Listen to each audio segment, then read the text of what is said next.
You just heard Glimmers in the Underworld from Crypt Sermon's fantastic record, The Stygian Rose from 2024. This is the Rec Metal Podcast. I'm Mark. I am Jason, and what you heard there, just a fucking absolutely mammoth opening number from I would say, Mark, I'm sure you agree, probably maybe the leading album of the year for 2024 candidate right now, which is the Stygian Rose. Yeah, I think we've kind of had a glut of incredible records this year. Definitely, I think this is probably it's in the top three for me. I think the Hell Butcher record is fucking incredible. Pretty fun. Yep.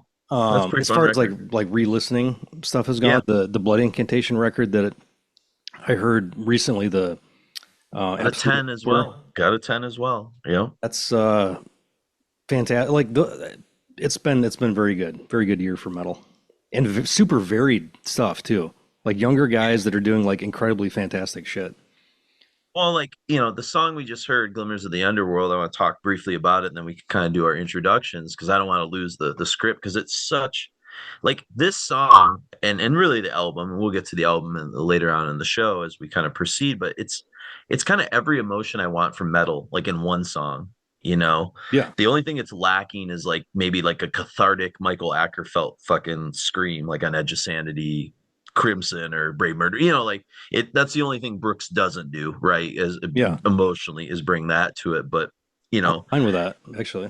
I know I'm fine with it too. But you know what I'm saying when I say it's got every emotion I want from metal, maybe minus like one, Yeah, energetic soloing, you heard emotive guitar, and that fucking section at like the 6 minute mark. That's like my metal platonic ideal. It's that minor chord, that thing that like Paradise Lost and Catatone, like all the Anathema, Bride, all the bands that we love, like at our core, that are in our DNA. Like it's emotive, it's melodic, it's harmonic, and all those kind of things, man. And it's I don't know, it's pretty wild. that big dissonant riff that they Yeah. do they do on twice on this album, Well, where and it's kind of like fucking takes you to your knees. It's so good. yeah, and there is something, and we'll obviously get into it when we get to Stygian Rose. There's something both so cutting edge modern about it, but yet so nostalgic, but not in like like when the like new wave of Swedish death metal kind of stuff happened in like the late 2000s, early 2010s. It was cool to hear like Dismember and that stuff kind of coming back a little bit, Sure. but it wasn't wholly original. For me, what I like about like a song on like Glimmers of the Underworld is it's taking all of these ideas, where they come from, but like they are making their own masterpiece stamp. There's something like timeless about like this record that I feel like I'm going to be listening to this for the next, the rest of my metal life. I'm going to pull it out like it's the masterpiece it is. Well, Um, the only thing that has any kind of like time date stamp on it for me is the production, and yeah, that yeah, comes in a '90s way, like the Cowboys from Hell production in the best possible way, yeah, like it a is. fantastic '90s, like basically after all the cock rock shit from the '80s happened and the '90s, everything started to get a little hard, and then but still like a fucking $70,000 production or whatever it is, like a big mainstream band would have that budget, and it's just like the clarity, the tone, like I'm incredibly impressed with the production on this record. Well, and luckily we got a chance to interview Stephen Brooks, the vocalist and the main kind of lead guitar player, and they'll give some insight both about the past and all the records and especially the new one. And you for sure wanted me to talk to them about production, and I don't know if you've gotten a chance to listen to that yet, but there are some neat little surprises that they sort of reveal, and very much they're rooted in the early '90s, and especially in like Dr. Feelgood and Okay, some Bob Rock. Black Album. Yeah, Yep. the way that those records sound, and I did bring up like it kind of has like that it, the record in a weird way, and I don't want to put the cart before the horse because we're going to talk about Stygian Rose later in the episode, but like it has, the more I delve into it, it reminds me of like a Bad Motorfinger or a Dirt. It's like the Hmm. variety, the way it's produced, the way in which it feel like, you're going to be like enjoying these songs beyond just 2024. And so often, as we get older, I think it's harder and harder to get as excited for new records, and not just new records, because I like new records, don't get me Hmm. wrong, I still buy stuff. But for me to say, oh, this is probably something I'm not just going to enjoy in this year, but something I'm actually going to actively probably keep pulling out to show people as we move forward, the way that I pull out stuff from the 80s and 90s and early 2000s. Yeah. No, I think with outside of like for this year, like Coffin Storm was one of those bands too, where I was like, Jesus Christ, this is like exactly what I want. But to have, um, like I'll be honest, the Runes of Fading Light record is like, it's fine. First record I liked a lot, but this was just like, oh my God, this feels like a classic record. I don't know how Sure. often you can say that in Yeah. metal. And like, I throw, because that's something every, listen to this shit for 35 years or whatever. When Tribulation came out, like, oh my God, this is one of those bands. Like, Crypt Sermon is one of those bands. Like, when you get those bands where you're like, holy shit, like this stuff can keep, moving the art form forward and being completely its own thing. Although, definitely pulling from the past and being Yeah. very reverent to the past, but still doing it doesn't, that's the thing, that it's not a throwback record, because like you can definitely tell, okay, here's the Candlemass part, here's this, but it doesn't sound like a tribute band, or like these newer bands, like That's what guys I mean. up with the Yeah. internet, like they can take all this stuff and congeal it into something where it's like, holy shit, that sounds fucking amazing, and that would have never, like, I think like within the last 15 years, those types of bands that can take all of that and turn it into something completely different, it just blows my mind at this point.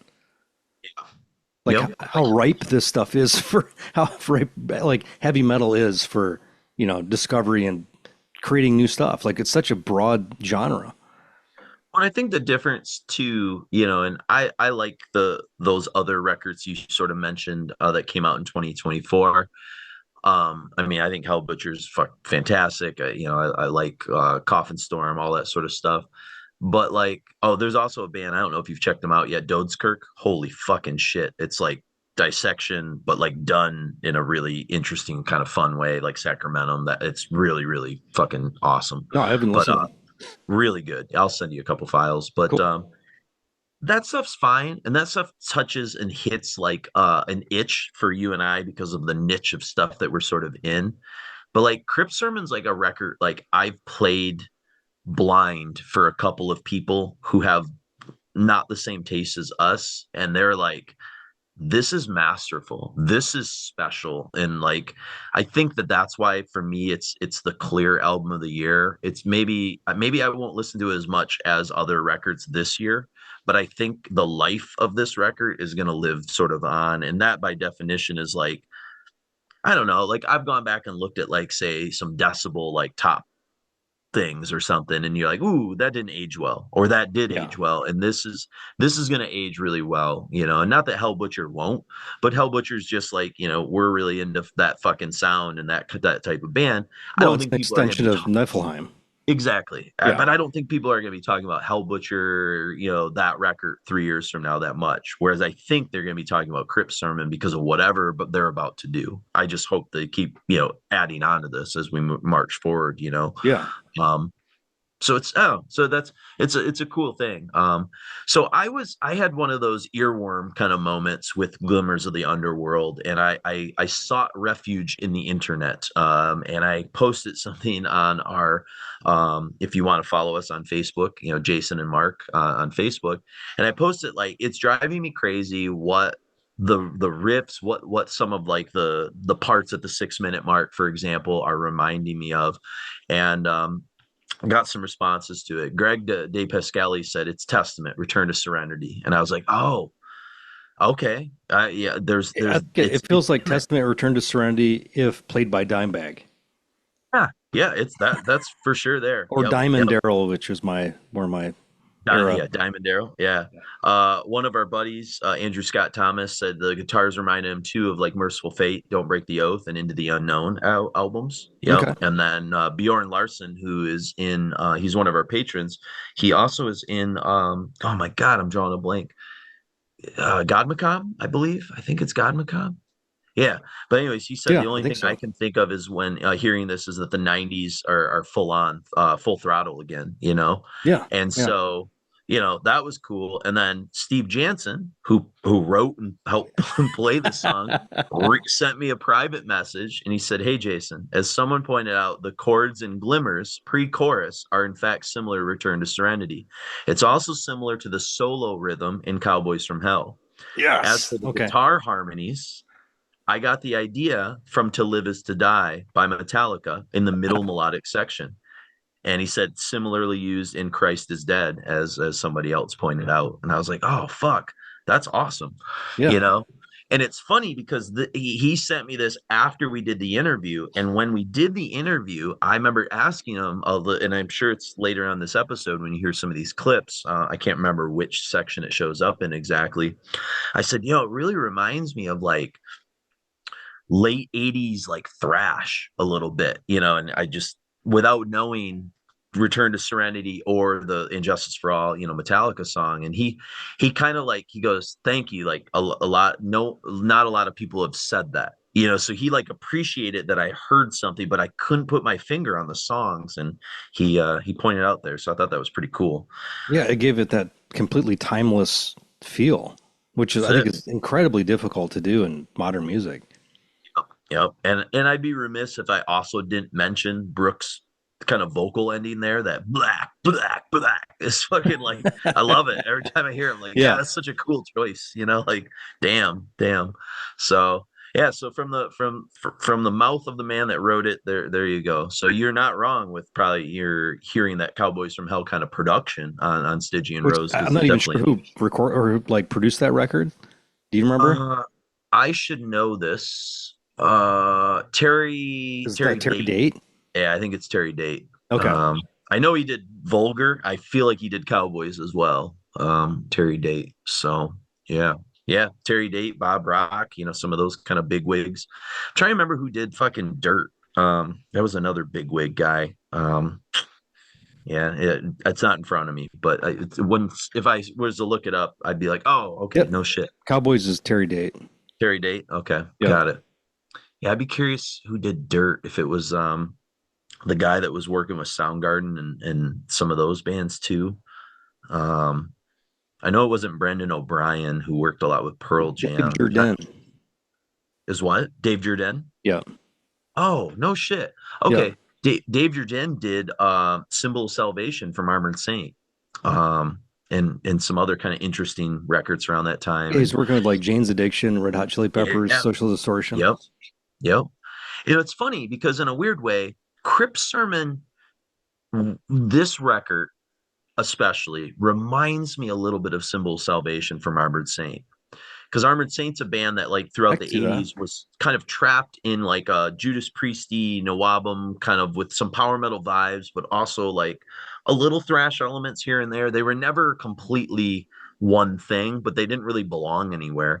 And I feel Yeah. like they kind of like they wrote this record, Symbol of Salvation, which opens up our 1990 episode that we did in the most influential years of metal, that countdown we did to episode 100 Hmm. way back when.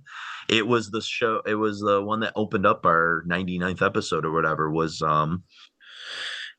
whatever the first song on Rain of Fire, I think, is the first song. And there's a lot of that personality, and I think John Bush has a really distinctive cool voice, the way that Brooks does for Crypt Sermon too. And so it's Absolutely. kind of similar. Two Well, the bands cool that thing don't is really that, belong they're anymore. opening, they came in for Death Angel. So we get to see them with Wasp. Oh yeah, yeah, I know. I'm almost more excited about that Well, because that I and, Unto Others is opening too. It's like, oh, what I a know. fucking lineup, man. I know. I'm super pumped. Super pumped. So yeah, it's gonna be good. So, well, Here we are, Mark. It's been a hot minute. You know, the last time we recorded was with Wasp. There's been a lot of changes since then. I'm back at school. You're fucking full scale. You know, building a house and doing big art Working, being projects a are kind of dad. underway. Yeah. Yeah, It's, yeah. So how is life? What, any life updates or art updates for our Requiem fans out there that might find kind of interesting? there's some, but I can't talk about some of them. No. I did two Okay. album covers for a band that has been broken up for 20 years. That's incredibly important to me that I can't talk about yet. But those will be one will be out in 2024, one will be out in 2025, and then there's a lot of there's a bunch of other stuff. Basically, everything I can't talk about, unfortunately. Are you allowed to talk about the thing happening out west or no? Not yet. Oh, okay, gotcha. Yeah, I'll Yep. keep it a secret then. No, no problem. No problem. Everything is yeah, everything's a little ahead of the time. My son Yeah. is almost 7 years old. Amazingly, he's almost 7 years old. Almost 7 months old. So like just every day there's he's just about crawling, and it's crazy. He's you wouldn't even recognize him since last time you saw him. It's crazy how quick all this cliches everybody, oh, that happens so fast between when they're an infant to a toddler. It's like all those, that's all true. But Sure. everything's great. We just got a lot of stuff, going on the farm personally, professionally. It's been a kind of a whirlwind last month or so. And then you got me, who's just I'm doing all the pop culture stuff for both of us, Mark. You know, Yeah. you got to really hold up your end right now. So I'm you, not you watching don't have anything time to that's watch a lot of more TV and than movies. like all the movies I'm watching are 50 years old. That's all right. I actually watched a pretty good old one. I was gonna mention to you. Did you ever see Prince of the City? That Sidney Lumet movie with Treat Williams from 1981? No, I have not. Okay. I've had it. I picked it up This used. movie I saw was the zombie cop movie. Oh, with Joe Piscopo. Yes, Dead Heat is it called? I I believe. think that's true. Yes, Yeah, Dead Heat. yeah, Dead Heat. Yeah, I pulled that out of my ass. I don't know how. It's really cool. It's almost like a true life version of kind of like a Serpico type story. Okay. It's a cop that's kind of trying to weed out corruption and things like that. And it's an interesting movie. I liked it a lot. It was really fun, and I kind of went on a. There was a podcast I listened to where they ranked the Sidney Lumet Hall of Fame, and I was like, you know what? I fucking own Prince of a City. I just need to pull it out, but it's like 2.5 hours long, so sometimes that's prohibitive. But I was like, you know Yeah. what? I'm just gonna do it. You know, I did it like on a Sunday morning, just kind of started it and kicked it out. Is that a Criterion? No, it's actually not, but I somehow picked it. I think it was at like a used Romeo library one where I'm like, oh, this probably costs like $30 brand new, but here it is at the Romeo library for 25 cents type thing. It's So yeah. That's the biggest that, it's insanity. The that place is public crazy. I can't library. explain it. I can't explain it. Recently rewatched Bowfinger for the first time in a while, and that How's that fucking hold movie up? holds up. Oh, Okay. real good. Yeah, really awesome. That was fun. And then in terms of TV, I know I just mailed you Andor to sort of finally check out, but I just finished Shogun, which was fucking awesome. Really cool. Who's in that? I know the guy. I No don't one know you the would name, know. the Oh, actor's name. But you know who you would know? He's the Asian he's the Asian Harrison Ford. He was in a little bit of Lost, but he's been in a whole bunch of other movies. You've definitely seen the guy before. Yikes. Let me look him up. I'll tell you what he's been in. Hiroyuki Sanada is his name. Um, he was in I think he was in the Doctor Strange movies. He was definitely in Avengers. He was in he, John Wick. he He's wasn't been in a that lot. guy from Doctor Strange. What's that? The fat? No, Uh, he wasn't the fat dude from Doctor no, Strange, he's not right? that dude. Oh my God, he's in the Avengers movies Looks like Odd too. Job. I know who you're. Yeah, it's not that guy. Yeah, it's not that guy. I can picture his Um, face, but I can't think what the fuck he's been in. yeah, he's just like when you see his face, he was Akihiko. I don't know in the Avengers movies. I don't know who the fuck that is. He's What like character? Mifune. He's like an attractive, like Japanese looking guy, right? He is the modern to Toshiro Mifune. You Yep. got it. Yeah. Okay. So I never saw the Richard Chamberlain Shogun, but that's what this was. But a Oh, the TV remake of it. series. Yeah, I never saw it, but I Okay. heard it was pretty important in its day and time. Yeah. Like Roots and Shogun were two of the bigger TV miniseries of Hmm. that era. But this is more told from the Japanese perspective than Shogun was back in the day. And the American on this show is kind of like he's kind of played for the idiot outsider that he should be instead of like the star, And so he's more of like a pawn of the Japanese rather than he's like pawning the Japanese. And again, I'm not saying that's what the Richard Chamberlain show was, but I get a vibe that it was probably a lot more American Western centric because of the It's I'm television audience of the early Yeah, it was 80s, mostly of the era. Like you needed For a sure. point of reference character. Like we were pretty It I was don't know. pre-globalization, you know what I mean? Yes. It was like, Yes. at different times.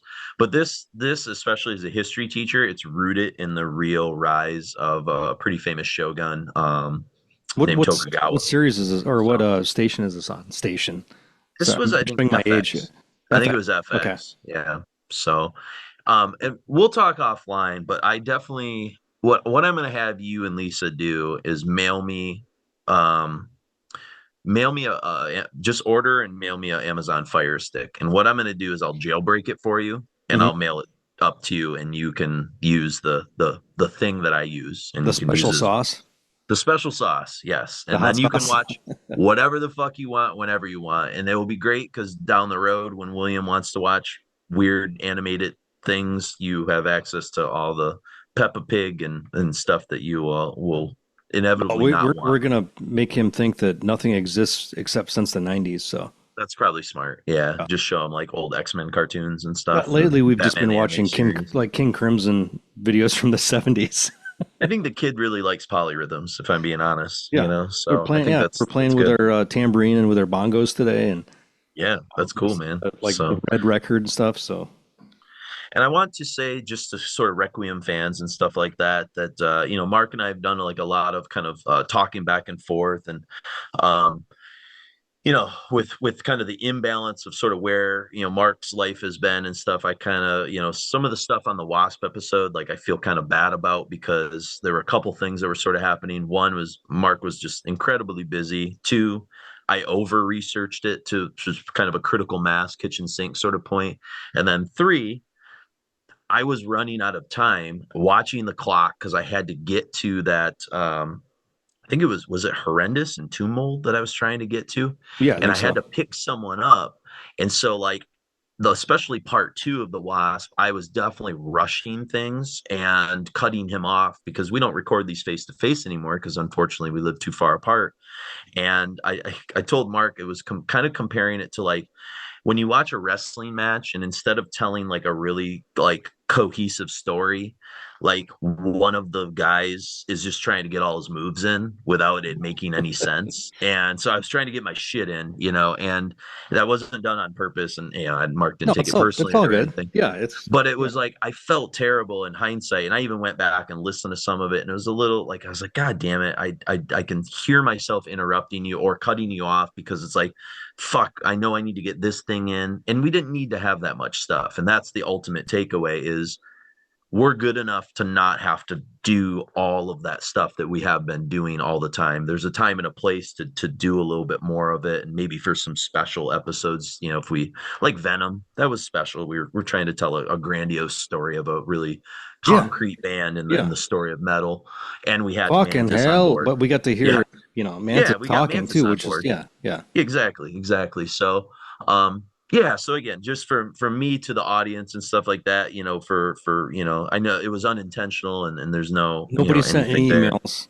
So Yeah. So I just, this is just mom and dad talking about like, well, hell yeah. we need to we need to we're just this is what we're just communicating well as adults, and we Well, just I'm want to give trying you to. guys the best show possible, and Uh, yeah, and I think that's the other thing is like, trying to figure out like what we want Requiem to sort of look like, and maybe breaking Wasp up into two parts, kind of and releasing them like a couple weeks apart.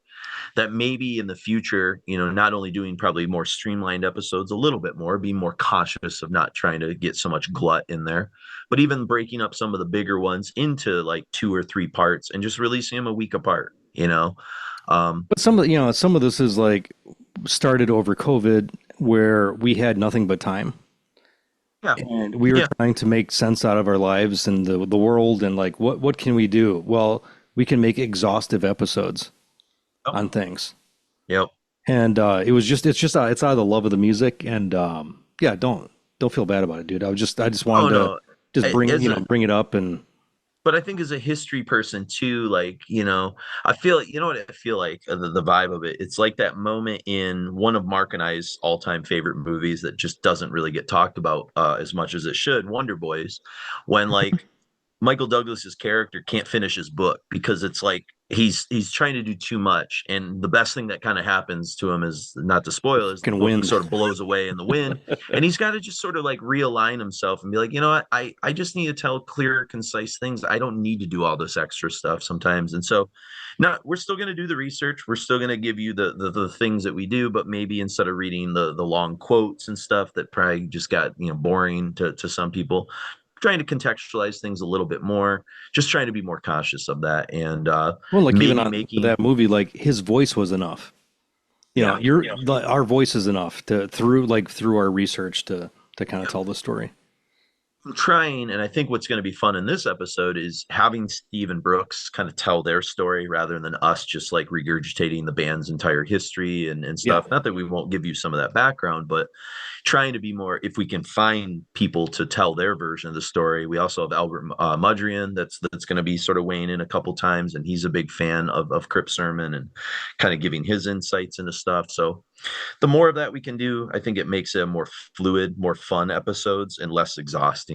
And so this will probably be shorter, just judging by my notes. It's, I mean, boom. I got 7 pages Um, of notes, but that doesn't mean I need to say everything that's on the notes. yeah, yeah, yeah.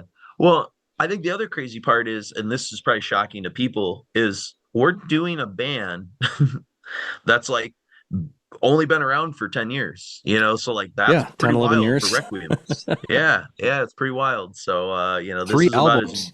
I don't know. Have yeah. we ever done a band that just has 3 albums?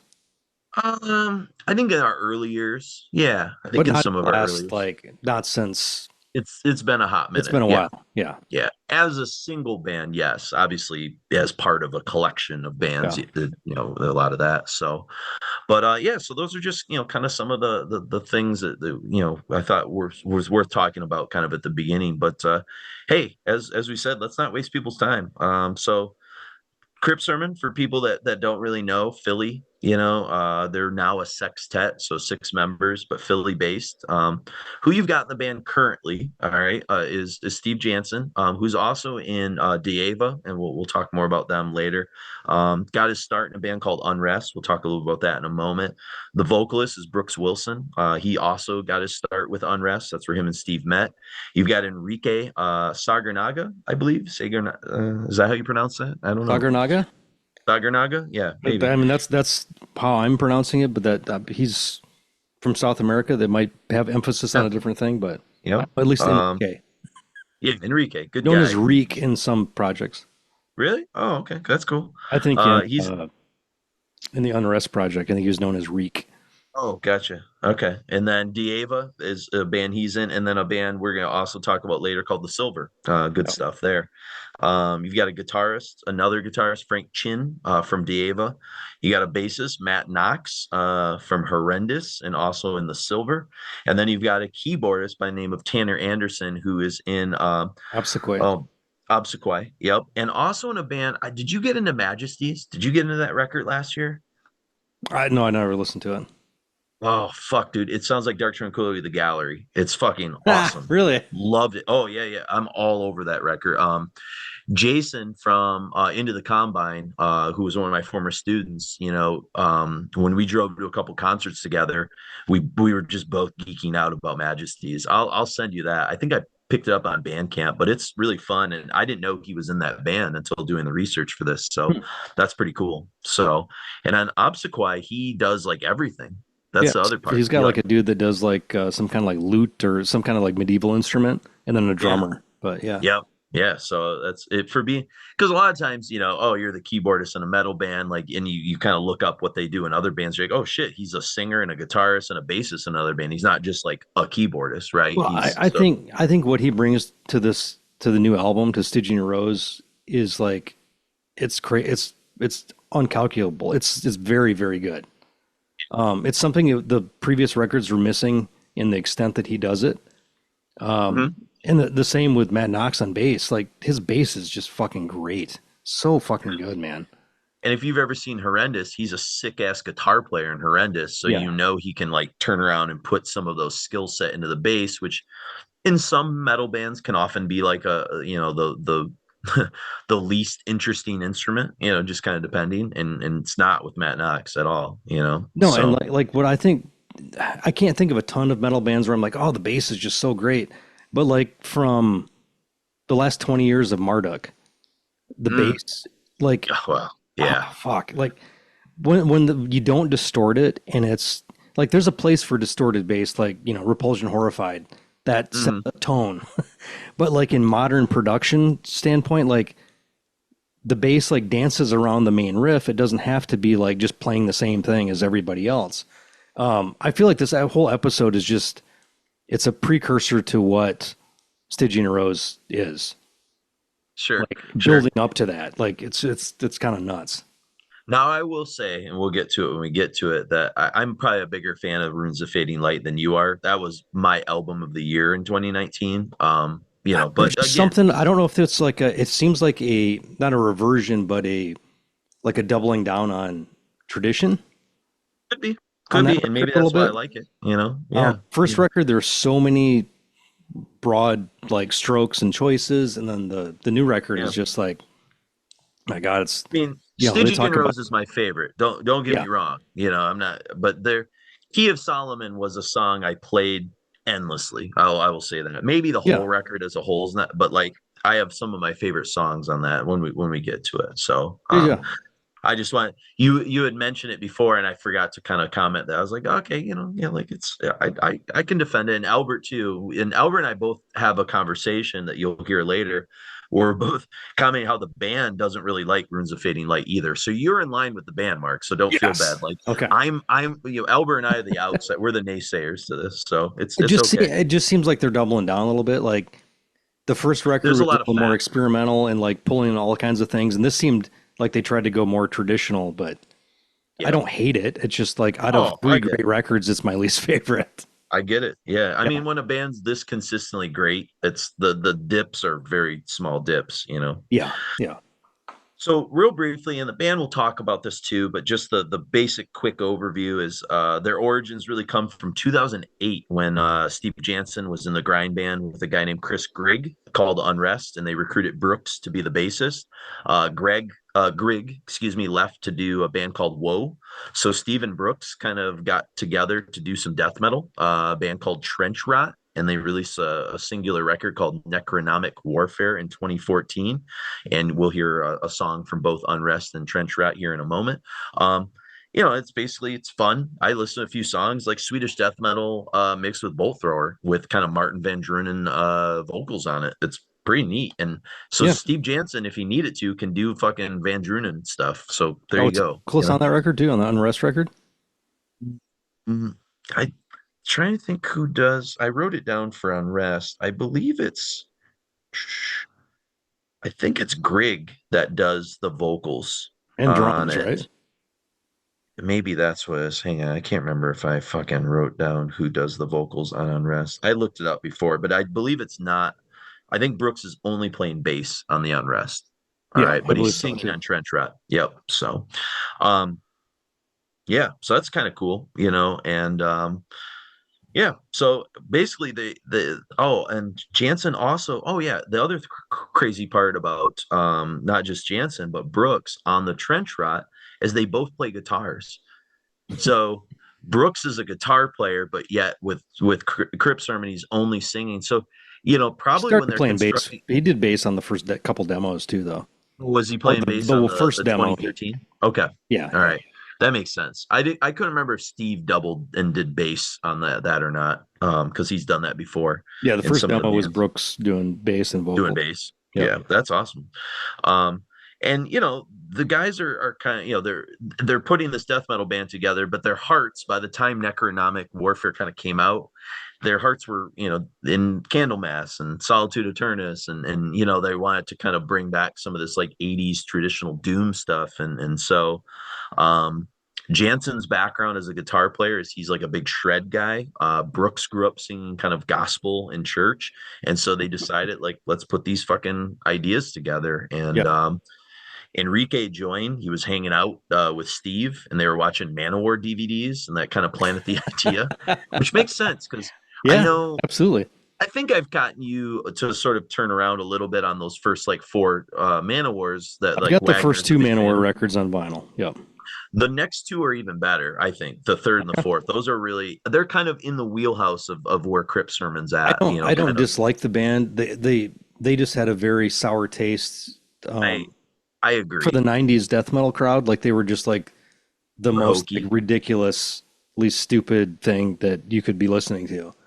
I think you can take Then them up from 82 to like 86, and you're in a pretty good era. And kind of yeah. after that, it's very hit or miss. But those early Man Wars, I think, had a pretty big influence on maybe probably Crypt Sermon, I mean, who I have knows? a lot of stuff that's not crap, that's for sure. Yeah. Yeah. So then they add James Lipzinski on guitar, and basically put digitally released this 2013 demo, which got the attention of Dark Descent. So Which they Dark put out Descent decides, on yeah, I think they released that demo as well. I think on cassette, and then maybe I don't maybe on vinyl, perhaps. I don't know. I don't I have it. never saw it, but maybe. Yeah. Um, and then they add Will Meller on bass, and they bring in Arthur Riz in 2014 to work on the debut, which comes out a year later. So Who's that's done, kind of yeah, the Crypt Sermon, or obviously Crypt Sermon, Blood Incantation, into others. Like this guy's like kind of a superstar modern metal producer.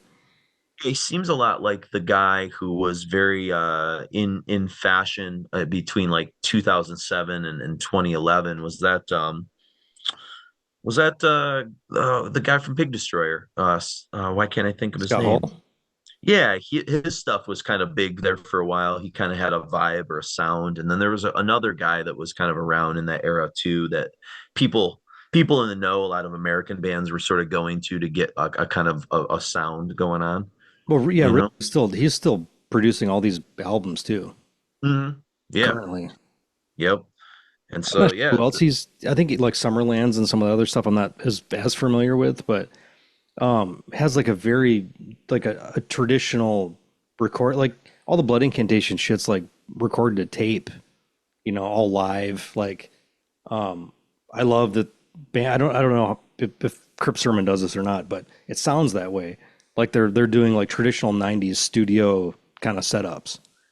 yeah, yeah. It seems more analogy in a way. I know a Yeah, lot of it like is like the isn't, but producer makes a difference. Like a lot of sure. other bands now, I don't know how big of a deal it is with everything being, digital. Everybody kind of does demos at home. But to be able to do everything, like that's what always kind of blew me away about Blood Incantation over the last, I don't know if it's been all their records, but at least the last two or three, is that they've done everything live to tape, which Hmm. that type of, and seeing them, multiple times at this point, saw my little place in Hamtramck where I used to live with you, Yeah. like how fucking good they sounded live on a shitty soundboard, on a soundboard that wasn't like, we weren't hearing it through like the PA speakers through a like recording studio. Like they set up and they sound like I've seen multiple bands there. A lot of times everything sounds decent, but like you could hear every fucking note. Like this is crazy. Like for this type of like dense extreme metal to be able to come through and sound that good. That was the thing that sort of surprised me. Speaking back to that Wasp episode recording when we went down and saw Tomb Mold and Horrendous, which are Mhm. bands in the same ilk as kind of Blood Incantation in a way, in Yeah. terms of the complexity and a lot of different like vibes and modes and Some changes and stuff. age too, I think.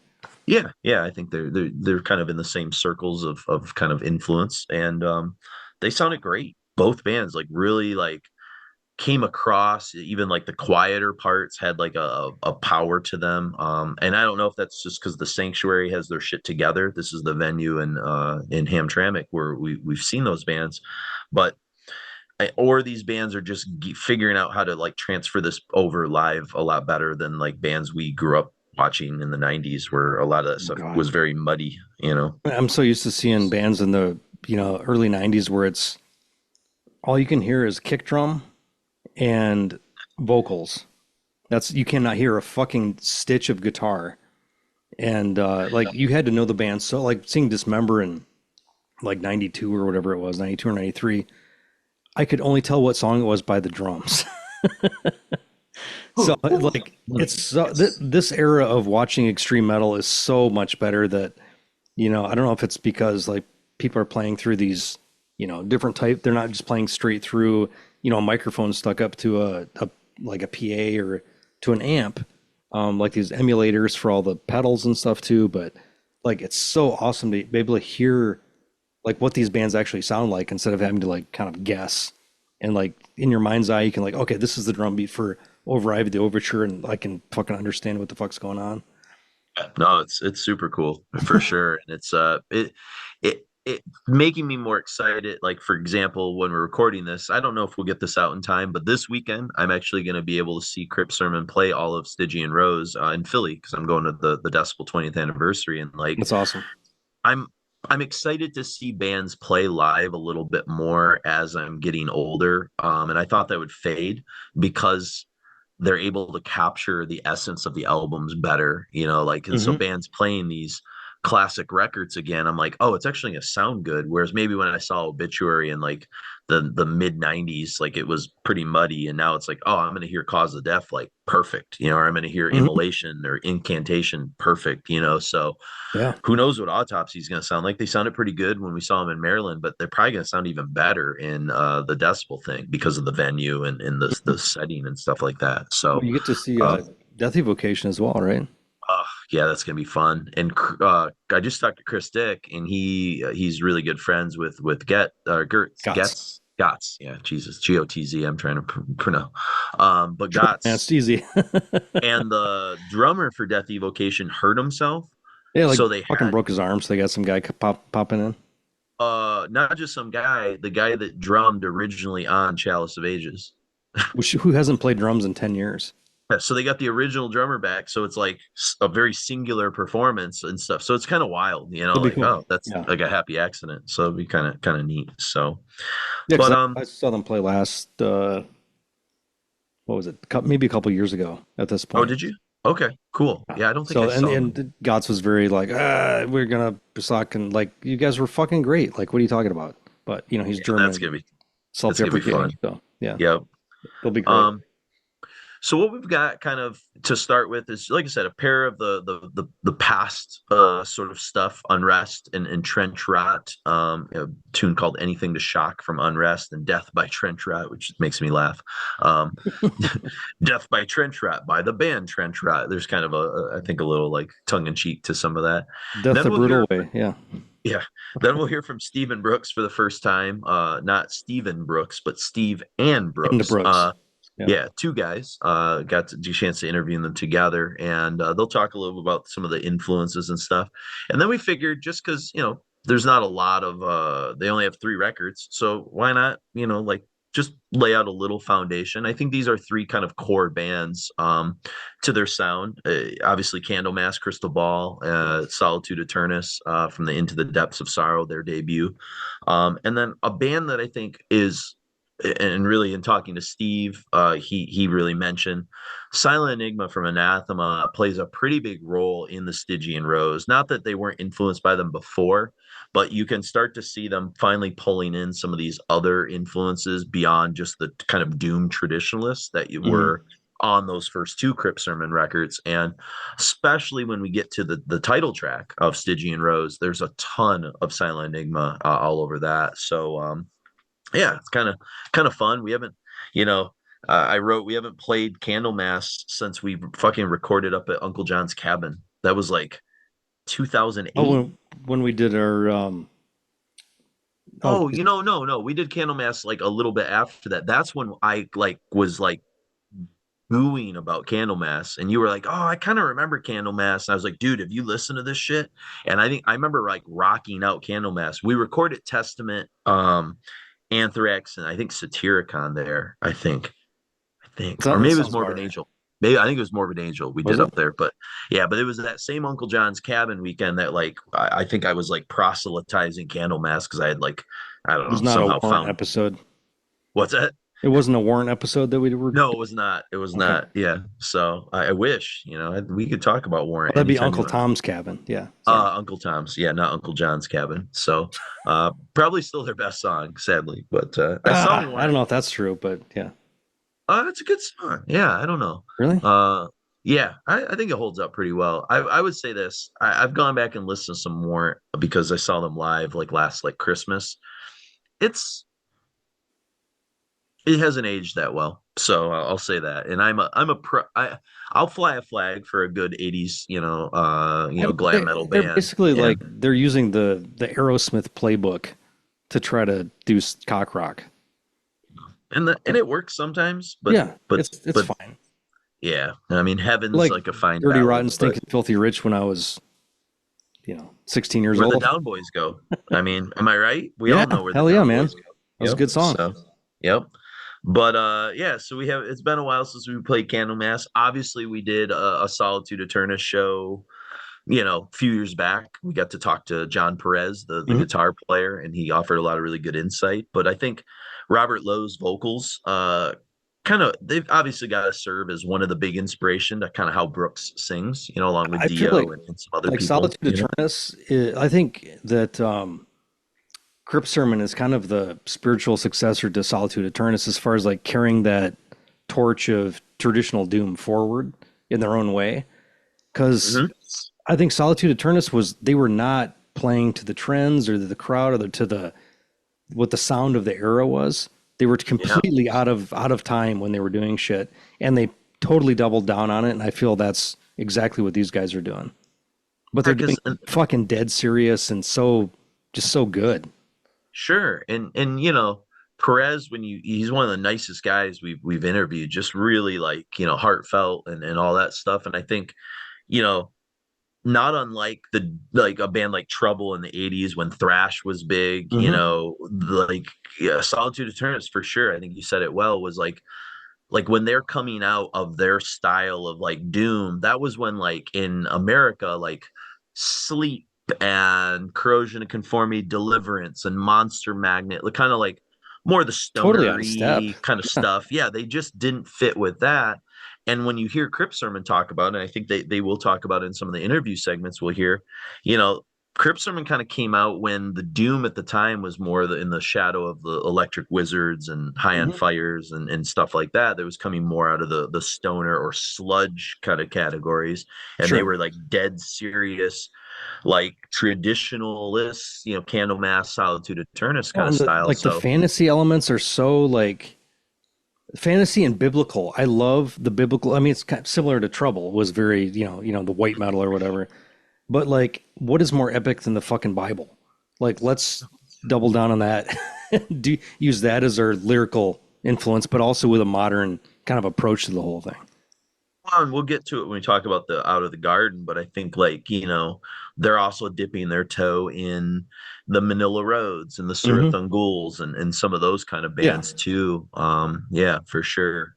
So that's kind of cool. So yeah, so we'll hear Candlemass, we'll hear Solitude Eternus, and then like I said, Restless Oblivion from Anathema, which we haven't played Anathema in a while. We talk about them quite often, but that was the debut of Vincent Cavanaugh's vocals. He Hmm. took over for Darren White and raw. I mean, real doomy, emotive. There's a vulnerability to kind of the approach that Vincent took, especially on those first couple records, that and Eternity that he's singing on. And Yeah.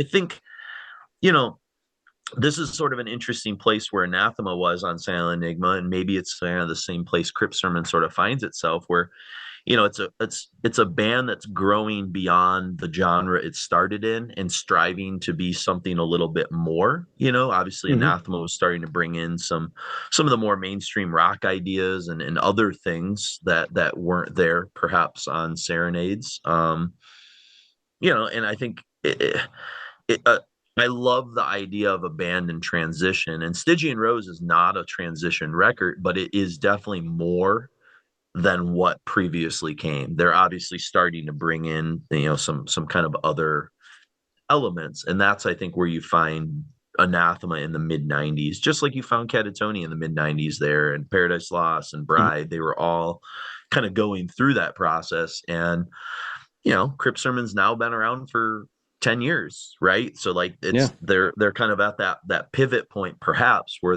they're wanting to bring in some more stuff. So I felt that it was kind of a cool touchstone band and a record that I think probably inspires them to sort of zig when everyone else wants them to perhaps zag or something. Yeah, I don't know. Yeah. So this is kind of something interesting to think about. And then we'll hear from Stephen Brooks a second time in this set, where they kind of introduce Out of the Garden, and we'll end with a demo that we can kind of talk about when we come back. But just a little preview of where Crypt Sermon got their start with this kind of pretty primitive demo. It's not not a lot to say about it, but we can talk more when we kind of come back as kind of an introduction to the actual where the band got its start from. So anything else to add before we sort of jump into this set of previous bands and influences and all that kind of good stuff? No, I think I'm good. Sweet. All right, so let's get into it. So we're going to first hear, like I said, a pair of tunes, one from Unrest, the other from Trenchrot. Then we'll hear from Stephen and Brooks from Crypt Sermon for the first time. Then we'll hear Crystal Ball from Candlemass's Epicus, Doomicus, Metallicus. Destiny Falls to Rune from Solitude, Aeturnus, and Into the Depths of Sorrow. And then Restless, Oblivion from the Silent Enigma record. Then Stephen Brooks will kind of break some of that set of music up a little bit and talk a bit about the band's origins and how we get to that debut. And then we'll end with Belly of the Whale from the 2013 demo.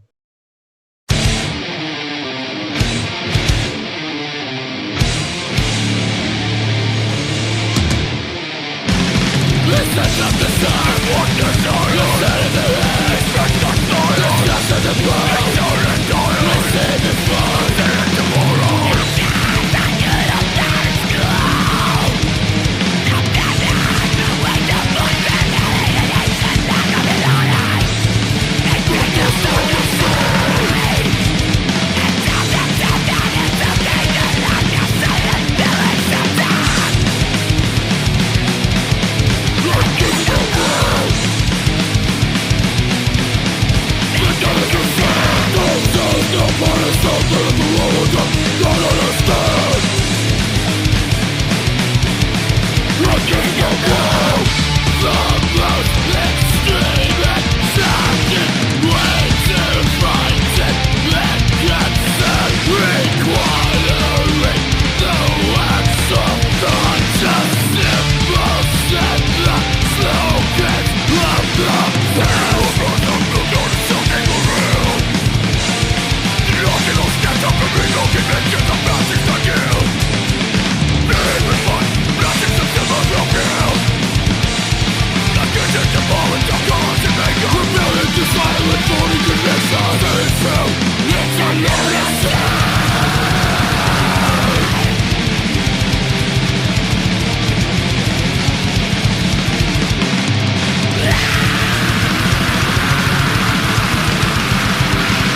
Like most bands, especially when we started, when all of us were doing music, especially back then, there was no real ambition to do anything but then other than to just do kind of a genre band.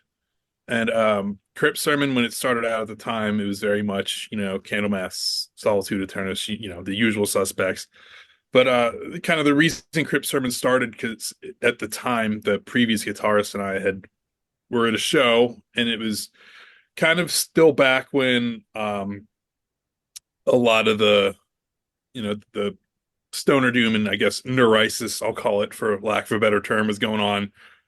So just lots of, going into small venues and seeing people pile fuck tons of gear onto stage and just kind of, being really loud, not making a whole lot of songs. I guess at the time, and James and I had decided, why don't we try to, offer an alternative to this? Because not a lot of people, at least that I was aware of at the time, I'm no expert on it, were doing the sort of epic Candlemass style doom, and we just, let's try this. And that was kind of the gist of it. Because your background, I'll ask kind of about Brooks' influences, but you obviously had like this other background too, in like you were a fan of like shred stuff, right? Like shrapnel, like that was one of your gateways and stuff. So like, were there, obviously you're wanting to kind of capture that magic of like the Solitude and Candlemass era of that type of epic kind of traditional doom, but were there other weird kind of things that have informed you just as a player too, I guess? Yeah, absolutely. The shred thing's just always kind of been a part of how I played and how I spent so much of my time as a kid. It's just kind of ingrained in me to how I play guitar and kind of how I make music and want to hear music. It's just a nice element. I like to hear now and again. It's not necessarily a requirement. It's just a bonus. But yeah, I mean, it definitely crept through. It's funny listening to that element back on the early Crypt Sermon demo, the first records. It's a little rough to hear some of my playing on those records. But yeah, the shred thing's definitely been a part of me since the beginning of my as a player. Brooks, you kind of got your background singing in church, obviously doing like some gospel sort of stuff, but beyond that, like what were some of your biggest kind of vocal influences in terms, or even songwriting influences for the type of things that you wanted to write lyrically with Crypt Sermon once you get involved? Well, so we were definitely like starting off doing, like Steve said, kind of a genre band. And a lot of the like doom stuff early on, like we were just like pulling like straight from the sources. So Candlemass and Black Sabbath and Trouble have this real like walking the line of spiritual, like it's very tepid and very righteous. So we were kind of going in that direction, and it's just by nature that happens to be a thing that I am also interested in. But like Steve and I have been in bands with different subject matter before, like from political subject matter to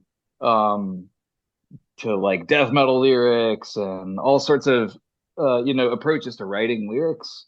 So by chance, this was like a thing where I could have a bit of an extra influence on what's going to be the outcome of the aesthetic of the band, and it played well into like some pre-established aesthetics, especially if you're just like taking Black Sabbath as the baseline, and then anything that they wrote music about is fair game.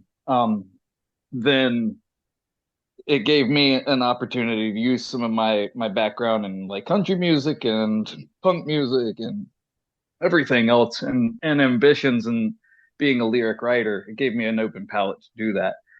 So, like Steve said, we were pretty genre focused on the early stuff, but every album going forward, I think we're just like looking to carve our own niche. Like Crypt Sermon is a heavy metal band. You think when you think of the name Crypt Sermon, you think of heavy metal and you think of doom metal.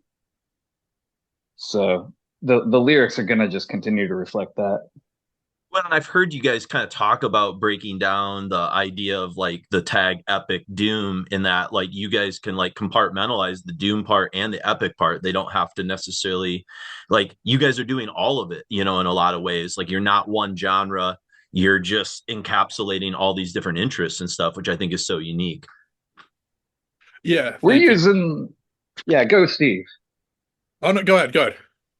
I just guess what I was gonna say, and I know Steve is gonna go in this direction too, so Steve's gonna follow up. But like, we're just using Crypt Sermon as the opportunity to like be the best songwriters and use all our different influences to like create some just like real heavy metal. You know, it's gonna take all the influences that we in music we write, and it's gonna we're gonna put it towards Crypt Sermon too. But It's the really vocals just and like the the songwriting, canvas in a sense. It's yeah, a canvas, and you're just gonna like sort of bring different paint and different ideas to to what's going on there. yeah, Correct. And I think the more we go, especially after recording Stygian, I think we're more confident in just our abilities and comfortable and just better songwriters now. Where I think we feel more, it's freeing, and we feel a lot more confident on just being able to sort of not really care so much about the genre name tag at all to begin with. And obviously that's going to be important to some people and it's going to annoy some people. That's fine. It's just, it is what it is. But yeah, it's just, we're just moving forward, and we feel it's just very freeing to just not be, have such an insular mindset. That's just not, it's not fulfilling. It's not motivating. And I like, we couldn't do Out of the Garden Part 2 if we fucking tried at this point. And I don't know, but yeah. Well, just out of curiosity, just because this is, I always like to know this as a guy that teaches a music history class and a history teacher. That's my background. You guys are both teachers too, right? yeah. Correct. Correct. What do you guys teach? Just out of curiosity, I teach high school history, so I was kind of.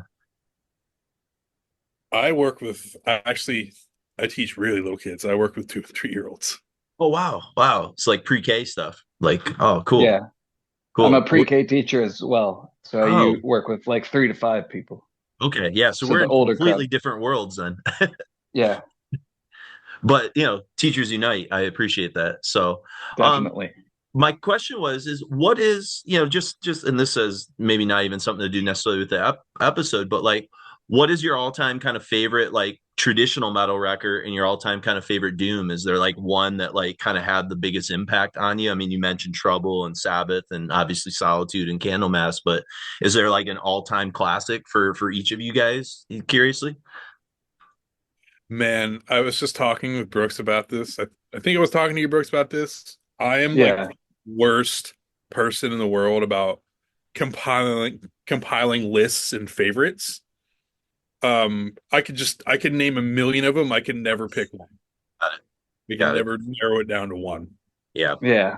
No, no, it's just impossible. Like your favorite changes depending on the mood and the day, and we just like, you know, it's like as far as heavy metal goes, it's like Steve and I really bonded over like just being unabashed appreciators of the big bands and the little bands. Like Yeah. we got it, you know, we were into like stuff like we got into Tyrant and stuff like that, but it's like we're not like the type of guy who's gonna say like, dude, Gotham City's way better than Iron Maiden. It's like, no, they're not. Like Iron Maiden's like the best band in the world. Like they're the best band at being a band. Like they do a really good job of being a band. And So I don't know. We want to appreciate all the types of bands, but we don't want to overvalue like some of the also rans, I guess. Gotcha. What were you gonna say, Steve? I was just gonna say, yeah, and just to kind of piggyback off that, like I've always used like, I mean, I've gone on my way to say like Metallica in particular has been a massive influence on my songwriting to this day. Mhm. So yeah, I mean, I can hear some of that like classic Metallica songwriting in like the new record with that opening song. Some of the like the dynamic kind of harmonies and different things that oh, you're big doing, time. especially that second half and stuff is very like Master of Puppetsy, kind of like symphonic-y, it, in a tasteful way, not in like a super thrash way, but just the nuance of it. I appreciate that you caught that too, because it's definitely in that song in particulars. But yeah, I think again, and everyone hears things a little bit differently. But I think when a lot of people were talking about the album, it's just so much just like, oh, Candlemass, Candlemass, Candlemass. I'm like, oh, that's there. It is. There's nods, definitely, but like, there's lots of other layers and textures that come from other sources. You know what I mean?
and dreams you can see in the crystal ball.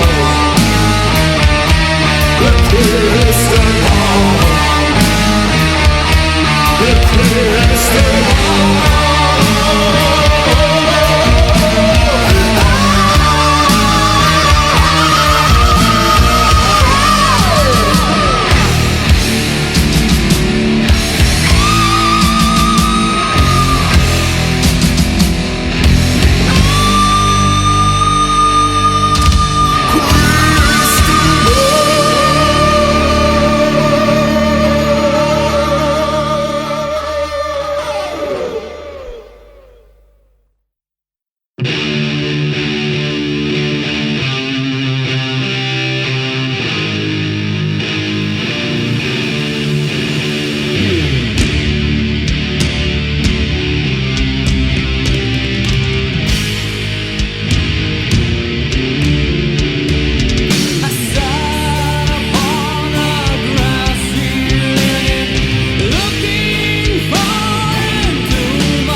my Inamorato died.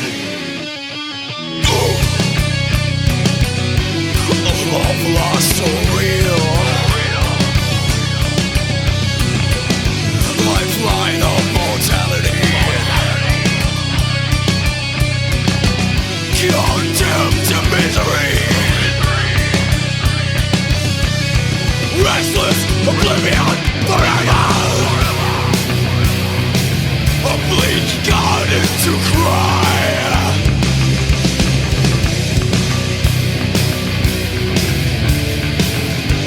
When my Inamorato died,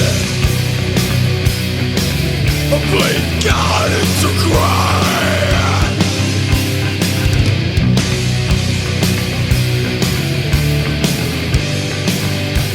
When my Inamorato died.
Well, as it was actually mentioned before earlier, that started the it was James, the previous guitarist, and myself, with the bar story.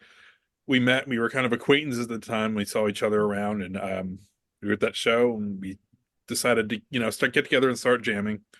So the two of us kind of jammed in my old bedroom in our old practice space, and we had been kind of jamming around on the and writing the songs for the first demo together for a couple months, close to a year. I don't know. We were just kind of doing it every weekend for fun.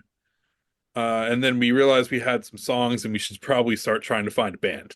So, and naturally, we asked Brooks to play bass. And Enrique was a friend of ours, and we'd been trying to play in a band for a while, and I know he was looking to do something. I was like, I got a hold of him. I was like, hey, it's kind of a weird thing, but I don't know if this is your bag, but we're, starting a doom band if you wanted to jump in. So he hopped in on it. And I remember kind of half-heartedly looking for a vocalist. We didn't know what to do. And Brooks has been singing to some capacity forever. And, Brooks, you had expressed interest in doing rock style vocals. And I remember just kind of like, hey, you want to give this a go? And here we are. Yeah. So then we did the demo. Then pretty quickly after getting the demo out on Dark Descent, we went right into doing the album, kind of rushed, but we got it done. We just overbooked our time, and then kind of ended up rushing the album. But yeah, the album, then we had one bassist for a little bit. Then we brought Matt in for the first round that he was in the band. He was already in Horrendous at that point, correct? Horrendous was already up and he running. was in, yeah. And we had played with Horrendous on some regional shows at that time. Steve filling in on bass for them, right? Steve? I did. I played. So I was Horrendous's first bassist, and then I left. Yeah. And then I left, and they got Alex to fill in, and I came back, and Alex was so much better than me. But that's oh my God. And I was just I saw him play, and I was like, guys, I'm a guitarist. Like, you really should use this guy. He's way better for you. So, yeah, it worked out. They kicked you out of the band. Oh, no. I mean, they didn't. If they did, I would have been totally cool with it. But I just did, being the nice gentleman they were, I said, guys, you should use Alex. This is going to be much better for you. And it's way better than I could have ever done for that band. What a and great he's certainly very smiley too. So he's bringing that approach too. He's way more smiley than me, so that helps too. Yeah, there you go. So we get to you mentioned Out of the Garden finally as you're kind of getting the debut out there. Like, now that you kind of think about that debut record, I know you mentioned before you have cringe moments a little listening to some of the leads perhaps or whatever, but what do you think are some of the initial successes and high points of that record when it was released to kind of a different metal world back in 2015 2016 era, when that came out? So there's two different mindsets. I have the mindset when it was released, and then I have the mindset now. That's cool. I listened to that album for the first time in 9 years, right after we were just kind of wrapping up Stygian, or like right before we were recording it, actually, just to kind of like get in the headspace to see like where the band was to where it is now. I was just kind of like just seeing where we were. And for a while, I had a hard time listening to that record.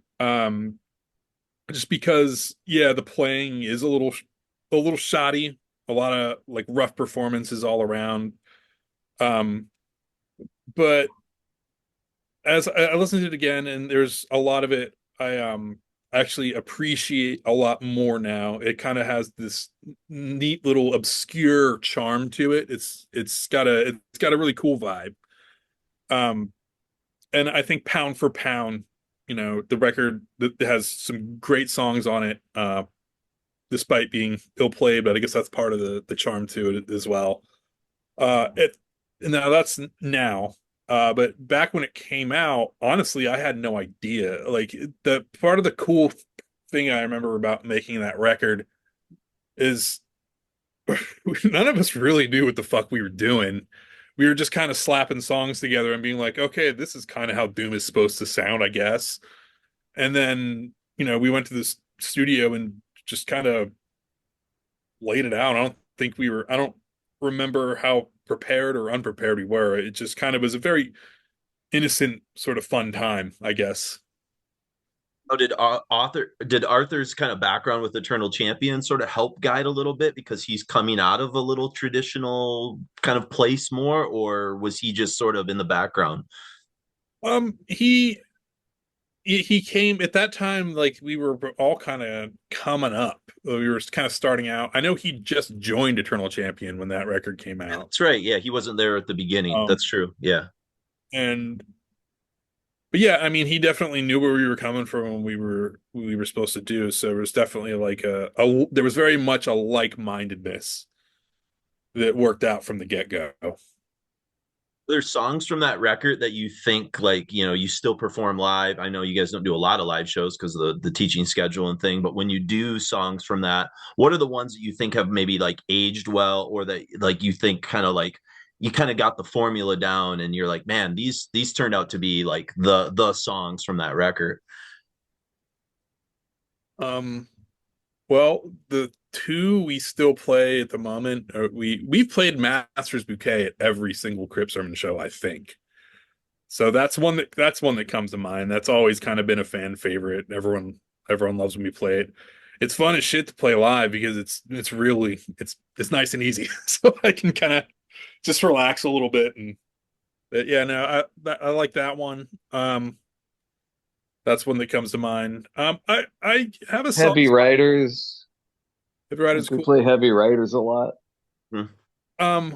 We haven't played this live in years, and I don't know if it's like necessarily the best song on the album or not. I don't know what is, but um, I have a soft spot for the title track of that record because I remember that song in particular where we were all sort of coming together at the practice space to put it together.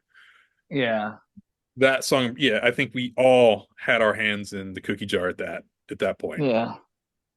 So that was Yeah. like maybe That's the true. most collaborative song on the record, kind of. Yeah. Yeah. And that was like a little bit more on like the adventurous end of the songwriting that we were kind of going for.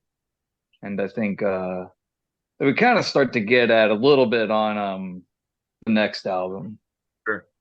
When that record gets released, was it frustrating that people, like automatically just put you into like kind of the Doom camp because you guys were trying to do so much more? It seemed like that was always something you guys wanted to shed. Like, yeah, we have Doom elements for sure, but we're doing so much more than that.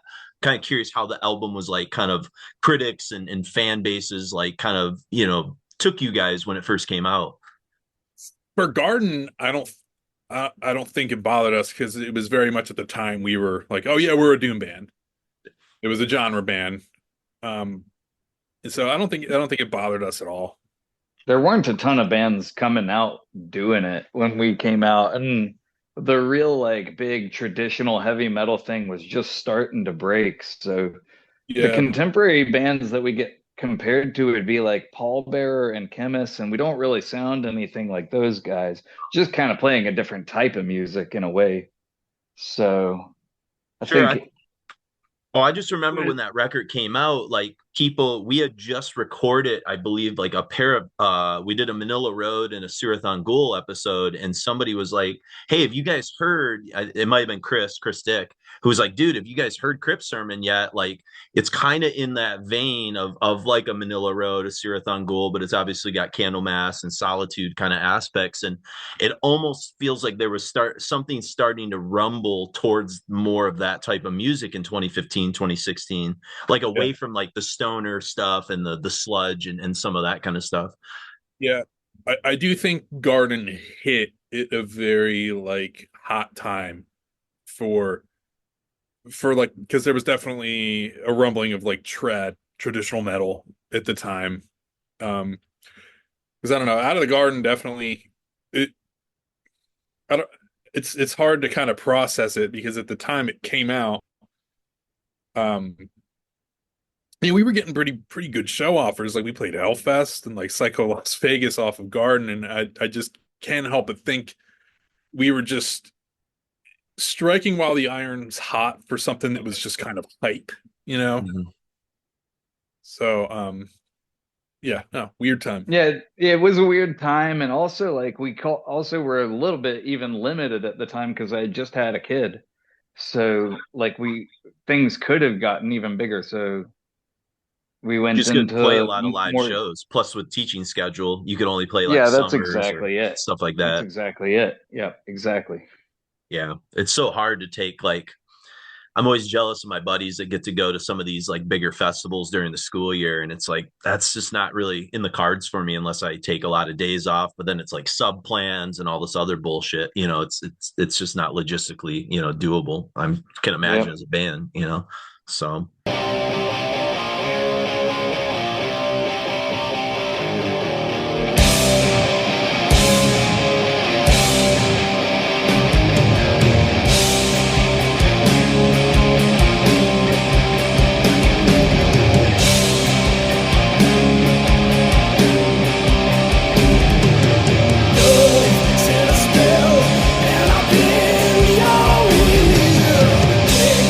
Instructions down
was Belly of the Whale from the Crypt Sermon demo from 2013. Then we heard the Anathema tune. Before that, Solitude, Aeturnus, Candlemass. And then we started off with two bands that members were part of back in the day, Unrest, the grindcore band, and then the death metal band Trenchrot. So Belly of the Whale, the demo, I thought it was fun because this is a song that they never really appeared on any of their other stuff, as far as I know. Whereas I think the other two songs on the demo got re-recorded for Out of the Garden. So Yeah, I I believe so. thought, Yeah. so I thought maybe if you're not like a diehard, maybe haven't ever checked out the demo, this might be the first time you've ever heard Belly of the Whale. It's kind of You the know, most like high and fire song they've done too.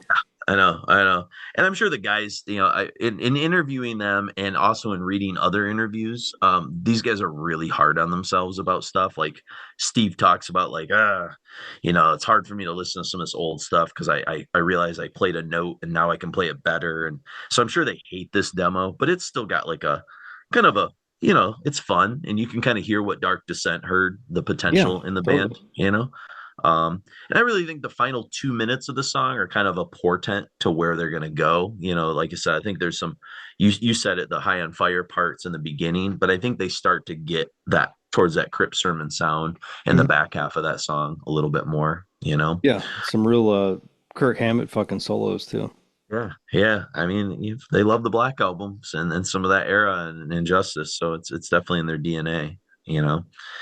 And so we finally arrive at their debut, Out of the Garden. And as mentioned in the previous set, it was kind of a fun anomaly of a Doom record in 2015 that seemed kind of from a bygone era of traditional epic Doom. It wasn't bathed in Yeah. feedback or plotting repetitious stuff, or even really like rooted directly in Sabbath or Sleep or any of the other, kind of like core bands of that genre.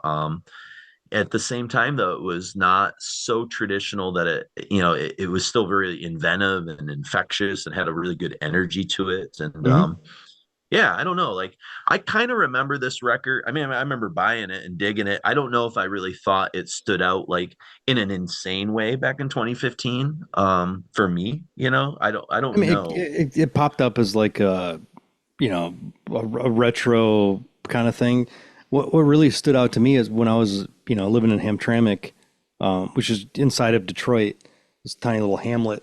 I have the T-shirt still. It's like I have a sleeveless version of it. I was on my front porch pruning back a fucking bush, and this dude Mhm. like, yeah, dude, Crypt Sermon. I was like, what? No shit, that's really funny. I Yeah, never I knew was like, that. who the fuck knows who this band is? So Yeah, somebody knew. So that was cool. somebody new. Yeah, Yeah. they're there. Um, I mean, I think like I think it's going back and listening to it now, and you hear like Into the Holy of Holies, which is it's so fucking good. We'll get to that song, but I mean, the whole record still it's aged beautifully. Even I'd say yeah, though very well.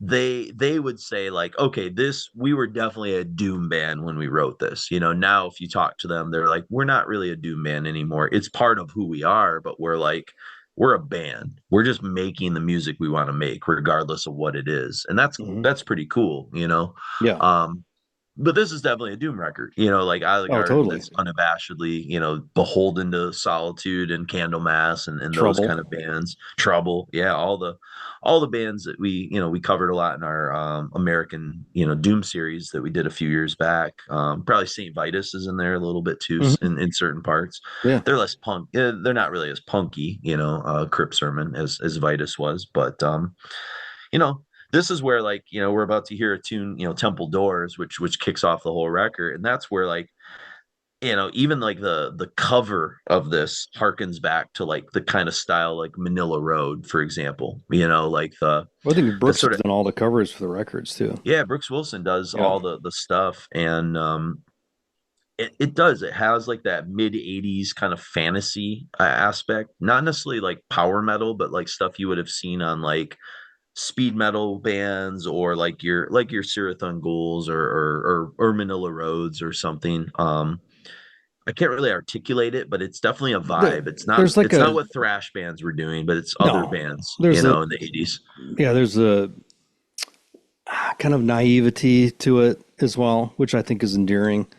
To the cover, it looks like those early Sir Thungul records where you look at them as like, where's the hell is this coming from? But then, you know, with the title and everything too, it's like all this like biblical shit, which, you know, goes back to like Sabbath and Trouble. And Mhm. they just like, they pull so much in from what, you know, from the history of this kind of music. And I think make a really great debut.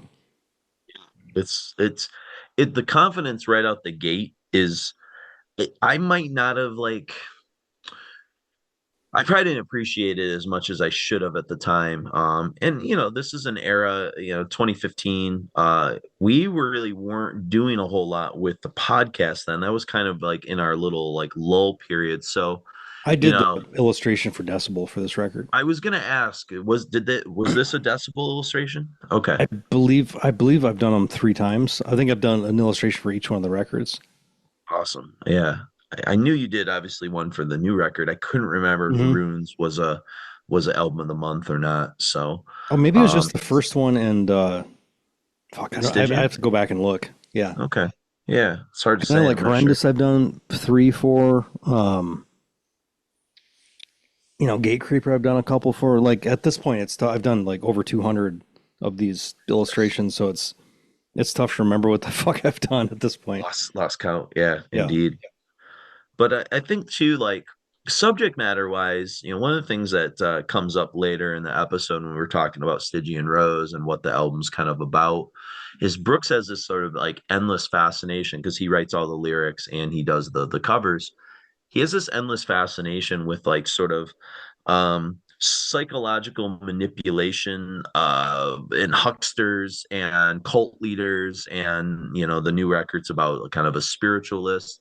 And Mhm. you know, you think of like Out of the Garden and some of the biblical references and things that you're going to sort of hear on this, and especially on Runes of Fading Light. And you know, it's a critique of probably the psychology of belief and why we're sort of drawn to some of those kind of things, or why we're susceptible to follow these figures, whether they be political or religious or whatever. But he's sort of fascinated with that as part of the DNA of who we are as Americans. You know, why do we fall for the snake oil salesman and the traveling salesman, and some of that kind of, I mean, part of that's kind of a bygone culture. You know, you don't have traveling salesmen or people that roll into town anymore. But I think No, but we still modern have hucksters, you know, I that would say we have just did the politicians modern that media are to do the same thing.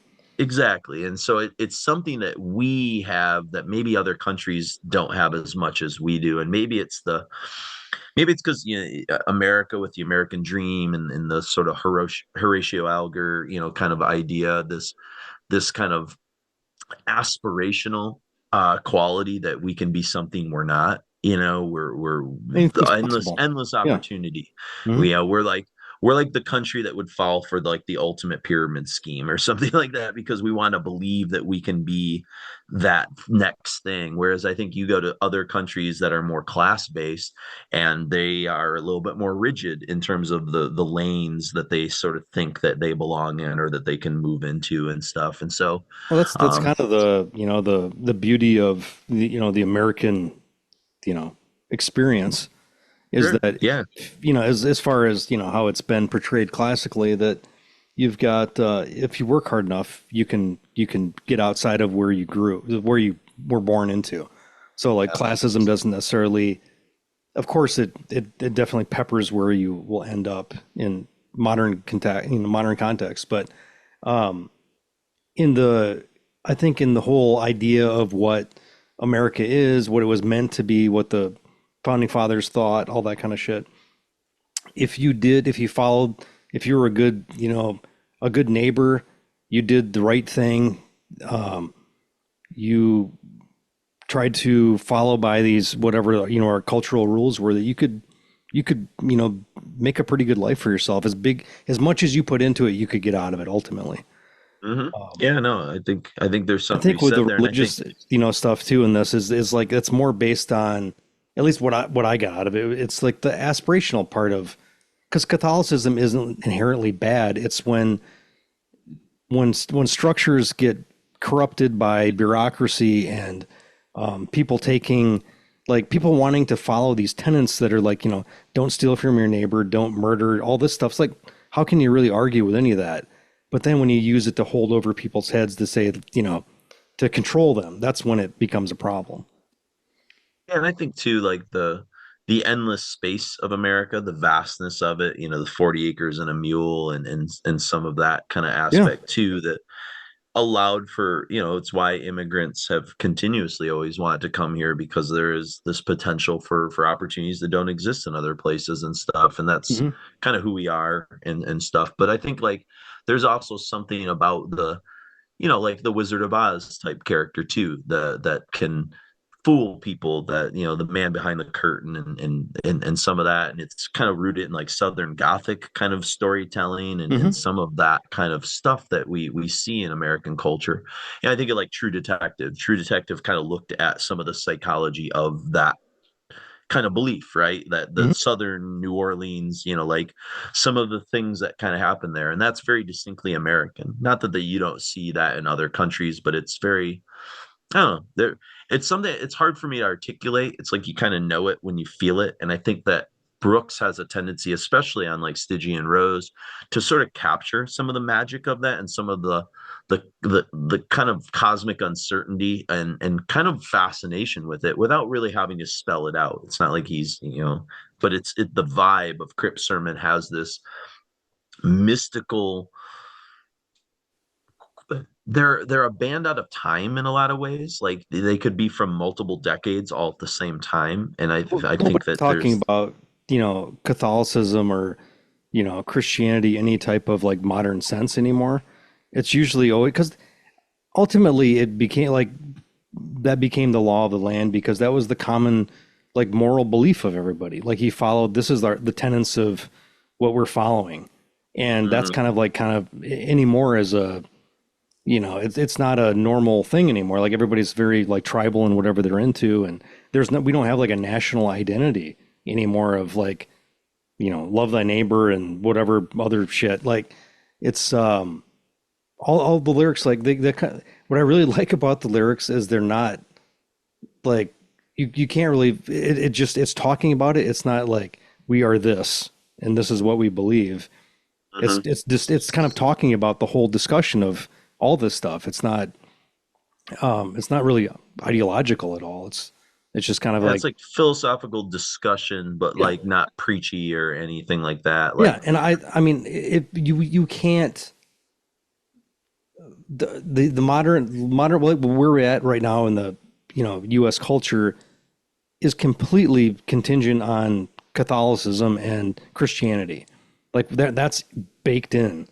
And, we can, you know, like that's been a lot of what we've used as, our moral kind of compass for a lot of years. And now in modern times, it doesn't really make a whole lot of sense as much. But if you go back, like they almost seem like they're going back to like Old Testament fucking values to like, this is like to really why this stuff became such a big deal, not about like the corruption of mega churches and all this kind of stuff. It's like what's more epic than that, than the, Old Testament kind of, good versus yeah, evil there's stuff. Like that's Doom. Like, sure, it's not about the gray. It's that Doom is like good versus evil all the time. sure, yeah, and I think like in the same way that the British doom bands kind of tap into that sort of like, like pagan kind of horror elements that like are part of the English countryside and the sort of weird mystical villages of England kind of vibe, the witch and Yeah. Witchfinder General and Wicker, Wicker Man and stuff like that. Like, Well, you bring there, this pagan tradition that was, infiltrated by, organized religion, and then where does that land now? yeah. you know, Well, and I think in America you had like as an American history sort of person, like obviously, we started off went with the founding fathers separating all of that and being very much deists and not really interested in wanting connections with the sort of churches of Europe or even organized religion. And what you saw is in the like, decades later, like the 1820s, 1830s, that sort of pendulum sort of backlash, and you started to see localized kind of spiritualism movements and in transcendentalism and things like that, where like people wanted to get back to their religious roots against the Enlightenment sort of thinking. Romanticism is kind of part of that movement and Yeah. stuff. And so, you know, there's But always been people this also came here to very like, you know, freedom of religion was a big deal. absolutely, and that's why they wanted to make. But there's always been this tension in America between our, you know, secular ideas and non-secular ideas. It's kind of in our Sure. DNA a little bit, you know. And what's really funny is if you go to a lot of Western Europe, they're very much not in that seesaw battle anymore. They're very post-religious, you know, like my stepbrother, or not stepbrother, my host brother from England, who's actually just moved to the US recently, but lived there his whole life. He teaches at a Jesuit school and teaches like religious studies. So he's intensely into it. He Hmm. came to America and has visited a few times. I remember my students kind of asked him, they're like, what's the biggest difference between, you know, England and America? And he goes like, you guys are kooky with religion. Like I teach at a religious, literally like a Catholic thing.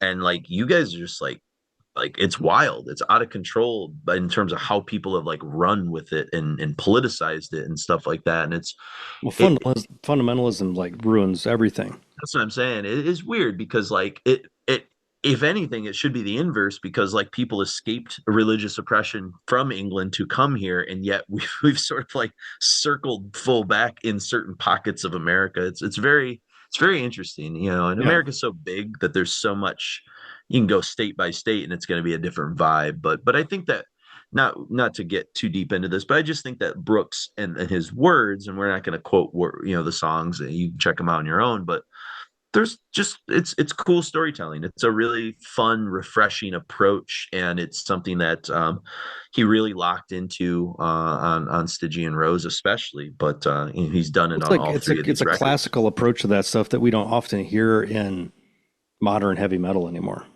Yep, absolutely, absolutely. So let's get into it. Let's get into, you know, we got a quad of tunes that sort of represent kind of where Crypt Sermon got their sort of start with this debut record. And as I mentioned before, Temple Doors, you know, it's a kind of fitting kind of opening. Brooks really has a cool vocal presence right away, you know, when he does the "But what do my eyes see?" You know, he does that kind of, it's he has like a real personality in terms of changing his voice a lot. It's almost like he's playing kind of different characters and different moods on each song, yet he doesn't have to oscillate between, say, death vocals and clean vocals or any of that. He can all Yeah. do it within a range that's pretty impressive. You know, I think Do you it's feel cool. like there's like a heavy like 80s hard rock element to his vocals? I mean, yeah, I think it's there, you know. I mean, Dio's a touch point, but Dio was such a big part with Sabbath I and mean, I'm his even solo thinking stuff. And like later like cock rock stuff. yeah, I do. I actually wrote that somewhere, and I don't know what song it And it's jumps not out to like a me. specific thing, but it's like when I hear it, I'm just like I can't think of anybody outside of, you know, like bits of like Kip Winger and the dude from Cinderella, like Kiefer, and like there's certain like little bits of that I don't really hear in any other Doom band. He will do Kiefer. God damn it, I wrote it in my notes later on. There is a song that very much could have come off of Night Songs from Cinderella, like Nobody's Fool or something like that. Yeah. But all that stuff is based on 70s hard rock anyways. 100%. So like I Yeah, think yeah. that's where it's coming from. It's Searing Orb when we get to that. Yeah, Okay. there's some like vocal things he does that very much do sound like 80s kind of hard rock, cock rock sort of stuff, you know, even You like don't hear from anybody at all anymore no, unless you're one of those bands. yeah, and again, his influence, you know, I really tried to crack them open with those guys, and Yeah. they were very like not tight-lipped. They'll obviously talk about Candlemass and Aeturnus and Peaceful 3 and all that, but I really was like, I want to know like the other stuff, like Hmm. where, you know, and they weren't avoiding it, but they didn't really like get super specific, and I didn't want to beat a dead I mean, horse. maybe But it's not, you know, like that thing. Maybe it's just something that inadvertently kind of happened. But when I the hear fact that when I hear the first two records, I'm like, oh my God, like I'm feeling a lot of that stuff, like a lot of that 80s cock rock based off 70s hard rock. I mean, the fact that Brooks came out in our conversations, and decried how much he loved Dr. Feelgood. Tells you like Yeah, he likes that stuff as much of as course, certainly as much as Chris and I do, and probably and you like some of it as well, of maybe not course. to the extent that we do, but Yeah. he appreciates good songs, I think, Hmm. and good hooks and harmonies and all that. And some of those vocalists were good, like Hmm. fucking Sebastian Bach and Kiefer. Like some of I those mean, all guys that knew what they shit were was doing. about hooks, which this band is Yeah, about hooks. You know. yeah. So I think it's definitely there for sure. In terms of like the music in this song, I mean, Steve's solo into that mini breakdown back into the solo is kind of like textbook fucking Candlemass, Solitude, Aeturnus kind of style. Yeah, the You openings know, and the Conan the Barbarian soundtrack. yeah, for sure. They love a great kind of opening. Ninth Templar will do something kind of similar too. Um, And some of that have old other riffs in that what is this the break after the lead is like a fucking Peaceful 3 riff, fucking Paradise Lost riff. Take a drink. take a drink, people. Take a drink. Anathema. Yeah, Yeah. Yeah. Can people drink for Anathema or only for Catatonia? you can drink for Paradise whatever you Lost. want, man. Yeah, you guys can get fucking hammered on any of these shows we're doing on Doom stuff. we We're we gonna always talk. have a couple beers on these shows, so it's like Yeah, yeah.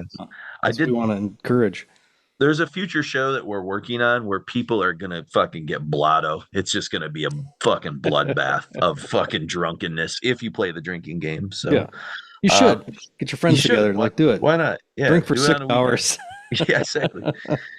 So we go from Temple Doors to Heavy Riders, and again, Brooks really proven his nuanced variety of styles. He's kind of doomy in the first half, and then it sort of goes into that epic kind of like chug in the midsection. And I will say we haven't talked a lot about him, but I think Enrique, um, he's doing a lot of really sort of fun, interesting choices as a drummer. He's got a looseness to him that reminds me of, I don't know, maybe like Bill Ward had that looseness to him, that jazz background. He's not as busy as Bill Ward, but like he just feels like in and out of the pocket. He doesn't have to do anything like super crazy, but he definitely is.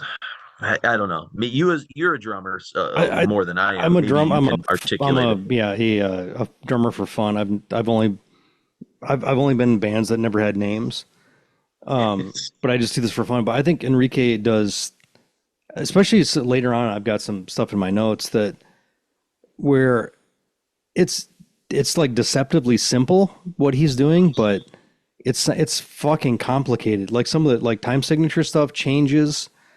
Some of those, especially on the second record, I feel like he saves that record for me Okay. by tempo He's great on it. changes Yeah. and like where there's a lot of like sameness.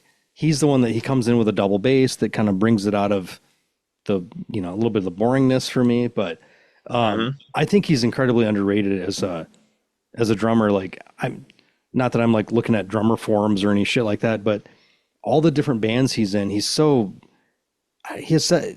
a variety of what he can perform. Like blasts and doom stuff and I think playing doom might be the most difficult type of metal to play, where you're playing slow but still remaining interesting. Yeah. I wonder how much too, like his cultural background, because him coming from South America, I think of all the really interesting choices like Igor always made through the years, that he Yep. was never a traditional thrash guy. He had like different ideas, and I think that that's cool to put. Maybe Enrique brings a little bit of that sort of left of center thinking about different rhythms and patterns because of the music he was probably exposed to, from where he grew up. I don't know. That's just I'm not sure. Who knows? I feel like I see a very rich like metal pedigree. Like he really knows the history of everything he's playing in. If it's going to be like more black metal focused thing, or I mean later on the Mysteriis fucking track is like that's like a college paper on that fucking track. But yeah, like just that really the big thing about this band is they're younger guys, but the respect they have for the whole genre, and then what they want to bring with their own music is just it's next level, man. Yeah, 100%. from Heavy Riders, we get into, for me, I think what my highlight of the record is, but I'd like to think that the title, the Into the Holy of Holies, is a subtle nod to Pulp Fiction and Samuel L. Jackson when he's talking about foot massages Possibly. versus other body parts, the holiest of holies. But yeah, it's got every flavor needed in this tune. You know, the range of tempos. I think it's Brooks' best vocal performance. That Starts fucking out like acoustic at the gates, intro, cello and shit. Yeah. yeah, fucking great chorus, real cool, fucking just great tasteful sort of songwriting. You know, there's one what is it? Oh, that fucking sequence from like 410 to 610 is like fucking majestic. It sounds like Seeds of the Desolate, which is probably maybe my favorite Solitude Aeturnus tune. It's definitely one we played on that episode. But just really active, great solos to rhythms to fucking melodies to like it all melds really well together. This is like a portent of where their best ideas are going to be sort of moving forward for me, at least. I'm not sure what you thought of the song, but Yeah, even like it's a good one. like what Enrique is doing with drums in this with the double bass is like not what you'd normally think. When you hear the song, you don't think this song needs double bass. Mm-hmm. And he's always, every time like the song is kind of lacking a little bit for me personally, as somebody who follows like drums or what, you know, it's a really big deal to me in music because I love busy drums, and he really kind of brings that to the song, and not necessarily where you think it should happen, but it's always just very tasteful choices. I wonder if that's probably at the core of why you might not be as drawn to like Funeral Doom as some people. Perhaps maybe it's the drumming, you know, the lack of propulsion. Well, it's perhaps. a lack of that. It's a lack of hooks. Yeah, Because it's yeah. like slow as like, you know, Paradise Lost ever was. There was always hooks. And that's, I think, probably part of the point of Funeral Doom is like this just fucking bleak It's like thing. fuck you to hooks. Yeah, But like, I can't think of a time when that's like what I want to hear.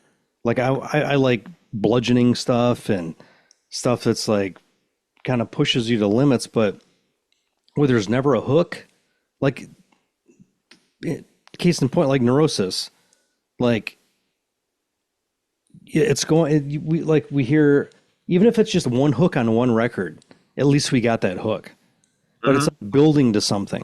yeah. There's the tension release that gets, And some of the stuff gets that's you just there. like, just so fucking slow and like like not even meandering, like just kind of, some of that stuff is very hard for me to penetrate if there's I not get it. something else happening. You know, I like, you know, a lot of early Evoken stuff, but it's never as like, there's always more variety to it. But some of the stuff is just, to me, is like some of the Funeral Doom stuff is just too much. Yeah. doesn't do I me. mean, I don't pull those records out either because you know I've bemoaned many times to Requiem listeners like I don't have time to sit around and like listen to as much music because of my job and stuff. So if I do, I'm definitely probably not putting on Funeral Doom. You know what I mean? So Yeah, I it's can't think. I don't know what, like, what's the penultimate Funeral Doom band? you know, you've got your disembowelments and your Theragothans and some of those or skepticisms and stuff. And I like those records. They're pretty interesting and They're cool, you know. they're fine. But But I never pull them out yeah. ever. Yeah, Um, yeah. I don't know. Disembowelment I pulled out recently. That's more interesting than I remember it being. I'll say that. It's got a lot more It's death been metal 20 years going since on. I've listened to that record, but Yeah. yeah, I bet you'd like it more now. It's got like probably. a little more like immolation kind of aspects to it, you know, some of Yeah. that suffocating death metal kind of aspects, you know, but anyways, we won't make it about Funeral Doom. Let's get back into the garden. All right. You know, title track when we get there. I mean, I just wrote this is the essence of like tasteful, intelligent metal that focuses on great songs over the flash. Like it's really about you know songwriting, and yet the songs are always heavy. They're always epic. Um, We get a you know, Micah Mott lead at the end of Holiest of Holies too.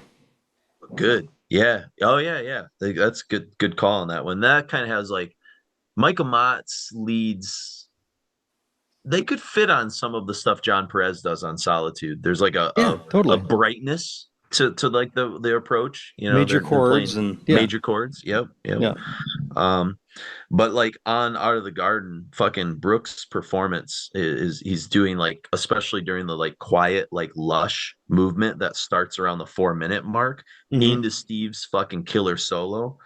Fucking, I just wrote inject that shit in my veins. It's like that's the shit I love. And then the song ends with like a fucking cool, like almost catatonia like ending. That's just awesome. I don't know. It's fun shit. I didn't overwrite notes for this because a lot of it I'm like, just yeah, the songs are gonna kind of like do their part. I don't think Yeah. this is not a band that like is like so abstract. You know, you hear them and you're like, oh, this is good. Like I like this. Well, This is yeah, I metal. mean, Whatever this is, you know. the song "Out of the Garden" is like, Anathema riffs and Rob Lowe and what else do I have in here? Um, Really Rob this Lowe is where I from put like, more fucking Wayne's World epics era, in the Rob Lowe. Bible. So What else do we have in here? Yeah, like heavy like respect for tradition of doom metal. mhm. Um, yeah, a lot. I mean, it's just I don't know. It's just these guys are just they're Really pulling in all good. these different angles and like Solitude Aeturnus is one of those bands that I don't know how many people even in a general sense, like metal people probably have definitely heard the name, but I don't know how many people have actually listened to the band and like Hey, how like they were torchbearers during an era where nobody gave a shit about fucking doom, and then like Cathedral come along and that type of doom, like more traditional based stuff, because like PL was definitely going in the death doom territory, but Solitude Aeturnus is one of those bands that was just they were kind of out of time, and they still just were standard bearers during that same era. well, if people are new to Requiem, I know a podcast that covered Solitude Aeturnus. Oh yeah, Just roll back a couple years in our feed, and you'll be good to go. So, and they've um, reissued most of their catalog, which is wonderful there it for is. your Yeah, pocketbook. Yeah, because that stuff, yeah, the original stuff was pretty pricey. yeah. So, and then we're gonna hear Stephen Brooks introduce a Mayhem cover. Um, And basically, this was a Mayhem Doom cover that the band did in 2017 for the Decibel sort of Flexi series. Well, this is the mysterious Doom Sathanas. Doom Sathanas, yeah, and this is also going to be followed by some sage words from Albert also about the Decibel recording and some of what he thinks kind of makes it work. And I think that will be a good place for us to start when we come back, is to unpack this De Mysteriis cover, and we'll let you hear it with fresh ears if you haven't heard it before, and then we'll kind of come back and maybe talk about what makes that sort of interesting here. So we've got Temple Doors, Heavy Riders, Into the Holy of Holies, and Out of the Garden from the debut Out of the Garden. Then, like I said, some interview clips that precede and follow the Mayhem cover, De Mysteriis Doom Sathanas from Decibel 7-inch 2017.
surely last.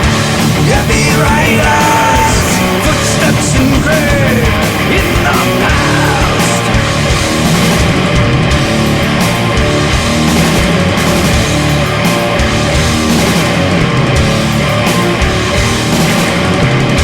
Heavy riders, these roads that we paved will surely last.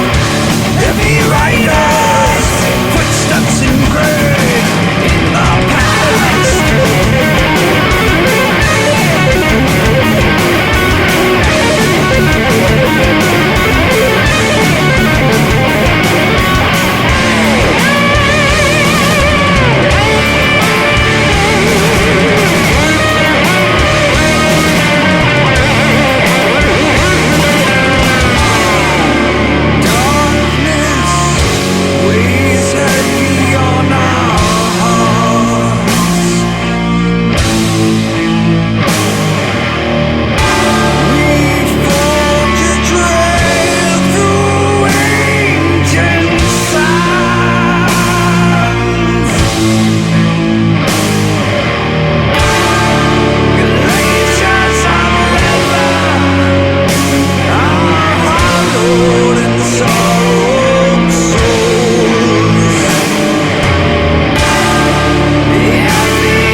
How did you approach doing the sort of the Doom version, the Doom Sonathus for the Decibel Flexi, in terms of wanting to add a unique flavor to cover songs or doing a famous or a famous song like that Mayhem tune?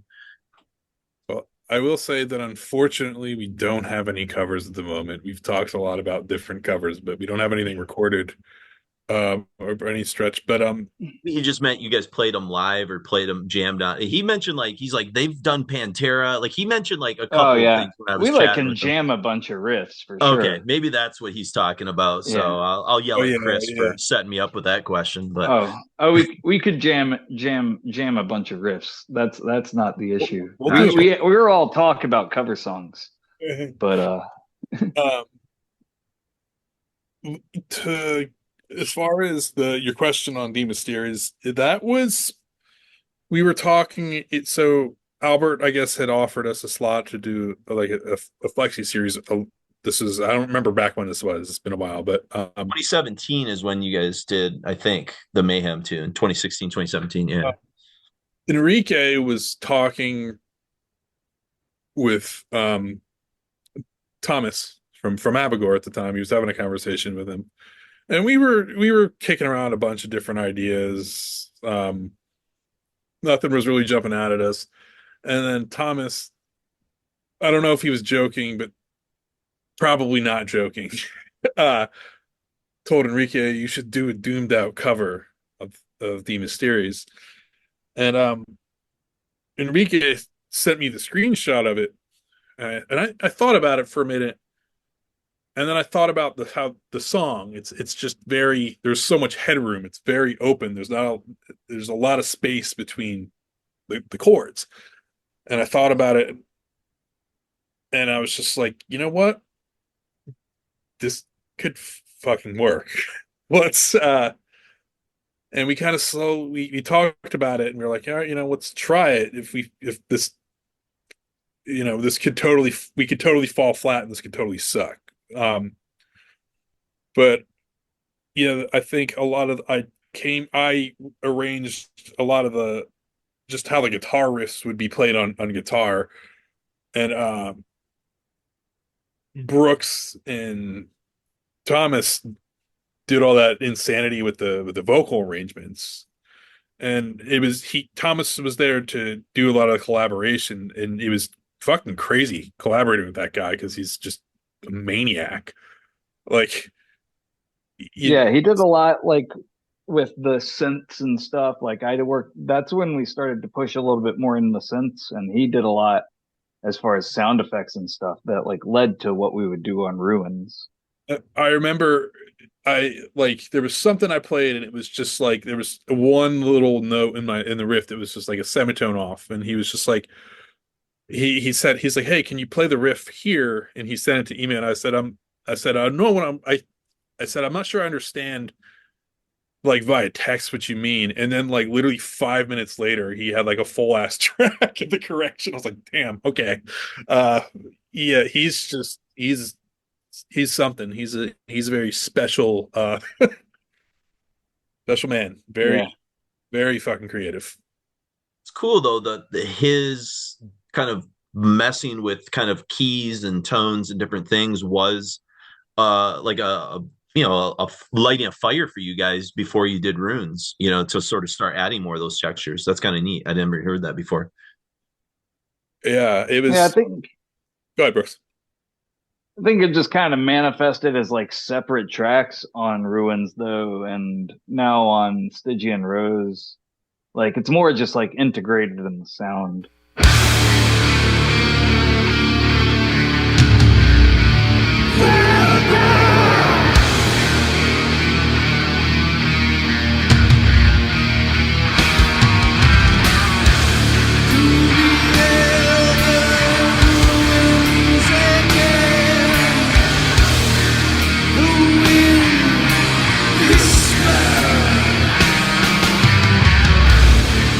Beside the deep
So we are joined once again by the great Albert Mudrian, who I think people will probably hear this episode before the one we also had you join us for, which is we'll keep that a secret for people for future Requiem episodes. But so I guess for people that I know you had to do this for the previous episode, but tell us a little bit about your background and why we might have brought you in here to talk about a band like Crypt Sermon. Sure. Again, thank you for having me. Stoked to be back on Always a Requiem. pleasure. Yeah, Crypt Sermon. I run Decibel magazine. We we are a heavy metal magazine in the year 2024, and Crypt Sermon are a band from Philly that we have been watching since really their inception, and worked with closely, whether that is having them play Decibel related events or releasing tracks from our Flexi series, or just trying to tell as many people who will Yeah. listen about them as we can. Sure. They're a heavy metal band, Yeah. which I think is probably goes without saying if we're talking about them on the Requiem. But I don't know, man. I feel like 3 records in,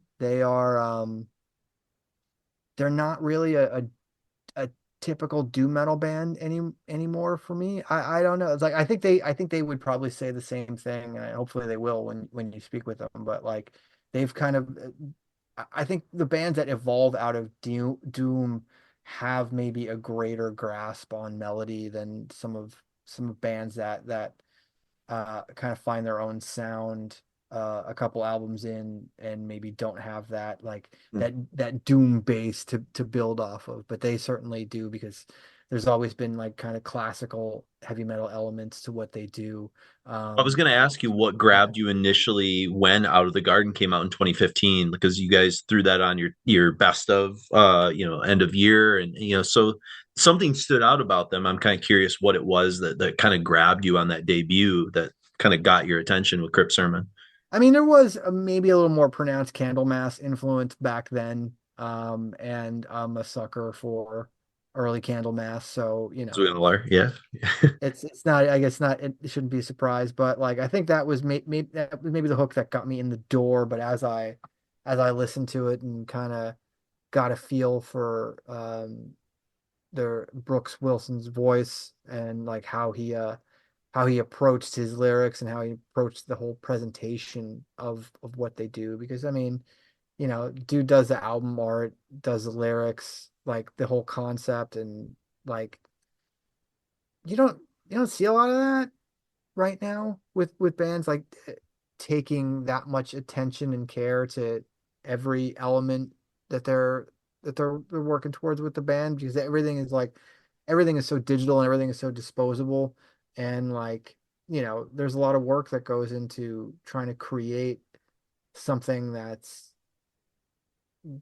I don't know, bigger than you are Curating like in a some whole sense. vision of something, I feel like, Yeah, like, there's world building, yeah. and I think that Crypt Sermon have um advertently or inadvertently managed to do that really well over, I guess I mean, they're active like a decade now, right? Yeah, I mean, debuts 2015. The demo was probably the year or two Right. before. So yeah, absolutely.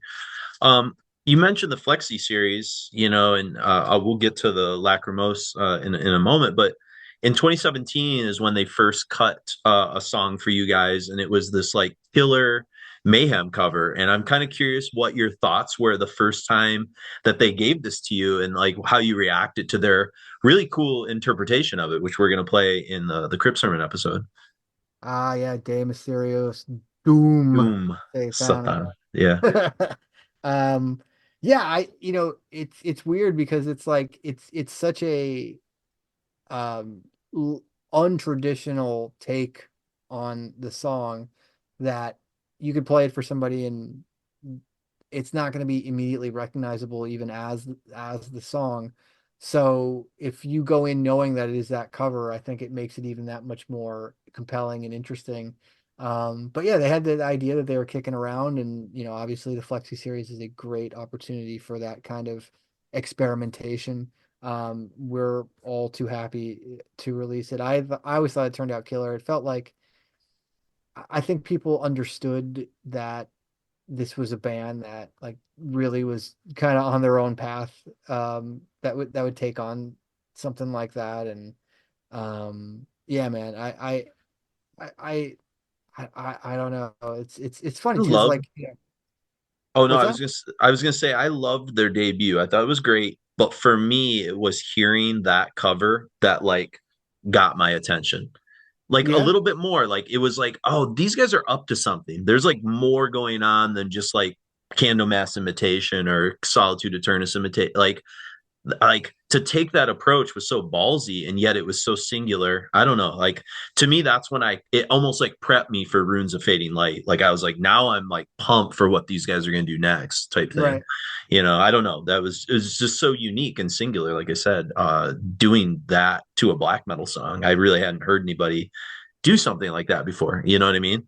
Right. So I don't know, maybe that's what there was, just like it announced them a little bit more, and that doesn't always happen with some of the stuff that you guys do with the Flexi series. But to me, that was like a big, I don't know, that was like a real standout kind of track. That was 2017. That was that long ago. My God. Yeah, yeah, I know, crazy. 2 years after, so it was like 2 years after their debut and 2 years before Runes of Fading Light. Right. So that was De Mysteriis, Doom Sathanas, Out of the Garden, Into the Holy of Holies, Heavy Riders, and Temple Doors. And we last just heard from Albert for the first time there. So again, people unfamiliar, Albert, the editor in chief of Decibel magazine. I think he introduced himself in that little clip. Anyways, so For 20 years this year. 20 fucking years. I 20 know. fucking years. I've been I'm looking for gonna high 16. five him for us, Mark, Yeah. on Saturday. When we see him. Oh yeah. There's actually a really nice kind of conversation piece. I think it's at the very very end of this episode where I sort of I got a little weepy with Albert about the role that Decibel played in our creating of, I think, this podcast. I kind of just sort of riffed on it a little and just thanked him for years of inspiration, and probably without his book Choosing Death and Decibel's Hall of Fames, I think that was the impetus for maybe some of us kind of conceiving of how to construct requiem metal. But I may be wrong, but I just said it definitely was floating and around that, and seeing somebody record the history of death metal kind of was like, holy shit, we could tell this story too on episodes. Kind of. Yeah, that was definitely part of it. Yep.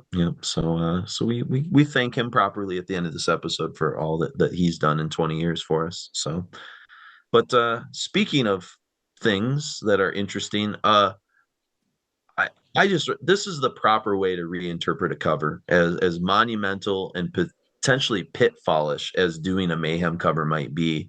Um, you know, I didn't write a lot about this because I just think it speaks for itself. But I do think that the song that it reminds me of the most is probably Typo Negative's Black Sabbath, in that you can take an original song and you can kind of put your very personalized stamp on it and totally change the mood and the vibe of the song, but yet be so honestly, like, I don't know, like you're still like honestly beholden to like the spirit of the original, but you've completely recontextualized the song. And that's really where I kind of stand with it. It's just obviously they tip their hat by renaming it, but like they're not trying to do something that's not within Crypt Sermon, and that's the thing I think I appreciate the most about this cover. So what are your This is thoughts? what shows their musicality, as well as like a lot of band, like most people use covers as a way for people to like,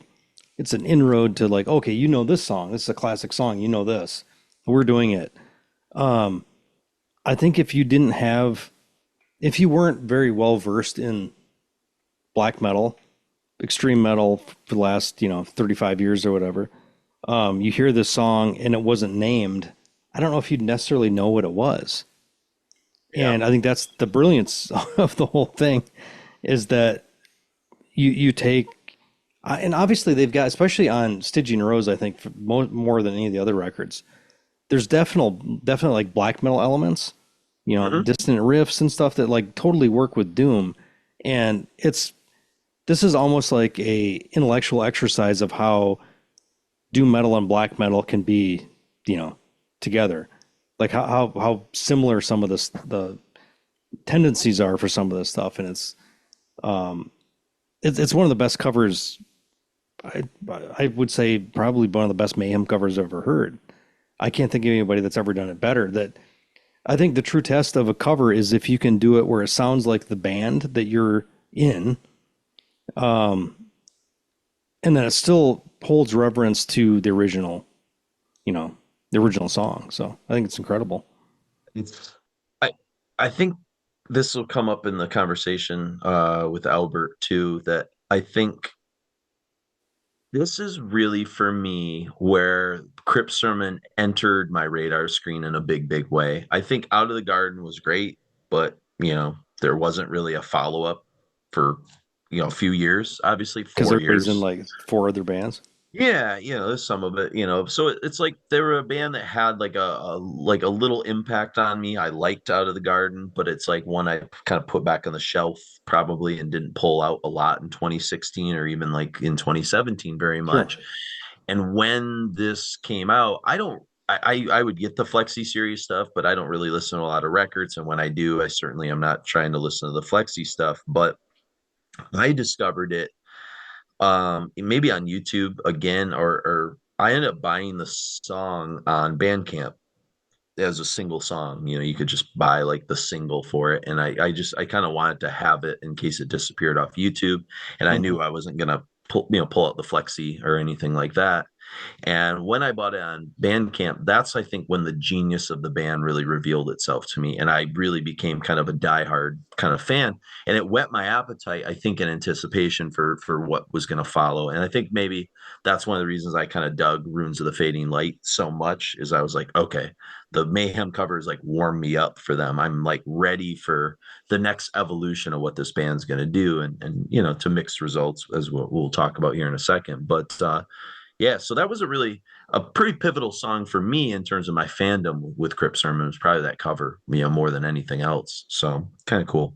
Yeah. But yeah, so then we arrive now finally at their sophomore album, the as we mentioned earlier in the episode, the controversial, not really, in quotes, Runes of Fading Light. My antennas for the band really came to full attention here. But the band itself, as we'll hear in interviews, kind of has mixed thoughts on it. I'm glad to hear that. Yeah, no, I think one of the things that they, kind of fought over as a band was whether to include the three little like 90-second pieces that sort of stitched together on the record. I think now in hindsight, they regret having that. It kind of is more than what they needed. I kind of saw them as like kind of what Morbid Angel did on like Blessed Are the Sick or something. They didn't really bother me that much. They're not necessary. They're just kind of like intro, outro kind of things, I guess. Yeah, I mean, enjoy stuff now. I skip. Yeah, I think what we got into conversation when I talked with Stephen Brooks, that like I think that this is an album that has great songs, but it's not an album I listen to from start to finish. And that's kind of I was really curious when I was doing notes for this, like what the interview that you did with them was like. Were they doubling down on? It feels like they're doubling down on Doom. Like they wanted to be more. It seemed more straightforward, more like straight Candlemass to me. Was definitely a lot more vocal harmonies, which may be the Candlemass aspect. They're really going for big hooks and vocal harmonies. The vocals were kind of the.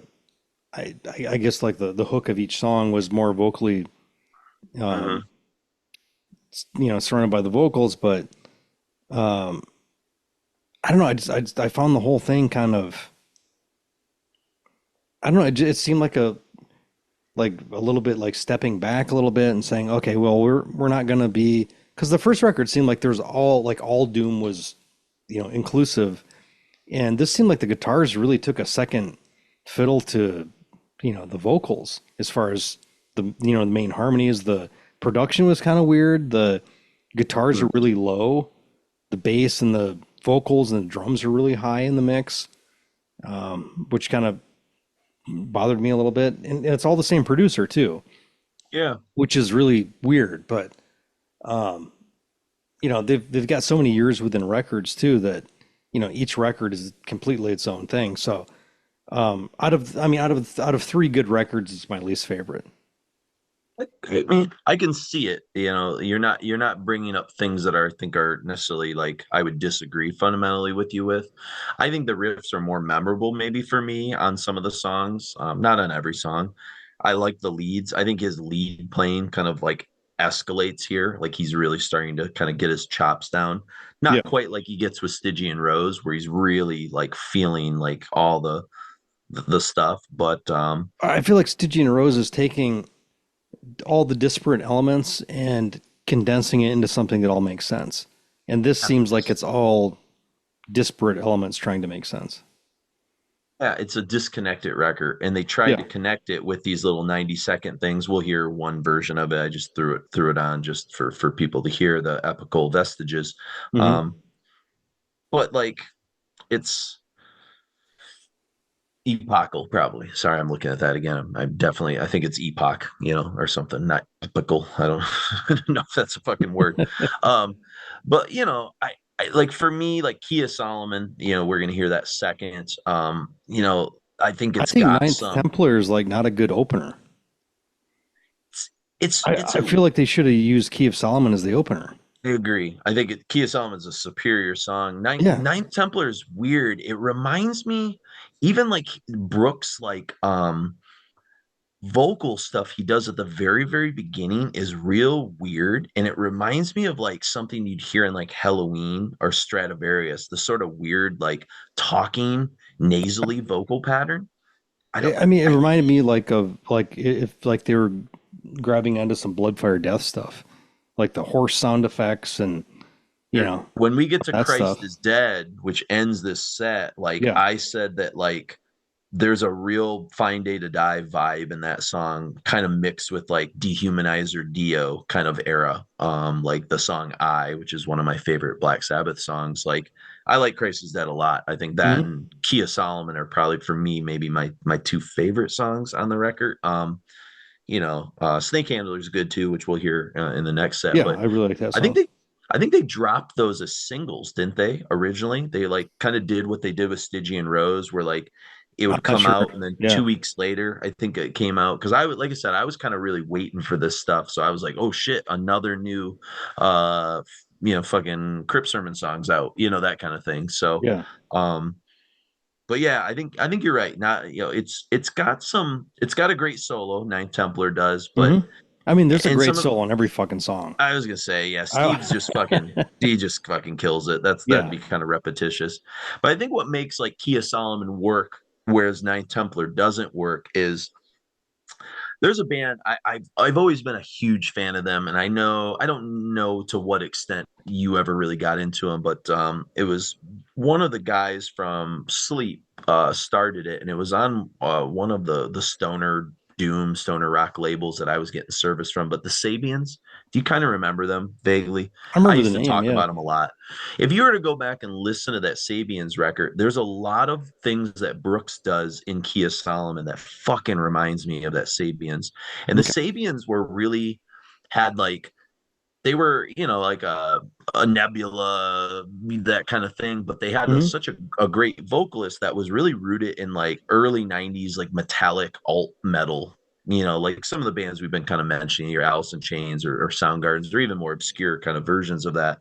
Um, and that's kind of some of the things that Brooks is doing with the vocal hooks in Kia Solomon. For me, at least, I'm hearing some of that aspect.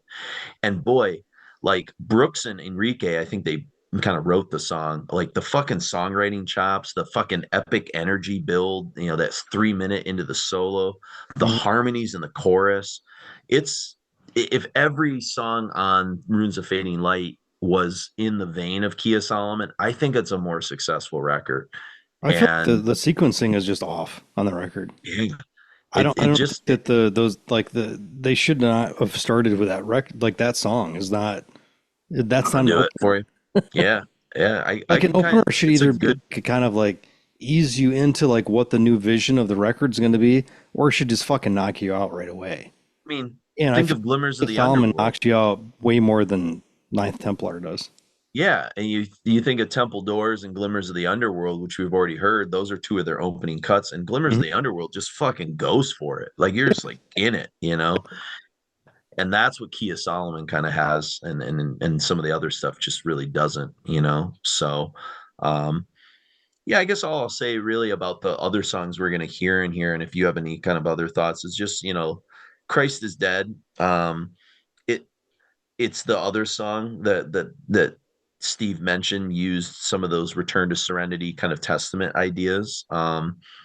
It's kind of like a perfect Doom song. I kind of wrote it reminds me of like Born Too Late. Not in that it like sounds like Born Too Late, but like when you hear Born Too Late from Saint Vitus, you're like, oh, this is what like a perfect Doom metal song sounds like. It's got all the elements. It's kind of catchy, it's heavy, it's got musicianship, it's got hooks. It's I don't know. It like I said, it has that Fine Day to Die meets kind of Dio dehumanizer sort of thing happening. It's I Yeah, think like that and it's Key of Christ is Solomon. Dead is it's Eric Wagner, Rob Lowe, and Messiah on Yeah, vocals. And I then wanted to with it's say like Trouble. Candlemass and Bathory and Yeah, Candlemass and Bathory mashup with like Slayer riffs slowed down. that's well said. Like a lot of weird shit going on there, but Oh, here's something you mentioned Bathory, and I always think we forget this, but do you remember what Bathory record? I know the answer, but I'm kind of seeing if you remember yeah. what Bathory record. A lot of those peaceful, we'll say even the Peaceful Four, were like really kind of weirdly obsessed with because it's also the record that Crypt Sermon, especially on Stygian Rose, I think they drew some influence from because it came up in the interview. And it wasn't Fine Day to Die. It wasn't fucking Blood, Fire, Death. What was it, Hammerheart? No, keep going. It was Uh, Twilight. Twilight of the Gods? Twilight of the Gods. That was the record. I remember Really? reading in some interviews that like Paradise Lost was really into that. Anathema loved that record, and Catatonia listened to that record a ton around the time of Brave Murder Day. And Crypt It's Sermon brought it crazy. up, and it's like, man, that's a record I've never really sat down. It clicked with me, man. Like Blood, Yeah, Fire, Death was so fucking good. It was really yeah. hard to get past that. So I think it's time maybe we need to like pull that record out now, years later, give it like another chance. And I haven't really pulled that record out in a long time, but maybe it'll hit different now. And I'll be like, oh I, shit, I, all I right, mean, I I've get picked up this. most of that stuff now. I've got, that and Blood on Ice on vinyl. Like that's where I interviewed Korthon. Actually, is the Blood on Ice record, which is fucking insane to me. I've got Yeah. an autographed version of the CD, Hmm. but like that's not. Yeah, that's not like a record I would think to Oh, maybe it's pull out. better But than we let's think. let's And re-examine it. yeah, so I'm willing to do it. So, but yeah, that's and I'm not saying that was a huge influence, but it's funny that it came up. And I've seen that record come up from some of the bands I love the most. I'm like, they're hearing something in it or something's working for them that never quite worked for me. And I'm sure there's got to be something there if Well, I everyone mean, we like Stygian Rose likes it. definitely has some Bathoryisms into Sure. it when Yeah. we get into that too. So Yep. Yep.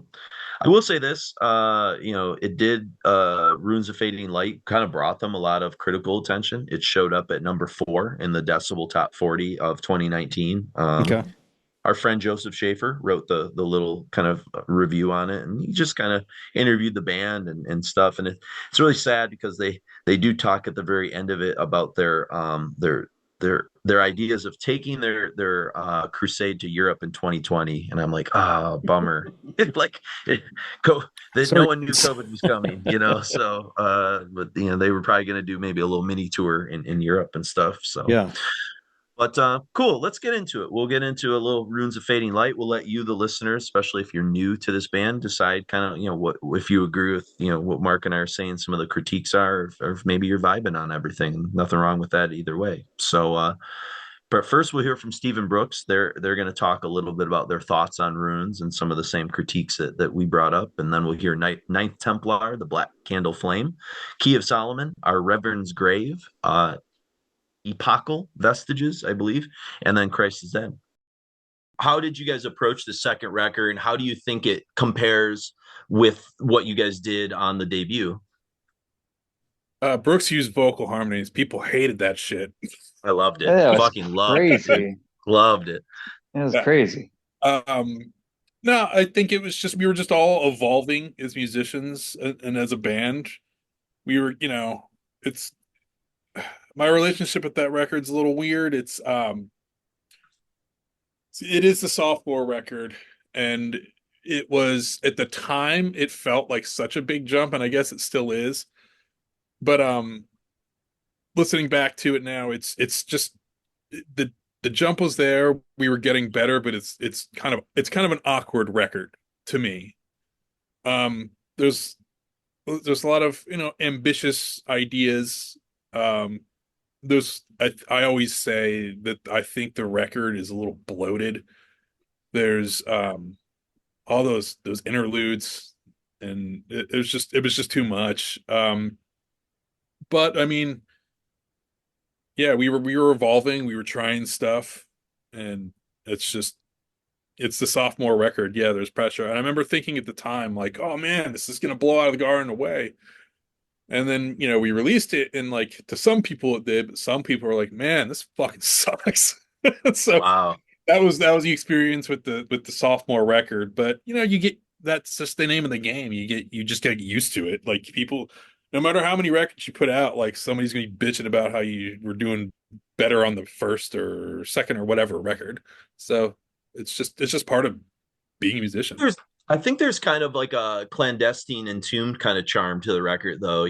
People criticize clandestine because it's like got too many cooks, too many ideas sometimes in some of the songs. But like to me, that's part of the charm. It's not as like streamlined and maybe focused as like the debut. But and again, I don't think it sounds anything like clandestine. But you get what I'm Oh, saying? That sophomore kind of like, it's such a weird record, and I think your guys' record is weird, but in a way, there was something more. I got it.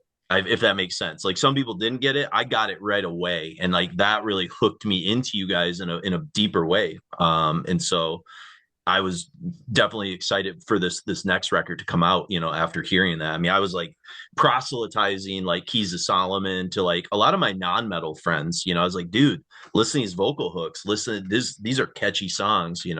So I I think think yeah, Brooks. the I think the Ruins of Fading Light, we were really trying to press the epic doom metal genre thing because we didn't really know what else to do but to like press into playing a style of music and also try to like expand that style of music a little bit.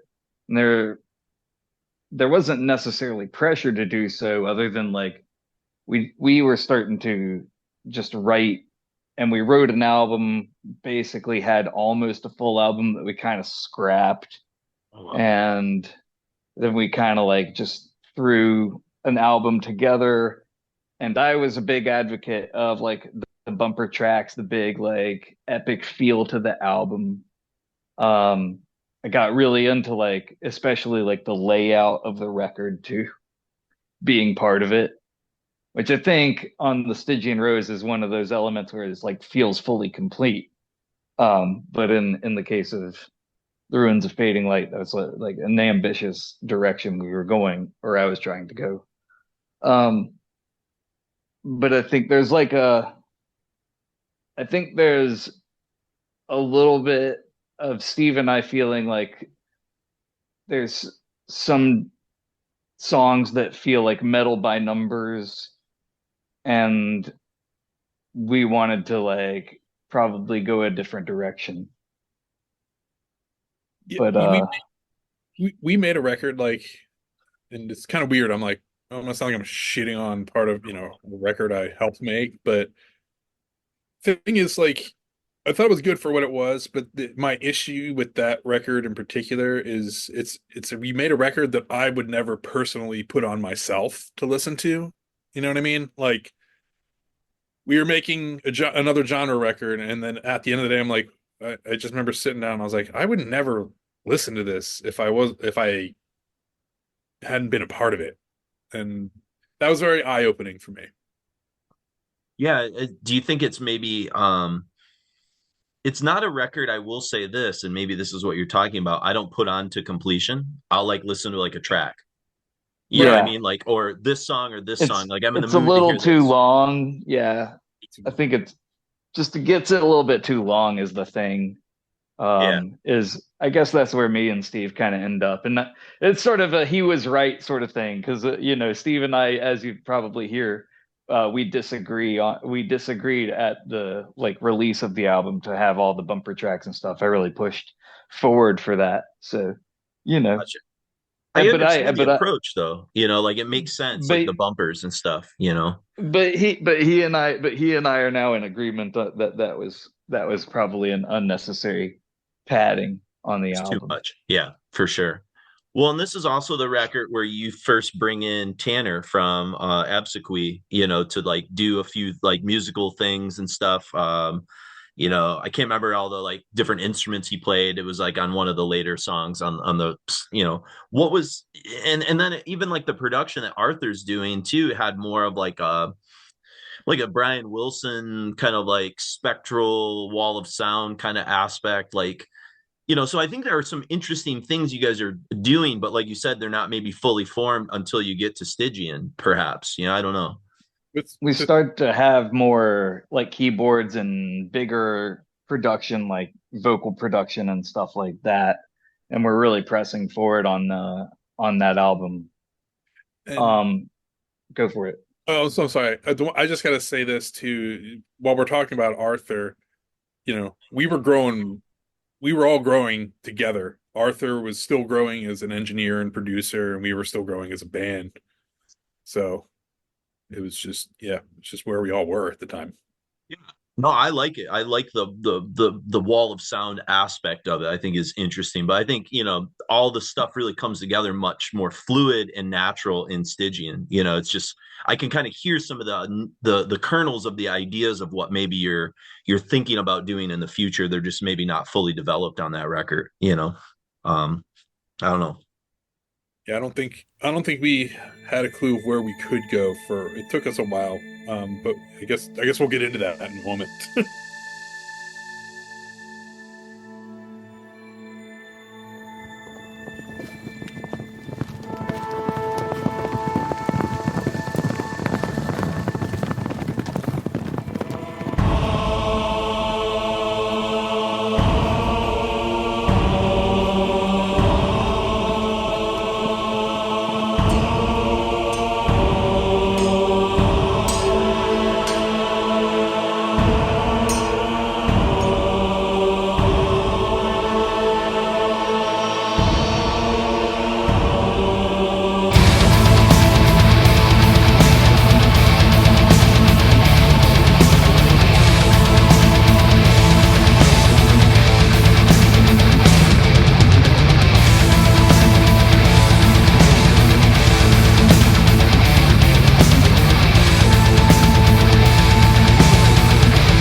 sun will be blessed. Final moments of perfect stillness, where the wars are finally won. Death breathes a sigh as the new way of crying for a rotten us in the setting sun.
Christ is Dead, Epochal Vestiges, Our Reverend's Grave, Key of Solomon, and of course we started with the controversial opener, Ninth Templar, Black Candle Flame. You decide.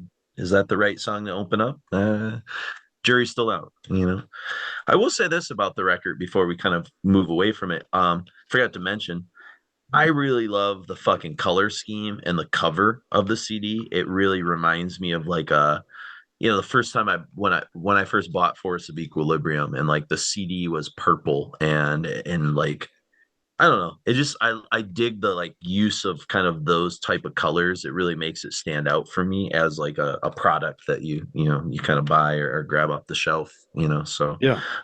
kudos Brooks for another interesting sort of layout and color scheme and cool little things kind of happen in there. So um I did forget to mention, this is kind of random, but as we were kind of pausing, I was kind of staring at my bookshelf, CD shelf in the basement. I forgot to tell you that one of my, I don't know why, but I just decided, because this is how people like Mark and I do crazy shit, to reorganize a bunch of my DVDs. And now I have like I brought I created more space for directors, so I've like tried to like organize like, and bring even more big director runs, because I was like, you know what, like that's kind of fun to like, it's like how a bookstore would be, organized by like an author or something. And so I did some of that. I took all my It's like classic high movies. fidelity, man. Like you break Yeah, up and you move all your shit around. yeah. So I decided to do that and shift some things around upstairs, downstairs, reorganize this. And I've got like a film noir row now. And I even Nice. dare say took some of my Criterions out of the Criterion Oh, area, dude, dude. and put them in with the proper directors and things like that. I was like, you know That's, what? Fuck it. I'll break code. I'm going to do it. But I figured you'd appreciate that. So I was yeah. just kind of staring at my little film noir section, kind of going, oh, yeah. Forgot to tell Mark I did all that. So next time you come down, you'll get to see the new curated library of how it's all set up. But Awesome. yeah, anyways. So now it's finally time to unpack this grandiose new record that we've been alluding to and talking all about. We'll hear one more tune from Runes, which is the Snake Handler, before we kind of finally get into the Stygian Rose stuff. And, Snake Handler is good stuff. It's probably their most epic song on that record. It's longer. I think it's like 9 minutes or so. I think it's It's kind probably the portent of Stygian Rose. A lot of it. Yep. That's kind of one of the reasons why I decided it might fit really well in here, because it does sort of like give you some of that. That's fucking crazy, Mark. I actually have a sentence that says almost a portent for Stygian Rose written down in my fucking notes. It's got cool non-doom elements woven into it, which is, I Mhm. think, what maybe you're hinting at, that like this is the band starting to untether itself from the expectations that they've sort of, um, set for themselves. And I think we talked a little bit about Brooks's fascination with these snake oil huckster kind of mythos, and the idea of a snake handler, right? Just from the Yeah. very concept of it is a kind of a major topic that they're going to explore even deeper on the Stygian Rose. And I'm not going to try and explain that story, because Brooks actually does a really nice job in kind of getting into the main character who is on the Stygian Rose. And he, kind of explains why he's fascinated with that character and some of the unique stuff about this spiritualist guy from the 1800s and early 1900s and such. But yeah, I thought Snake Handler would be a good way to kind of go out as we sort of transition into Stygian Rose stuff. Which I think also has battery elements. Like the dynamics are like, yeah, this just completely leads itself up. Like it's thank you, Jason, expertly, you know, sequenced to get us right into the new record. It's what I'm good at. I don't know. It's a talent, we were talking about my stepdad kind of working at my Hmm. house and your house, and when he was down in my neck of the woods, I just got my wood floors done and put some new trim up and stuff like that. One of my proudest playlists I've recently made, which Mark also rocked out to when we last revisited, is a playlist called Transams and Short Shorts, and I put that on while we were doing trim, and the nods I was getting from Larry, he was like, "Oh, I haven't heard this one in a while." Oh, I was like, "You're the target audience for this fucking playlist, man." So 70 years it's old, yep, fucking hard worker, man. he's a good guy. Yeah. Yeah. So that's a knack. I don't know. Playlists are my thing. I love fucking around with them. I don't know. It's like one of my toxic traits. I like making other people happy by Yeah. Nothing like toxic about that, man. No, but like to an obsessive kind of thing. Like if Yeah. I'm like in a big group of people and I can like kind of like sequence out music that makes everybody like, I'm like, oh, I get some like weird satisfaction from that. That's probably healthy somewhat and probably unhealthy in other ways. So we don't need to unpack that psychologically right now, Mark, but it's a thing, who knows? So yeah, dude, from the first drop of these three singles, I think the three singles were Thunder, Heavy as the Crown, and I A believe Perfect Mind. Glimmers, Yeah. right? Hmm. Yeah, Thunder, parentheses, Perfect Mind. I think those were the three singles that they sort of released in anticipation for this. And even if you bought it on Bandcamp, you didn't get a preview of the other songs until the actual drop, which is Yeah. kind of genius. I love the idea of making people kind of wait for certain things because we are Well, in this day and age, I think that's fucking great. Like Coffin Storm, we didn't hear it until it was out. And same with like new Dark Throne shit. Like, but I think Yeah. like people are getting really, really kind of crafty with the sequencing of, okay, we're gonna do some type of single. That's gonna set the tone. We're gonna do the little video or whatever for it. I think people are much more aware of that than they have been in the last like 10 or 15 years. I used think to be it's great. such a It feels much more defining 90s. Yeah, I was gonna say it used to be such a defining part of like our entire youth. I mean, Oh, totally. for Yeah. I don't know what for you the ultimate thing is. I know what my ultimate example of this is, and it's Guns N' Roses, because the anticipation as we approached Use Your Illusion was so monumental because of how big Appetite for Destruction was, and they dropped the You Could Be Mine single like 6 months before Use Your Illusion came out, Hmm. but it also had sequences in the video from upcoming Terminator 2, and it Yeah. simultaneously whetted your appetite for two giant fucking products that were gonna like fulfill my seventh grade brain with just like endorphins of glory. And I was like, oh my God, if every song is as heavy as You Could Be Mine, this is gonna be the greatest thing Guns N' Roses ever done. Use Your Illusion, has some good songs on it, but it's not. It's a mixed bag to say the least. But it's still, what a great psychological impact stuff like that had on us growing up. Like Yeah. when you didn't have the internet and couldn't just get instant gratification. And I just think that it was just really hotly anticipated. I kept waiting for that record to come in the mail and when it would sort of finally drop so I could hear the other three songs on it. But Well, I think when did like Blood Incantation's been doing with like the EP that came out, I don't know, 6 months ago or whatever, or maybe more, I'm not sure. To the new record, like Mhm. they're taking a very 90s, kind of approach to this whole thing, and it's nice to not know everything that's fucking happening. Like to have a little bit of like, oh, like what's gonna, a little mystery, like what's gonna happen? Like, oh, this song sounds awesome. What's the new record gonna sound like? Relation's even done that too with some of these new songs leading Mhm. towards the full length. Yeah. So I think Because it's that smart. was the thing with like, early on in this, like we didn't know anything about any of these people. Now we know everything about everyone. I think we need to like let some of the information not come out quite as fiercely. Hmm. Like I love the intentionality with some of these, EPs where like this is the precursor to what's going to happen in this next album.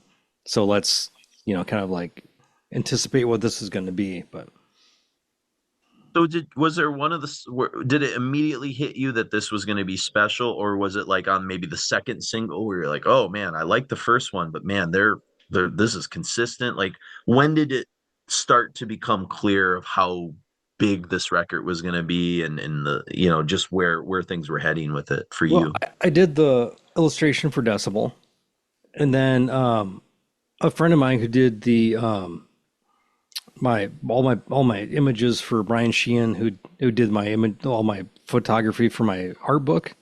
Uh-huh. He actually co-directed the video for Heavy as a Crown Oh, of Bone. So I heard that, and then I got the full. When I was doing the illustration, I got the full album, and I was like, Jesus Christ, man. Because the last album I was like, it's fine, whatever. It didn't like blow me away. But this record was just like, dude, this is completely next level. I think you texted me and you were like, Yeah. this is fucking nuts. Like, And I dude, was this like, fucking oh, album is dude, like, holy I was crap. so jealous. I had FOMO. I was like, oh, Yeah. but I was also like, I actually don't want to hear it. I just remember thinking that, like, I could ask Mark for it, but I'm like, no, fuck it. I'm gonna wait. I'm gonna wait. You It's know? it's also it's tough in this era too, because you have like I get a promo of something and I can't share it with somebody because it has an imprint of me Mhm. on it.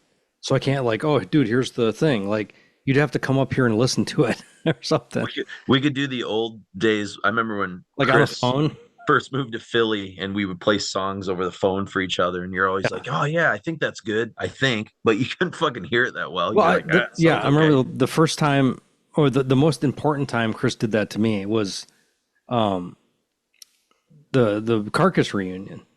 And he Oh was like, yeah. "Oh, dude, check this out." I was like, "It sounds pretty cool, but it's on a fucking telephone. Yeah. It's on a I cell think I phone, like and it this. sounds kind of Yeah. like shit. But Yeah. I can kind of get that, like they're going back to basics, and it sounds awesome. Uh, Um, this is like Surgical Steel Yep. back in Yep. what 20 fucking 13 or something. 2013. Yep. I think it's Yeah. 2013. Yeah. So I was like, holy shit. It doesn't happen often. Like when a PL record comes out and I do a illustration for it or something, Albert will send it my way. But like those are the ones that I'm really, the long term bands where I'm just like, oh fuck, I gotta hear this shit. But when I heard this, I was like, okay, I'll throw it on. And I listened to the record and I was like, that's great. Like I listened to it all the way through, fantastic. Like I'm gonna listen to it again, again. I probably listened to it like 6 times. It was fucking incredible. I think some of the best records are where they leave you after you hear the whole thing. You're like Rain and Blood. I want to hear this again and again and again and again. And I don't know how many times I've listened to it at this point, but think just it, everything about it's fantastic. well, I think it also reveals different elements the more you listen to it. Like I Yeah, noticed that this last note session that I did where like I heard things that I think subconsciously I'd already heard, I was aware of, but they floated to the surface. And I was like, oh, okay, I like that. I like that a little bit more than I kind of thought. And, honestly, as I was kind of trying to find things to sort of write about these, first little trio of songs we're going to hear after Snake Handler, the superlatives kind of start to escape me a little bit. Yeah, I mean, you talk about Thunder, Perfect Mind, we're going to hear, it's like, it's kind of got like a slithering doom kind of thing that sounds like a deeper cut you would hear almost on like, it's almost like a combination of stuff that like not the hit songs but like the deeper cuts on like Facelift or Dirt mixed with like some early like Metal Church. It's like I okay, can't describe the feeling, but like that Metal Church record has this kind of, it it's not a thrash record, it's not a new album record, it just sort of exists. Another band that never really fit with the times, right? I would of say is Metal course, yeah. Church. And I think that like they tap into that, but they have like this early 90s kind of doom on Thunder for me that reminds me of like, I don't know, like a Bleed the Freak or one of the really truly like heavy deeper cuts from like Alice in Chains or something of that ilk in the early 90s. And again, I probably am not nailing it because like I said, I was really struggling to like describe why I like what these things. And I think a lot of times they just kind of speak for themselves. Like Crypt Sermon doesn't have to do a lot of heavy lifting for you to realize how good they are. I think everyone will recognize that, Well, I think yeah, they're so good what they were doing, and I think that the addition of Knox and Tanner on bass and keyboards like fill everything out so much. Where it's just like, holy shit, dude, this is really fucking good. And I think the longest section of the interview that I think people are going to hear is not in this set quite, but it's coming up, but it might be in this part here where they talk about the role that Tanner played as somebody who kind of like bonded the group together and Hmm. brought them. They were pretty. they don't get into specifics, but they were not in a good place after like Runes of Fading Light, and especially after COVID. And I think Tanner was like the salve that healed them and kind of like gave them sort of focus again. And whether Well, it's the other guitar player, I don't know. I'm not sure what the circumstances were with the other guitar player for the first two James, records. yeah, or no, is it James or Chin? I can't remember. Chin, he went from bass to guitar. You're right. Yeah, James played on. He was the other guy on Runes of Fading Light. So yeah, Yeah, so yep. I'm not like it's not Lipschitz, which is Lipshinsky. Yeah, yes.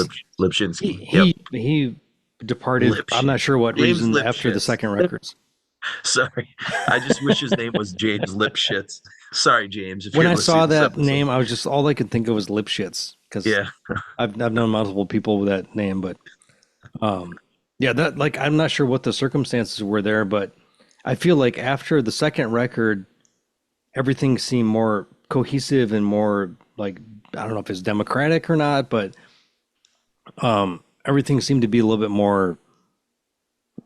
It just seemed like everything came together more.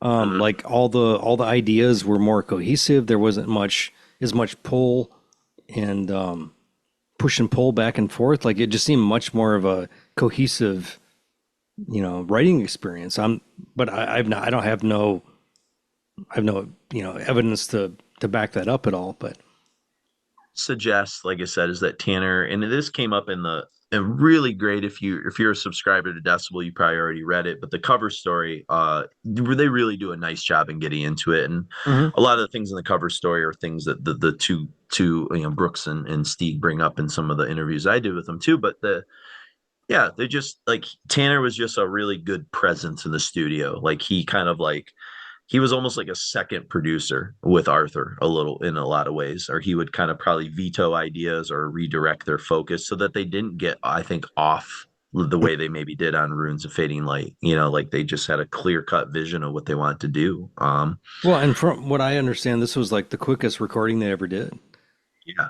Like they came into the studio like super well prepared, and it seems that way. This is like, Black Album level, like ready to go as far as I'm concerned. Albert will allude to the fact, I think he says, when we hear from Albert again, that the band is sitting on a pile of songs. Like they're prodigiously creating songs in a way that they never have in their career. And that's good for us. Yeah. It means we'll probably get albums sooner, and that's pretty cool. I think a clear indication of like a different kind of focus the band had comes in Down in the Hollow, which is not a Doom song that much. It's really evolving out of that. To me, it's like very much just a priest, maiden, Satan, Nawabum, like it's that. It's the solo sounds like Armored Saint meets like Iron Maiden kind of stuff. It's got triumphant There's black metal elements in it. Yeah. Yeah. Enrique's he's doing really endless kind of tasteless fills, or not tasteless, tasteful fills, all throughout. He's really doing some cool stuff. And I think, the tether of Doom, they're done with that. They're always going to have Doom. That's who they are. But they're a metal band now. They're just fully like the encapsulation of modern 2024 fucking heavy metal. And that's liberating, I'm sure, for them, where they're, we can do anything we want. Black metal, sure. We want to do this, we want to do that. Fucking great. I mean, and this song, my comments are, I wish that Tanner would pull in a Hammond, fucking B3, start sounding like John Lord. It happen. You never know. Yeah, like, who knows? Like that's what I want to hear, because I think that would blow these guys up. Because I love what Tanner's brought to the table. I wonder if that would make them like a better version of what Opeth wants to be in their last like 10 years with trying to like bring. Well, have you heard the new Opeth single? It's okay. Yeah, it's good with death vocals and shit. Yeah, I'm excited. Tempered. My problem with Opeth is I've always felt that I think Michael's a great singer. I don't think he's a great lyricist. That's been my biggest problem, but also Mm. they seem to like be hesitant to really push forward too far. And I would love Opeth to do a record where everybody fucking hates it, but it's because it's so progressive and weird. And I don't think they've ever gone far enough to be progressive and weird. But we'll see about this record, because Could I've happen. heard 2 songs off the record, and it's more interesting than anything that I've seen in the last, Jesus, since fucking Watershed. Yeah, Watershed's the last one I truly liked from them, so. The last couple records, there was like a song or two where I was like, man, if they would have just done the whole record like this, I would have been more interested. But like, just take that weird progressive thing and just fucking go crazy. Like, why are you being restrained at all? Like, just fucking go nuts on this shit. But whatever, we'll see. I agree. Yeah. So the third song from Stygian Rose we're going to hear, in the last song in this set, Heavy is the Crown of Bone. All right, just hear me out on this and see if you kind of agree. These songs back to back to back to back, if we go back to Glimmers, that open the record. So you go Glimmers, Thunder, Down in the Hollow, Heavy is the Crown of Bone. It's not fair to other bands, like what they're doing here. Like, to me, it's like, I think of in my childhood putting on Bad Motorfinger and hearing Rusty Cage outshine Slaves and Bulldozers, Jesus Christ Pose. And you're exhausted. You're like, what the fuck? Those are like, boom, domino, domino, domino, domino, domino. I never really gave a shit about the 5th song on Bad Motorfinger, because I was just like, I couldn't tell you what it is. It's not great, but I will say the 6th song is fantastic. So you need it's like going back to professional wrestling, like we started the episode off with, like, you need a rest match. You can't have 2 masterpieces. You need like a popcorn match, as they say. Like, everybody needs to get up, take a break, go to the bathroom. The crazy part, and you'll hear this in the next set, is they go from Heavy as the Crown to Crying Orb and fucking Stygian Rose. And so this is where the album of the year status is like solidified for me. There's never a slack moment on this whole record. Every song is interesting. Every song singular. Every song is not giving you everything you want, so you want to hear it again. That's it. I didn't like some of their others. I think the first 2 records, I think, give you a little bit too much. The songs are too long. When you get the song, I mean, you're not even shaving much off it. You shave fucking 30, 40 seconds off it, and you're like, oh shit. Like, Stygian Rose, like, by the time it's over, you're like, I want to hear this whole record again. That's it. You know? Yep. I mean, it's like brain blood shit. That's perfect. Or like another example in more the metallic realm than maybe Soundgarden is, like, think of like Side A of Peace of Mind from Iron Maiden. Yeah. Like, fucking line them up, dude. Like, incredible. Like, to start a record off with like 4 songs like that. And it doesn't always happen that way. There's the era even of great records often had like a dud or a bomb or something like that. And this is just so the song itself, Glimmers, I just said it's got a monolithic weight, yet it's kind of unburdened. Knox really tears it up on bass in particular. I hear it, probably it's my favorite bass performance is maybe on this song. Really tasteful, restrained. Oh my God, it's such a different, God, it just feels like old 70s hard rock to me, where he's filling in everything. Like, that's what extreme metal is missing, is you need to, like, not everything needs to be distorted. Like, distorted bass it's fine for certain things, but like for most stuff, if you have everything distorted and then undistort the bass and then it's just kind of filling in everything, like, that's where the fucking magic is for me. Yep. Yeah. For extreme metal. Like, mostly based on Marduk. Because what they've done for the last 25 years, where they can really like dance around with that fucking bass, man. It's a crucial part of all this stuff, but it seems like a lot of records really kind of don't. I mean, most famously Injustice for All, like, let's just take all the bass out altogether and see what we have. Bass is like an afterthought for like a lot of things, you Yeah, know. but it can just like propel stuff to a completely different level, which most people don't think about. Sure. Yeah. It's funny, in my rock history class when we get to the funk unit, they talk about, how James Brown revolutionized the Oh, the bass jeez. with Yeah. Bootsy Yeah, and yeah. what Sly and the Family Stone and Larry Graham did. And Hmm. there's this great quote from one of the Sly producers. He goes, "Yeah, you had to have like a bass guy that just kind of stood there and kept the bottom end, but they never really had like a spotlight to him."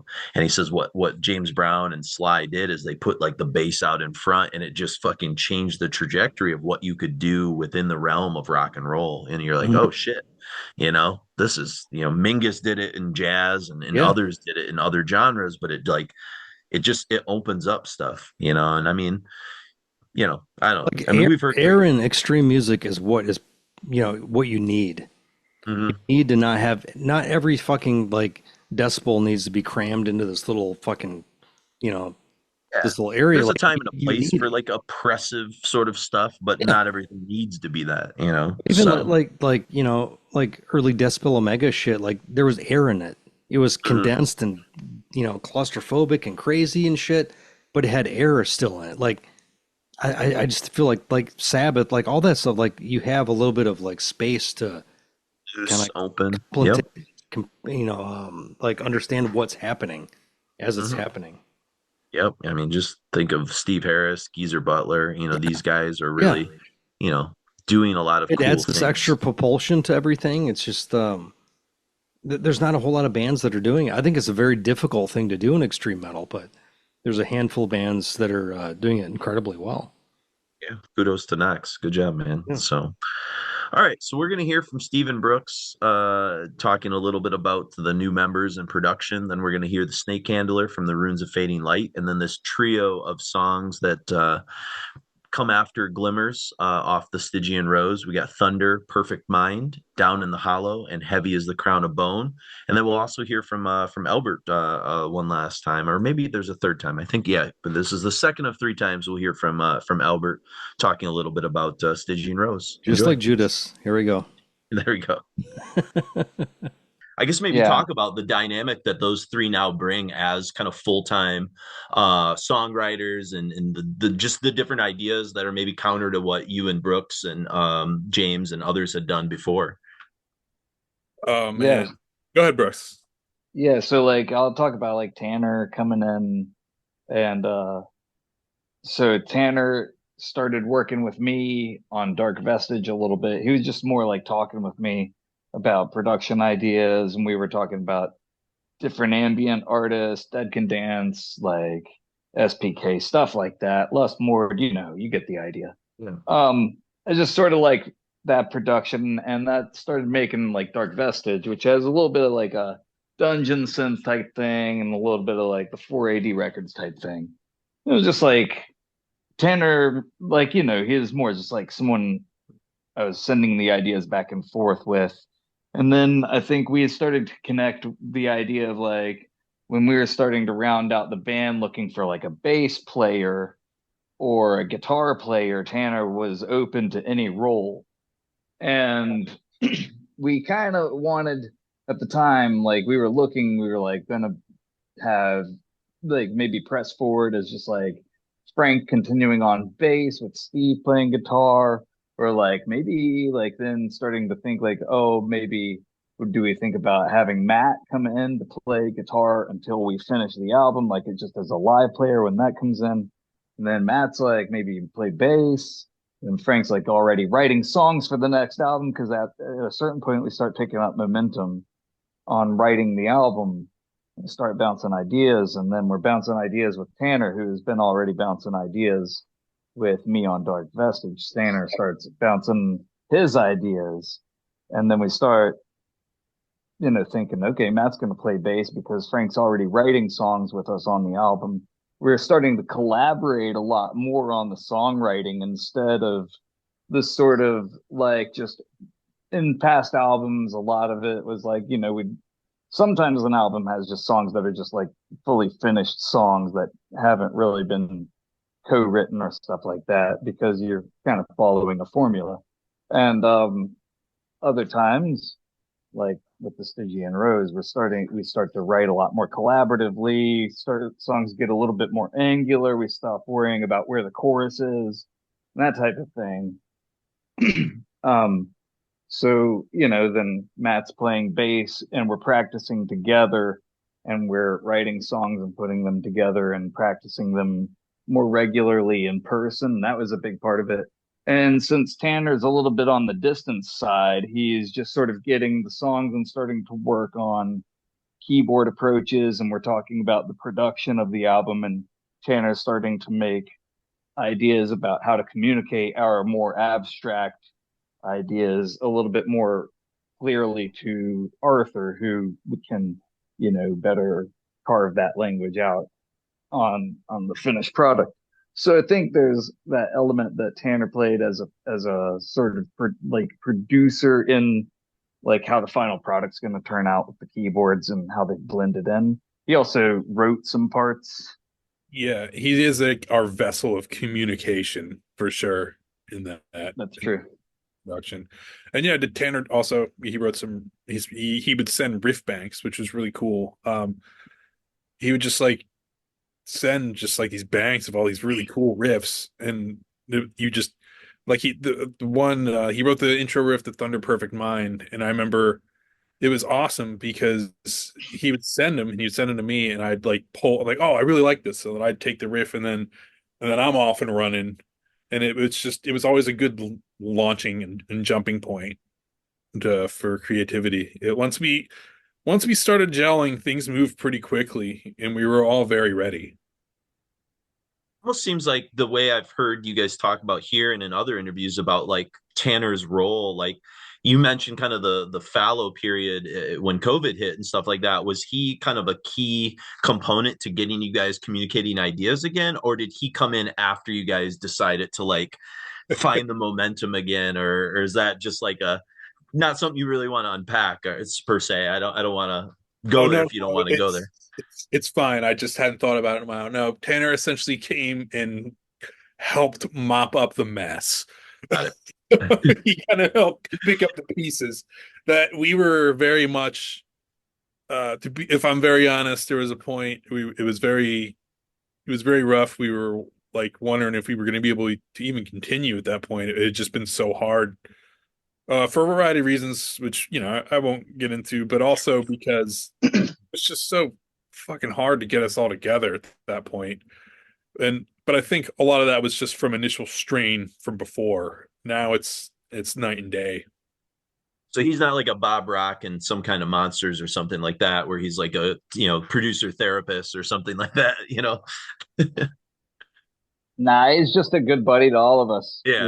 He's just, Yeah. No, I get he's it. just he's just part of the friend group. Sure. Yeah. I wanted to talk a little bit about the production on this new record because, and this is something like Mark Rudolph and I kind of both talked about. It has this real sound that, for better lack of terms or albums, it reminds us of like Alice in Chains' Dirt or like the Rick Rubin like Danzig records. It has this real classic sound that seems to be kind of lacking in metal nowadays. Like, what were the goals for the production and the sound as you kind of went in? Because it just doesn't sound like a modern metal record in any sort of capacity, I suppose.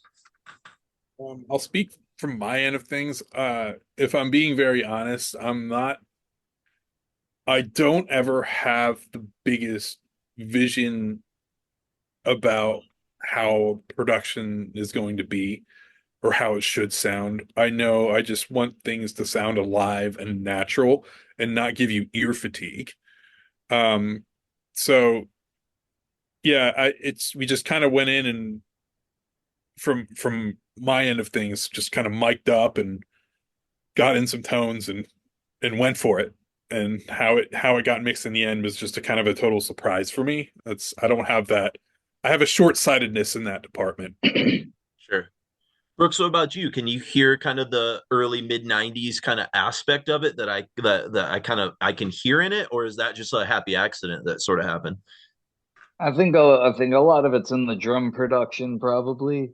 That we were going for some pretty like smashing, powerful rock sounding drums, and filling in, like, Steve and Frank have very much like dialed in guitar tones that complement smashing rock drums, and Matt's bass playing on this and bass tone worked perfectly well. And I think we really knew that we wanted the low end to sit hot, like full in the mix, but that keyboards were also going to be a part of that low end, and that kick needed to puncture the low end moments. I think we went in knowing what we wanted the album to sound like because we had good references, and I think Tanner helped carve some of that language and translate that to what Arthur gave us a little bit more decidedly too. So what were some of those references, just out of curiosity? Definitely the Black Album, Nevermore's late 90s albums, Dreaming Neon. Yeah, Dreaming Neon, Black Guitar Tones. Yeah. Definitely, like, I think Dirt is definitely a reference for the production. We didn't load it with that many guitars, like Dirt has guitars all over it. But those big loud rock guitars. You mentioned the punchy drums. I didn't know if you were kind of going for like the Albini thing, his like famous like kind of punchy drum production that, or nothing like that. Yeah. I didn't think it sounded like that, so that's why I was kind of curious where the reference point there was. No, more like Bob Rock, honestly. Yeah. No, I mean, the Dr. Feelgood sounds amazing for a reason. You know what I mean? Whether you hate that band or not, it no way. That album amazing. Sounds incredible. Yeah, it's an incredible record, and that's why Metallica got him. So absolutely. I would say though that the one thing, going back on what I said about my short-sightedness with production, but the one thing from our previous record that I felt really needed to be corrected this time around was to have the drums sound more natural. I just always felt like they were very abrasive in fighting the guitars on the previous record. It was they were very harsh, and they never felt, at the end of the day, they didn't feel very musical. And I think this time around we wanted, just boomy, hard hitting, like fat, more musical, rock sounding drums, as Brooks said. Yeah. From a songwriting standpoint, it feels like, and correct me if I'm wrong, it feels like this was a lot more collaborative songwriting than what you guys maybe did on the first couple records. Is that like true, or does it just kind of go song by song? Some songs were more singular. I think that's largely true. Everyone, there were a couple songs that we had pretty much already demoed and ready to go, like Glimmers, and we had Scrying Orb. I did most of Glimmers. Brooks did Scrying Orb. Was actually, I think, the first proper demo. It was like the first song that was sent for the record, if I remember correctly. That was a pandemic. Yeah. And then there was other songs. It was like, I think I remember a lot of it too is me going to Brooks's house, and I'd have a good amount of the song, and then we'd sit down and we kind of tie it up together. But then I remember on songs like Heavy as a Crown of Bone, I remember recording half of it at Brooks's house and having like the general arrangement, and then leaving, and then Brooks is like, what do you think of this? He'd send me a message or something, and then he just like wrapped up the second half of the song. So, and then there's other like layering aspects and stuff that we were all doing together from a lot of the other songs as well.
How's that record different in your, for you as an evolution for, from where they were on the debut, their second record? I think that's I think it's a cohesion of the sound that's on the first record, but just like better songwriting. And it's Mhm. interesting because like that record, I believe, I think that ranked in our top five for the So, year. yeah. And I felt like everybody who heard that record responded really positively to it. And it's interesting in the cover story. You don't Um, love that record. what's that? When I spoke to Steve and Brooks, like they don't like that record as No, much. no, no, It's no. That weird. Yeah. yeah, they in the cover story that we did on the new record that came out a few months ago, they definitely had, let's say, mixed feelings Sure. on Ruins Yeah. of Fading Light, which is kind of caught me by surprise, but okay. And maybe some of that has to do with the fact that the new record is just so much better than everything else Yeah. that was, Yeah. like the new Yeah. record is like I was talking to John Darnielle from the Mountain Goats about this the other day, and he described it as a masterpiece. Like it's his favorite album of the year, and he can't stop listening to it. It's mine. And And my next question was, it got a fabled 10 in it decibel, got a 10. It got a which 10. is pretty rare. And I would say it's definitely a leading candidate or one of the leading candidates for an album of the year, or at least, ranking pretty high. Got a cover. Mm. What's so special about this record? Like, how, as a guy that puts on a magazine and does this for a living, like, what is it that is a masterpiece about this? If somebody's trying to break it down, how would you kind of like break it down for them? Man, it's like an old school album is what I would say, where it really feels like all the songs were written with a purpose as a cohesive piece. You know, everything works together. All the songs have their own identity. Everything's like none of the songs sound the same. They're all, but you can all tell it's the same bands, the same songwriters. Like, Not only that, but they belong on the same record.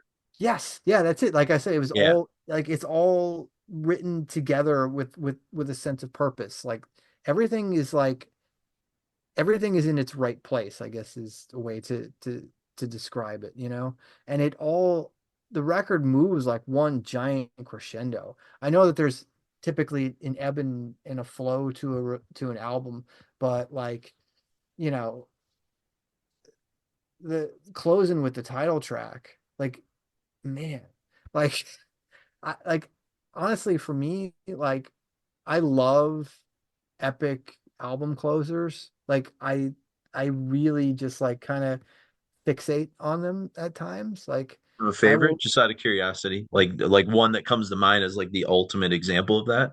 Watain Waters of Ain Yeah, from that's a Lawless good one. Darkness. I'd That's a say good that one. that's Yeah. that's pretty high up there. Yeah. Like you want to talk about, like, and to me, the title track is I think that's the best album closer I've heard since that. And that's Wow. like 14 years ago or something. Yeah.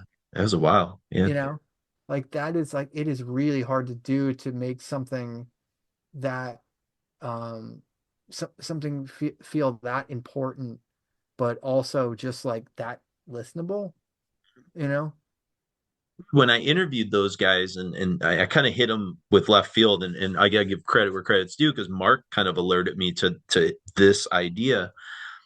There's this, like you said, everything fits together, everything's singular at the same time. All the songs stand out in their own, but yet it's kind of part of it. And I said, I asked them, I said, it kind of reminds us in a lot of ways of like Dirt from Alice in Chains. Hmm. In that, like, it all fits there, but every song is like has its own complete identity. And they even were talking about like going for like an early 90s production, Black Album. They talked a lot about Dr. Feelgood, like they love that Bob Rock kind of sound or whatever that Hmm. was going on. And I can't remember who did the Alice in Chains. I don't think it was Dave Jordan. I think he did Facelift. I can't remember who did the Dirt or whatever. But anyways, it just has that crackling production that the like early 90s harder metal, hard rock, whatever you want to kind of say was going on then, kind of had. It doesn't sound like a record made in 2024, which is cool. No, it doesn't sound like an extreme metal record. It doesn't sound like a modern production. I mean, Arthur produced it. Yeah. Yeah. He knows exactly what he's doing, and he can get whatever sound a band is looking for, you know. So like I think of what he did with that last Creator record. It's that same kind of thing, where like, oh yeah, this doesn't sound sterile in any way. This sounds like just like a really organic production. Sure. Uh, Sure.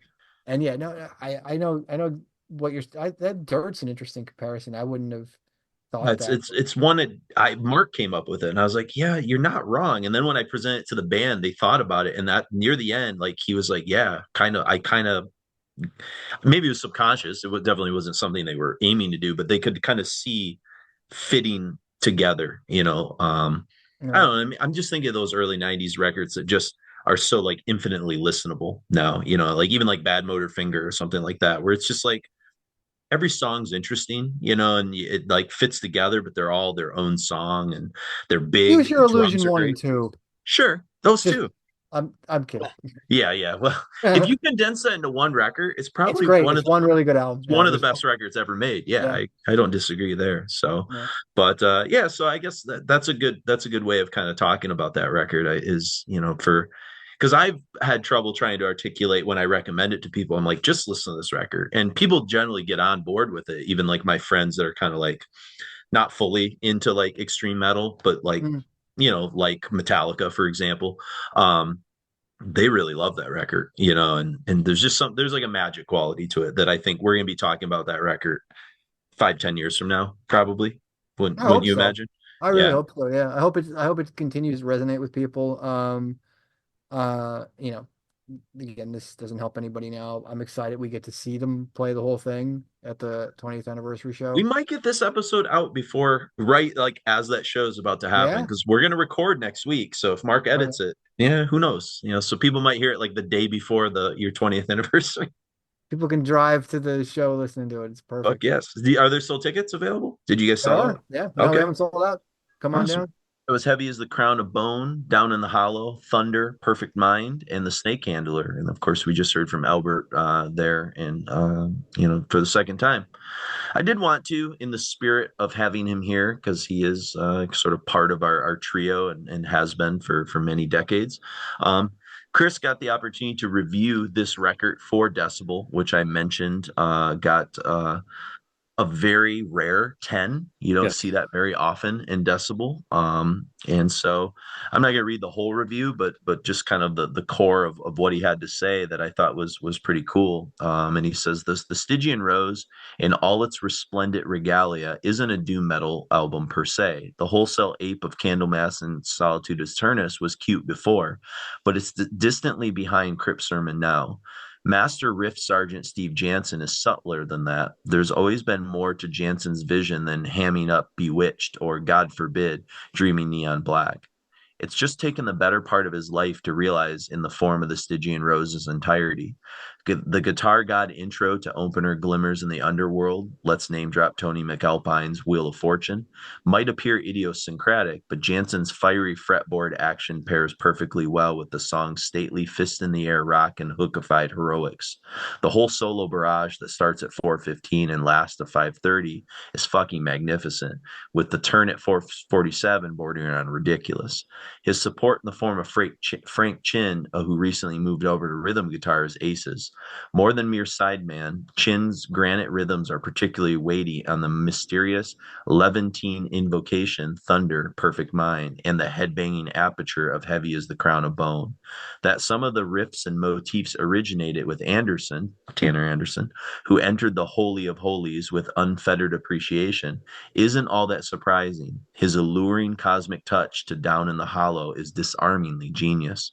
The Stygian Rose is wonderfully dexterous all the way through, but it unseats the upper echelons of the brain on the 11-minute title track. Not sure what it reminds me of, but I love it endlessly. Drummer Enrique Saganara's strong pocket hits as if he's in an arena with his shirt off, while Knox's beastie bops. Check out his wicked inclusions at 3 minutes in Heavy in the is the Crown of Bone, too. Provision the song with the nuance it needs. Truly the champion of Eternals is singer, lyricist, illustrator Brooks Wilson. This isn't the same Wilson we've heard before. No, the white-booted fabulous has transformed into metal's premier force. Most metal singers linearly, geez, Chris, thanks for that word, opt for Not histrionics. literally, but linearly. Linearly, yes. yeah, linearly. All right. Opt for histrionics as if that alone will impress. Whether it's Glimmers or Down in the Hollow or the title track, the singer with his many voices exudes personality, grit, and lots of guts. Yeah, the title track again, please.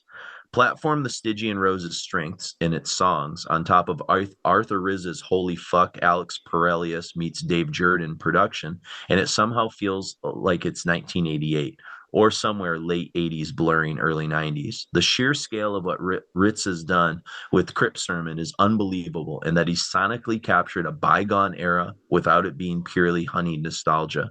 Like Crypt Sermon, the production is anachronistic, and no record sounds as big or important as this. If metal in the 2020s needed a Saturnine savior, it's the Stygian Rose. Big talk, but I've not been shaken by an album in a very long time. It's why I got into metal in the first place. So I think Chris I would nails agree. a lot of things we've kind of talked about there, you know? Yeah. Yeah. I mean, he told me about this before he, wrote the review and before I heard it. And I was like, whatever. And this was like one of those things where it's like, okay, this absolutely delivers. Yeah. And I love I can't remember how Dave Jordan came up earlier in the episode, but it's funny. I didn't pull it from Chris's review. I forgot he even mentioned it in that review until we just read it now. On, Jordan, of course, we mentioned did Symbol of Salvation, Or Armored Saint. Saint, Yeah. and did he also do Alice in Chains? Is that what we kind of established too? Jordan. I'm not sure. I pulled up the guy's name, but I'm not sure if that's what he Okay. did. Yeah, so it's cool that, like, that spirit's kind of there, I suppose. When it comes to these last two songs, and we're gonna end with the last two Stygian Rose songs, and then kind of talk a little bit about their side projects that they're kind of involved in, just as a little taste for people who might be interested. What were some of the things that jumped out to you in uh Screen Orb and Stygian Rose, the title track? Well, the Orb song is a fucking Bathory song. Hmm. And Okay. then Pantera for a bit, and then Return to Serenity for a minute. But just this is like my favorite part of this is the Bathory like chorus, the vocal chorus chant. I think the chorus also has some solo kind of King Diamond vibes to it too. Like I could some of see the stuff that. you might hear on Abigail or Yeah. Conspiracy or something. But go ahead. Sorry, I didn't mean to interrupt.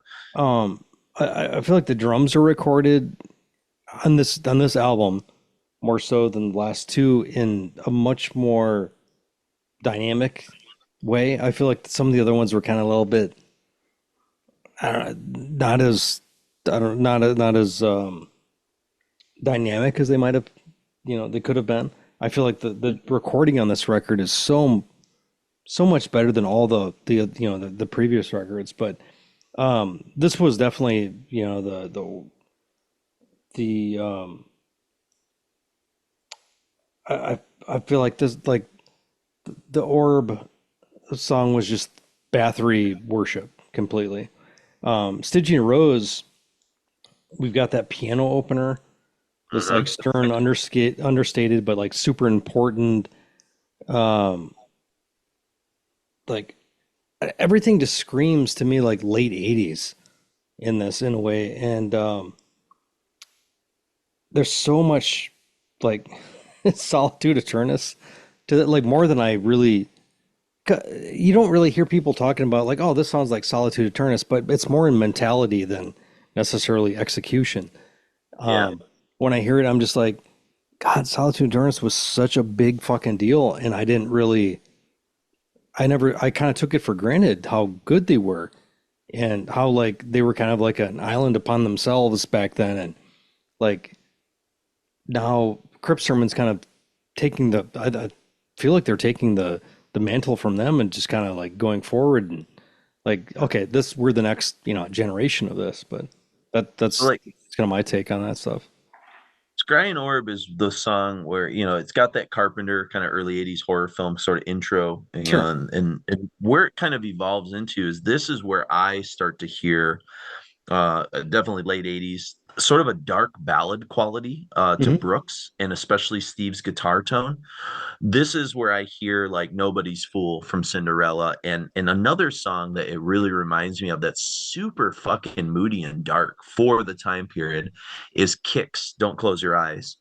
Like that song Okay. was like really like kind of haunting in a weird way that other Yeah. songs kind of weren't. And because it's and he doesn't sing like that guy. That guy's kind of doing like a snarly Brian Johnson kind of like Hmm. sort of thing there. But in terms of the tone of the vocal melodies and the chorus and some of that, it's definitely there. It's almost like they were like simultaneously listening to like Nobody's Fool type songs, but like also like peppering it with like he sells Megadeth leads. Like it's like Yeah. this There's weird definitely some Megadeth stuff going on, but also there's like convergence. this incredible thing of it feels like the closing song, the closing credit song of a fucking 80s movie. Like what Yeah. you'd be listening to over the closing credits. It's like there's Like just I so think of the much, Blob, the yeah, remake, much like right? anachronistic stuff to this album that it doesn't seem like it would make sense, but it's like, Hmm. as somebody who kind of lived through that whole everything we're talking about, like I fucking love this record. So for people that aren't familiar with it, the Blob remake is truly one of the great kind of horror remakes of all time. And there's this And anomaly also the song. thing.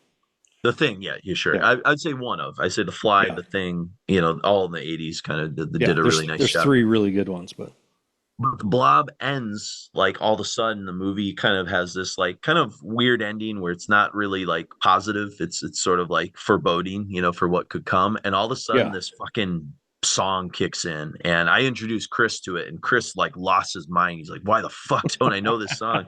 It's from this band. I believe they're from Sweden called Alien, and it's a song called Brave New World. And that song, now that you mention the end credits of like a late 80s movie, that's maybe even more so than like Nobody's Fool. Stuff like that energy of that song is kind Yeah. of in the DNA of some of what Crypt Sermon's doing. So that's definitely there. And then for the title track, this is the song I think, and I made mention of it earlier when we played Anathema. This is I I think it's their best composition. Maybe it's not the song I'm always going to listen to because of its length, but like if I'm giving credit where credit's due, I think it's the best song they ever wrote in terms of the composition and just the elements and the feel. And it's hard to pull off an 11-minute song that makes me want to like listen to it again. Like that's Yeah. not easy. But I think that But this this has the oral like storytelling I think is like top notch, yeah, incredible. Like yeah. I wrote like I don't know, fucking 2 paragraphs on this thing about that has nothing to do with anything outside of like what I felt. Mhm. But it felt very like visual as far as like this like warrior arriving home to see his home ravaged, his family slain, his life just in shatters. Um, the solemn acceptance of what is the like it just feels like this very like epic, like all of their stuff is. But like So it's epic on their terms of what they're taking all these other like source material things and kind of mashing them together, and this is what this is Crypt Sermon, this is what they are. And it's awesome to see that they're not relying on tropes necessarily. They're like they took all these tropes in and they've been kind of meshing them around for years, and like this is what they came up with. And like this is the penultimate expression of what they are. So I'm gonna lay it out like this and see if you kind of understand. I think this is what happens if you were to take Anathema's A Dying Wish from Cyan Enigma, all right, which Okay. has that sort of like moment in the middle that kind of the music sort of drops out and it does the bum bum bum, bum, like kind of like Yeah. it's atmospheric, it's explorative, and you mix it with the propulsive, majestic, epic melancholy of Bruce Dickinson Chemical Wedding. It's the Okay. marriage of those kind of elements, that 90s kind of thing, but yet like you hear Chemical Wedding and it feels important, like it feels like heavy emotionally, but like catchy, melodic, harmonic, but Yeah. yet darker than anything Maiden was doing at the time. I don't know. Mhm. Those are like tenets, like those are records that like Bruce Dickinson, like Chemical Wedding, exists outside of time and space for me. Like you could tell me that record was released in 2010, in 97, 80. It's I don't know. It's my favorite of his solo records, but there's something really special about that is hard to define. When it hits, it hits. It's got some It's emotional like fucking Roy Z, moments. man. What's that? Roy Z. Yeah, I mean Roy Z was the X factor on that, but Yeah. yeah, Bruce is really hitting stuff, and I just think like there's this magical alchemy in the title track here, that it's just hard to describe. I mean, when that main harmonic riff launches like 90 seconds in, it's like fuck off to the races. Here we Yeah. go. Yeah. Um, Like, it's great super stuff. So I mean, operatic and yeah, yeah. it's crazy. Like Yeah, I'll leave the rest up to the listener to sort of unpack yeah. because, like I said, it's a lot. It's 11 minutes. We could go point by point, but I think But I don't want to. there's so much history to why it affects us as it does, and then Mhm. the listener will have a different, you know, kind of like understanding of what that is. But there's so much metal history behind all these songs too. It's Yeah. fantastic. So then we leave Stygian Rose finally, and just as like a little kind, not necessarily a palate cleanse, but just as kind of a Epilogue. epilogue perhaps for people who are maybe kind of interested, who maybe don't know about maybe some of these little smaller explorations that the rest of the band is kind of involved in, or members of the bands are involved in. But we've got Dieva, who released their singular record through sheer will and black magic in 2022 with a tune called Passion Under the Hammer. This is Steve, Enrique, and Frank, Mhm. alongside a vocalist by the name of Edward Gonet, who's in a couple bands, Wild Beyond and Infernal Stronghold. Um, just good black and thrash, like pretty fucking fun record. I think we talked about it when we did our best of Patreon show back in 2022. I think Mhm. one of us kind of picked it out and talked a little bit about it, but it's got fucking Enrique's doing like really fucking sick fills, which is cool because he doesn't get to do that necessarily in Crypt Sermon. Since And the record, but yeah, what's that? since the first record. Yeah, I guess that's the first. Yeah, it's true. Steve gets to do some kind of different types of leads beyond the pale of like what he does on Sermon, and Mhm. there's a fucking sick breakdown at the 2 minute mark that again you're not going to hear in Crypt Sermon, so that's kind of fun. And then one of the most inspired ideas is I don't know how close you listen to Passion Under the Hammer is there's this bizarre fade out that happens in the middle of fucking Enrique's blast beat into like this atmospheric kind of ending, and I'm like, how fucking weird to fade out in the middle of like kind of a like a weird death metal black metal kind of blast beat. It's weird, it's cool. I dig it. I've um got like it. Yeah, it's undulating blackened metal. mhm, There's some Abath vocals at points, mhm, which is cool. mhm. Production is really good. Black thrash, some old Mayhem vibes. Um, I said vocally, the album is kind of nuts. Clever riffs, changes. Some of the, it's like term paper black metal, where you've That's got like they're kind of going the history of from I don't know how much Bathory is in it or Venom is necessarily in it, but I'd say more second generation black metal kind of like Who's Who. There's a lot of that in there. I think based on the other reference points that these guys use for Crypt Sermon, they're definitely fans of the originators too. Sure. It's Yeah. definitely there. Yeah. Yeah, absolutely. And so then we jump from Dieva into the Silver, who have a singular release as well from 2021 called Ward of Roses and a tune called Fallow.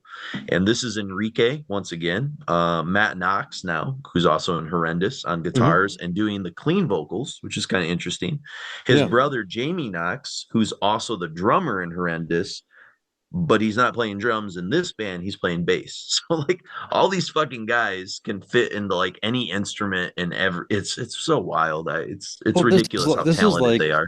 like Stockholm, like, you've got like four bands, but then you become six bands. Like, how many people really know how to do any of this shit? Air You know, change, like, exactly. yeah, like Pittsburgh is a very small, or not Pittsburgh, I'm Or sorry, Philly, you mean? Yeah. Philadelphia is very, it's a small scene, but everybody's kind of like, intermingled, which is awesome.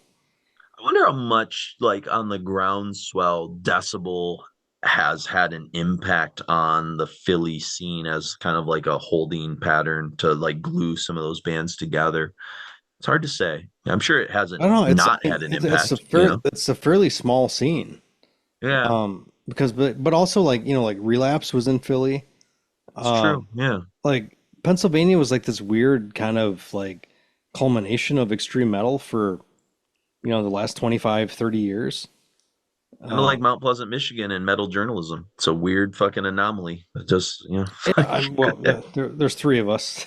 but hey, that's probably We had a more couple other percentage wise, it's more random than your people, but average city in America has, I think. yeah, You know what I yeah. mean? So I think we do pretty well, you know. Well, even with like like Flint was really weird, where they had it was like you have a hardcore punk band, and then you have Repulsion, and then you have whatever other random shit. But it was such a like there wasn't a big enough scene for any specific genre to become a thing, Hmm. that it was just like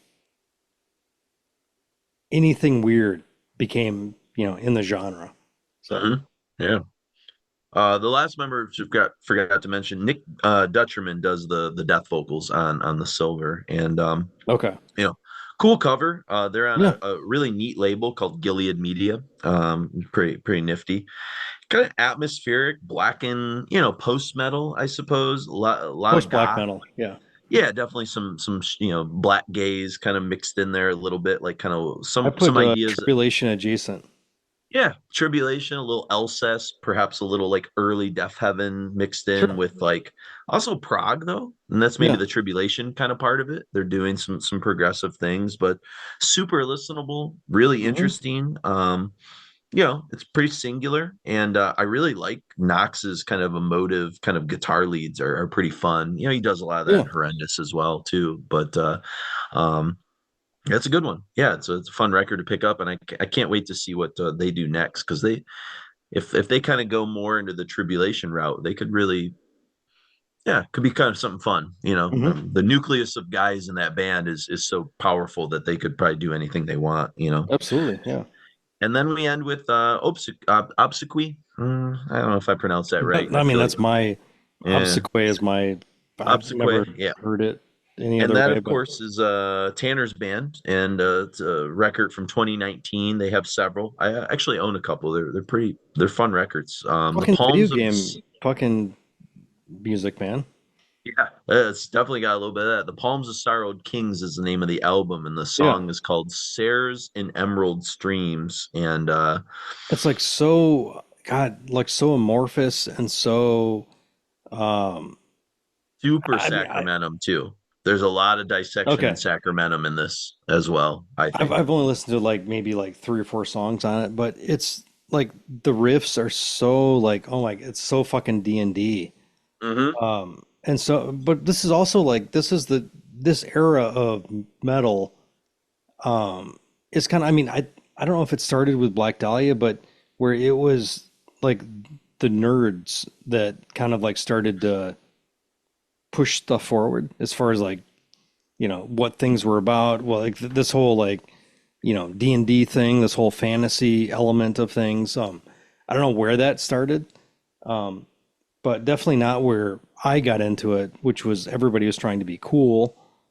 Um, so, but it's the record is great, but it's just like it's so specific to what I associate with that kind of like, you know, Mhm. like video game, like not necessarily like metal as its main influence, which is Well, you know, you're an extreme metal band with four members and or three members, I'm sorry, so yeah, three.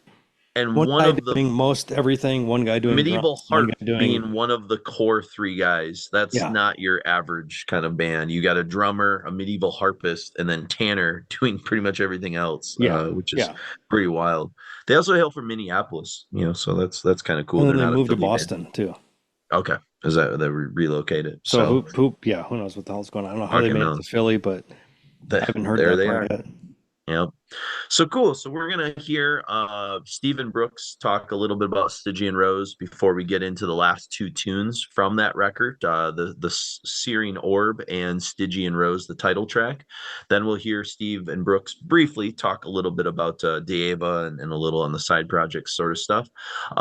Before we hear Dieva's Passion Under the Hammer, the Silver's Fallow, and Obsequies Sears in Emerald Streams, and then we'll hear from Albert one last time before we come back and say our goodbyes and talk about the final song. So enjoy. This is the first concept record that you guys sort of did, dealing with American spiritualism and rather than maybe more the medieval themes that you hear on the first two records. Like, talk a little bit about Pascal Beverly Randolph, and he seems like a really fascinating character. And me being a history teacher, I especially find like him unique in terms of his race and just different sort of things. So for maybe people that don't know the story behind this record, maybe talk a little bit about that. Yeah, I mean, like two things are true. I like when you say like you can't separate the art from the artist, I like fully buy into the fact that you can't do that and that's fine. Like I meant like if I'm like listening to sketchy stuff, I'm like, damn, these sketchy dudes write a mean riff, but they're still shitty for being sketchy. But that's a mean riff that they wrote. So let's get that. So generally speaking, everything that I've written for the band so far has been written sort of like this thinly veiled, like these are stuff that I'm kind of going through as a person. Like you're painting yourself into your lyrics when you're writing sort of poetry like that. And you're also like, I'm writing about stuff that I'm interested in. Like I'm writing about the Bible stuff that's like largely historical. And I write like songs about the history of the Bible. Or like, I write a little bit of stuff like, Will of the Ancient Call, which is a sort of like play on the Abraham story, stuff like that, and I'm doing that also trying to like really push that to the limit on Ruins of Fading Light. But then the chance to on so you get to write your like your own narrative into the songs and lyrics that you're writing up until that point. And I just think every artist does that no matter what they're doing, right? Especially one who gets to like control the pen. But with that said, like this album gave me the chance to really like absolve myself of that perspective because I was not writing a story about Paschal Beverly Randolph. I was writing just like about a character inspired by him. Mhm. And it was sort of a magical experience to really not care about like my own experience and like writing sort of a more fictional story. I never really took that approach to writing an album. And it, I guess was kind of inspired by just like the generative like instinct to create something different this time around, where I wasn't like kind of painting myself into the lyrics.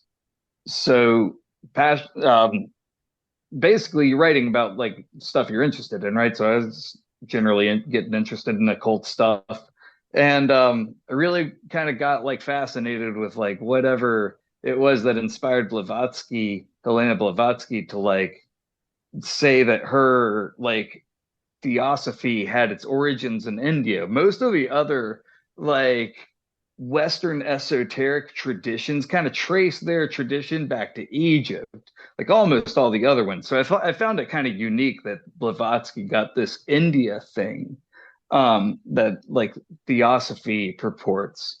And there's like, of course, a little bit of sketchy politics involved in like Helena Blavatsky and stuff. So, but I did come across like in reading about like when Blavatsky was staying in Philadelphia, um, she was staying at this place that is now this like cafe called the White Dog Cafe. Um, but she was staying at this place, and it's like supposed that she came across this Paschal Beverly Randolph, who's a sort of like it's kind of like this also ran guy in early American spiritualism, and he's kind of like on the young end. He's like then he's actually, as I found out, kind of a pretty big figure in the sort of American spiritual movement that sort of preceded, because I think Blavatsky generally sort of precedes the larger spiritualist movement that is the seances and stuff that sort of swept America. Um, like Blavatsky sort of like is at the forefront of that, like when they start doing like the big table readings and stuff like that, like Blavatsky's using a person in a corner, like to do her like spiritual connections and stuff. Um, so before like kind of her, there was uh Paschal Beverly Randolph, who is sort of responsible for like the first American like Rosicrucian order, which like was established in San Francisco. He's the son of a freed slave and a white person, so he was like an abolitionist. He's like interacted with like the late 1700s, early 1800s. So the timeline kind of plays up suspiciously with a lot of like other things.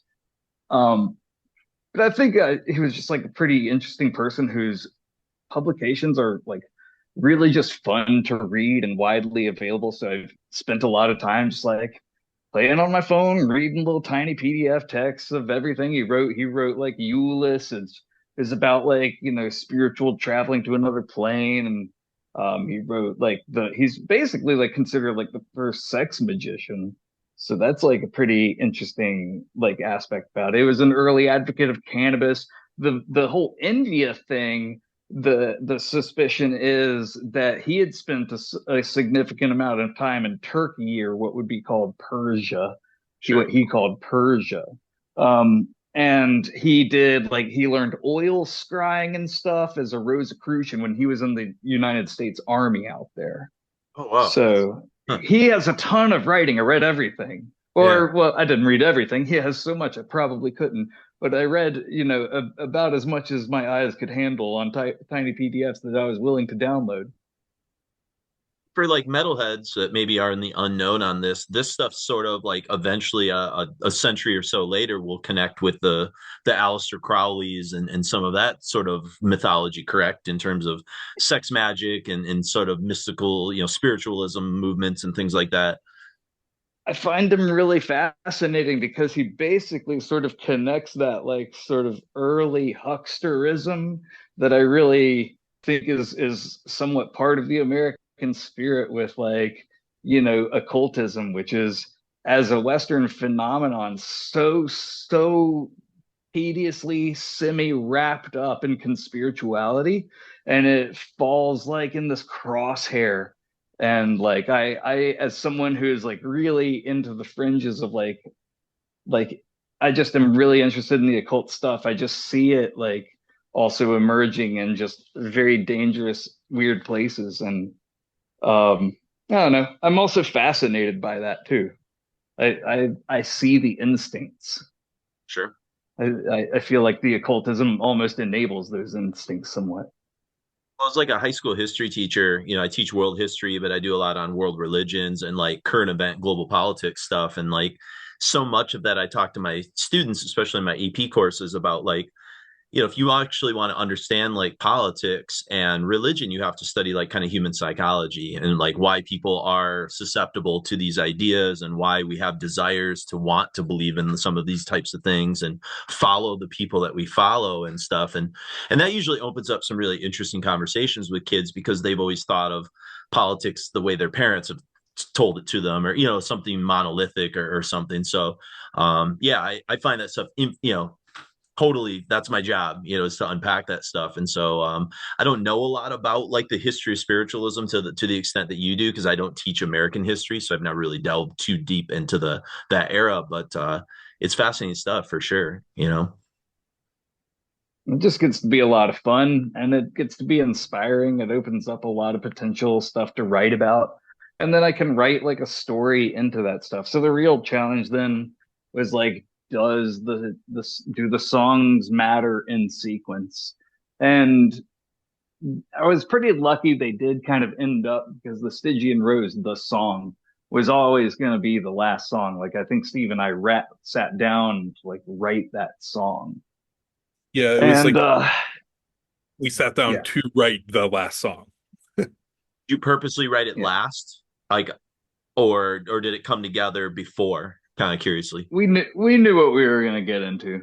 Okay. We sat down and we had enough of an album. We were like, okay, we're gonna write the last song now. So it was very deliberate. Curiously about that, and then I have a follow-up that's more, I guess, Brooks related, but this is like kind of band related, and it's related to this final song. It seems like there's a lot of, I guess, different musical influences that I hear in this record that I haven't heard maybe in the past, especially on that final song. A lot of like mid period, well, not even mid, but I guess second wave Anathema, like Silent Enigma, Eternity, Alternative 4, even some of the mid 90s like Catatonia, like Dissonance, which is like a pretty, it's like a house band for us here on Requiem, but like it's in that title track especially, I hear it. So I'm kind of curious if like you were consciously drawing from some different pools, or the ideas just kind of naturally kind of came out that way. So yes, I will say I think a lot of the riffing and a lot of the stuff that came out was actually kind of influenced by like kind of Twilight of the Gods, Hammerheart era Bathory. Which is Uh, what Anathema and Catatonia were listening to all the time before yeah, yeah, that was like their record. So that makes sense. Yep. and then like the clean guitar, a riff I had laying around, and I always just call it the '90s riff. It's very, but so I'm happy it turned out the way it did, because Anathema in particular is one of my very all-time favorite bands. Especially the Silent Enigma was a huge one for me in high school when all those Anathema records were. But a lot of that was just that big long sort of swooping big end section. It called for a lot of texture, and we had demoed it, and but then we let Tanner get his hands on it, and he really brought that sort of Anathema, Peaceful 4, I guess, element to it, which it just was just perfect. Absolutely loved it. So yeah, it was like we were kind of there, but Tanner was the one, I think, it's to bring that drive that element really really home. You to do more, I would say, emotive soloing on this record rather than maybe the flashier stuff, the more technical stuff you had done on the previous record. Was that a conscious decision, or again just naturally evolved that way? Naturally evolved. I'm playing over, and it all depends on what I'm playing over too. And it was nice to just get to play a little more melodically, especially stuff like Scrying Orb is fun to solo over, and a lot of, for the music nerds, I get to, a lot of this was Doom and stuff we've done in the past is in like kind of like more Phrygian dominant harmonic minor mode. So it's still all over this record, but I don't know, I felt like I got to kind of split the difference a little more. I got to play a little more varied. I know it's the last record I did, and people grow tired of hearing bands say like that was the best thing I did, but as far as guitar playing goes, this is by far, especially in the lead guitar department, the best I've ever done. So those last two records are a little bit, a little rough for me to listen to at times. It's hard. So I played a little shitty, especially on the first one. A little better on the second one, but there's still a ways to go. Well, I think there's something about like the Kavanaugh brothers, from Anathema, their like less is more kind of approach to sort of emotive soloing. Like I hear a little bit more of that, and it's almost like there's a maturity in your decision making on this record that I think just really comes out. It's like you're there to benefit the songwriting, not Correct. necessarily yourself. You know? Yeah, I'm not trying to get my shit in. Yeah. I'm not just trying to do stuff. Yeah. And I think on the last album, I think I tried to do stuff and I was punching, I was overreaching a little bit from time to time and beyond my abilities, stuff that I could do very easily now and do a million times better. But that it is what it is. It's a moment in time. Yeah, no, I think it's an awesome development. I don't think it's something you should, apologize for, just evolving as a musician. Like, there's a charm in what you guys did on those first two records. They're still fantastic records, but you as somebody that is always looking forward is going to constantly like probably be hard on yourself because that's just the songwriter that you want to be. So I don't know. Yeah. But Brooks, in terms of the vocal approach on this new record, it seems like you were more inspired to take kind of a straightforward approach, I guess, rather than focusing so much on like catchy choruses and things like that. I'm kind of curious if there was like albums or band or vocalists that you were listening to that kind of inspired that choice, or if just like what Steve was talking about, it was just a natural progression or evolution to benefit the songs. I think we were just generally writing songs. I think it was just we were generally writing songs where I was invested in writing sort of emotions into the lyrics, sort of approaching lyrics in a different way than I had before, almost as like if I kind of had the idea of like doing these lyrics as like the diary entries that are paired with the illustrations and the layout of the album kind of from the outset of having decided to write from a sort of fictional perspective. So I really focused more on like the emotion and in the lyrics rather than hitting the highest note or having like a lot of harmonies and like having cool complicated harmony ideas, which was something that I did for fun and that was fun to explore on Ruins. But on this album, I don't know, I wanted more emotive choruses rather than like big hooky obvious metal by numbers type choruses. A lot of like epic doom, especially like Candlemass type choruses, you're like singing the song name. And like I do kind of think you do that in most Crypt Sermon choruses, but it's not like I'm not singing the guitar riff, like I'm not singing the song name to the guitar riff or whatever. I don't know. I think that's just like a big difference in like when people kind of say like you're doing like a different approach to choruses or hooks or whatever. I was like, I don't know. I think hooks are all over this album. I'm just kind of like, I think they are too. It just seems more subdued and not in a bad way. Yeah. Just like I said, just I don't like know. there's like not I'm kind of more there's not focused a on like mirror jam on this and record. nah, there is kind of like in a weird way a mirror on this record because there's kind of a callback to a mirror. Like if you catch it, you got to really dig in to find it, but you can catch it. It's in there. Okay. Yeah. I've seen people say it. I'm surprised like people didn't come out in droves and catch it, which is a very deliberate thing, but like it is. It's just like when I throw in a little nod to another band, it's not like it's like I'm not trying to rip them off. I'm like doing it on purpose. It's like a Tarantino thing in film, like it's a nod. Yeah. It's very overt. Yeah, I get that. I've been half waiting for like, oh, dude, they stole it. It's like, no, we didn't, you idiot. You think we didn't it's know? Like it's like the thing with Niall doing the Candlemass thing. Niall does the Candlemass riff, and it's like they're not like ripping Candlemass off. This is like a death metal band making like a cool ass Candlemass riff, a Egypt sounding part. That's awesome. What are you talking about? Sure. Or like when Napalm does like the Celtic Frost breakdown, like that's just always like they're not like subtle about it, It's supposed to be a crowd pleaser. Yeah, exactly.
as I followed some disembodied song. In the black candle flame, I swear there's echoes.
Devo was started kind of with our drummer friend Justin, who Brooks and I were in a death metal band with called Trenchrot.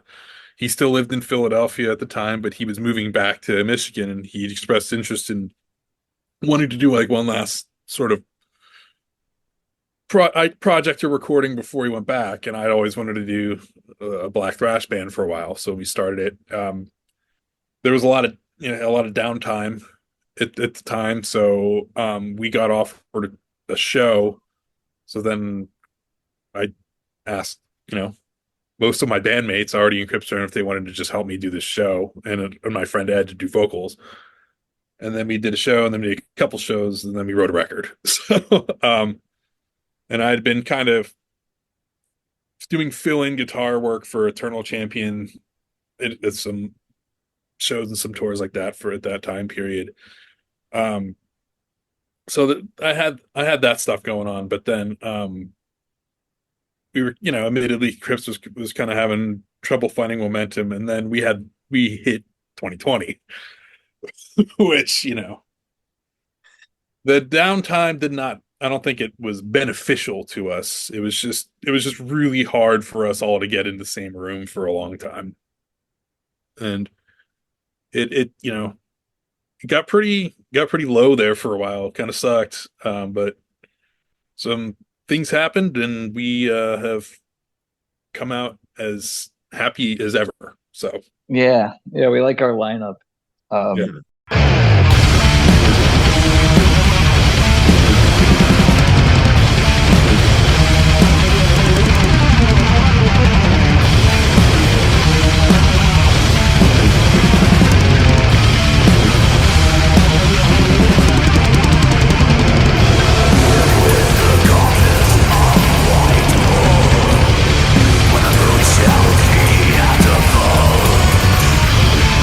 Sign of Cameron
We're also talking a little bit in the episode about a few of their kind of side projects that they're kind of attached to, like Deeva and the Silver and things like that. It Mhm. seems like there's this incredible variety and creative ideas coming from this collective. Like, what's your take on some of these things that they're also involved in? Some of these other bands that have been featured in Decibel, obviously, but it just seems like a lot of really amazing ideas that these guys are collectively generating, whether it's Enrique or Steve or Brooks or any of those guys. Yeah, Matt Knox, who's in Yeah. Horrendous And and Crypt Horrendous. Yep. Sermon now. Yep.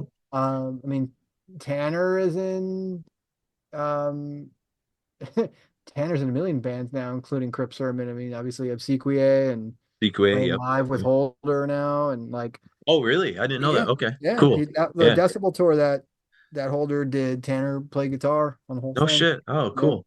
Yeah, Um, they just seem like all these guys have their hands in so many like cool fucking creative, cookie jars. Do you have like a particular like fave of some of these like little side bands that they're kind of I mean, part of, or I don't even think of them. I think that's the thing to me is like I don't think of I them mean, as side Horrendous isn't bands. side. Yeah, I don't. I guess they're not I think side of them projects. in my mind. I think that they like they're at different levels of popularity. I think, and That's it. Yeah. but like the Silver, like I'm really excited to hear the new record, the flexi disc we did with them. I thought was fantastic. It was just like I couldn't wait to hear more material from them.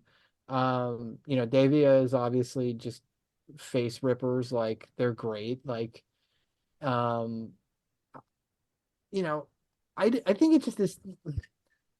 I think the thing is, it's like these guys all work well together, and they're all so supremely talented that they have this, I don't know, almost this chameleon like quality to them that they can like do different things. It's almost like you got like a bunch of Matt Harveys together, Yeah. where everybody like works well and like, oh, I can do stuff outside of this box really well. I mean, Matt's stuff is maybe it's a little more homage related, where I think Matt Harvey stuff rather. I'm not talking shit on Matt Harvey, by the way. I love Matt Harvey, but No, like it's good. the idea that like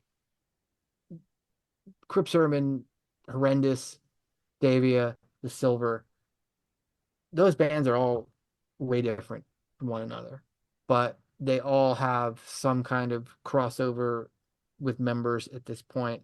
And I think it just I think it just speaks to the individuality, the individuals and how talented they are, and just the happy accident that these guys all work well together in different just in different projects really. Like it's like I don't know, it's almost a little collective at this point. And maybe this is a conversation Mark and I have a lot about some of these bands. Like we've talked about Worm in another episode that we're doing that you were a guest of. It's almost like these bands have been raised listening to all the stuff that like we talk about on Requiem, and all of those ideas are like all mixed together in them. So like I don't know, like Jeff Walker was like a grindcore melodic death metal guy back in the day, right? Like that's what Carcass was, that's what he was raised out of that environment. Somebody like Lee Dorian was so unique in that he went from Napalm to Cathedral. That was like shocking to people. Like, oh my God, how can you go from that band to that? Nowadays, these younger bands are raised with all of this stuff at the same time in their heads. And so I don't think it's like, so hard for them to go from A to B to C to D or whatever, maybe, because they're not like genreified. They don't see themselves as part of like a scene. They're in metal now or something. I don't know. I don't know if any of that makes any sense on some level, but Yeah, that's a I thought. understand what you're saying. That's the current generation isn't beholden to just ticking certain boxes and staying in them. And when you were growing up, like you could ask, like somebody would ask you, what kind of metal are you into?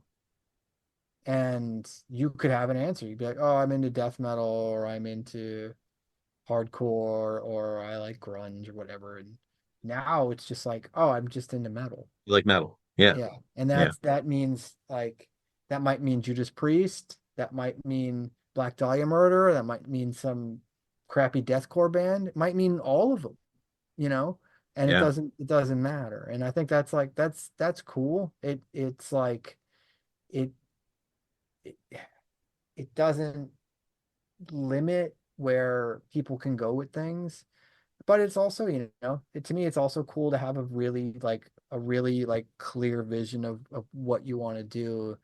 And you know, maybe that's like making old school death metal like Death Evocation, you know, Sure. like to me Sure. that's equally cool. And like Yeah. now we kind of live in a universe where you can do all of that, and Yeah. the same people can appreciate all of that, and that's nice.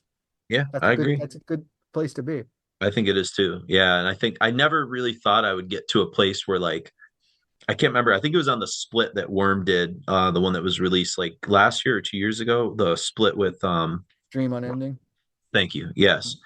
And there's like a solo in there that sounds like George Lynch. I was like, this sounds like a fucking Dawkins solo in the middle of like a Worms. And I was like, but it, who cares? It's fucking great. You know what I Mhm. mean? And that's exactly what those guys are probably into and they want it to do. And no one's telling them like, oh, you know, that's not, you can't throw a George Lynch type solo in extreme metal. You know what I mean? Like Right. they can just do whatever they want. I think it's really fucking awesome. So, and then to wrap up, you know, obviously you mentioned the 20th anniversary show in Philly, but you also just recorded another exclusive flexi tune, Lacrimose, with these guys. It was Sares and Emerald Streams from Obsequy, Fallow from the Silver, Passion Under the Hammer from Dieva, all three, of course, side projects of the guys in Crypt Sermon.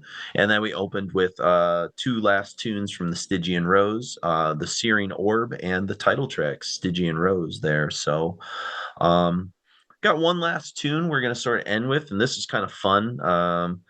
I know that this kind of coincides probably with the issue that people have recently received in the mail. If you do have a subscription to Decibel, it's their latest kind of flexi series tune, and it's called Lacrimose. Um, it's, you know, there's actually a little interview clip here coming up where they're going to talk a little bit about the songwriting on this, and it's much more topical in a lot of ways. They get kind of Brooks kind of gets into it. I think it's kind of a reflection of some of the current I don't know, political social landscape in the world and some of our inability to kind of coheves to be together and some of that. So it's interesting. I don't know if you know, it's definitely somber, it's definitely heavy, you know, so like it, I don't have a lot more to say about it. I think, you know, I'll let people kind of just enjoy it without analysis for their own, but it's fun to know that this is one of many, according to people in the know, Crypt Sermon songs that are just sitting in the vaults right now.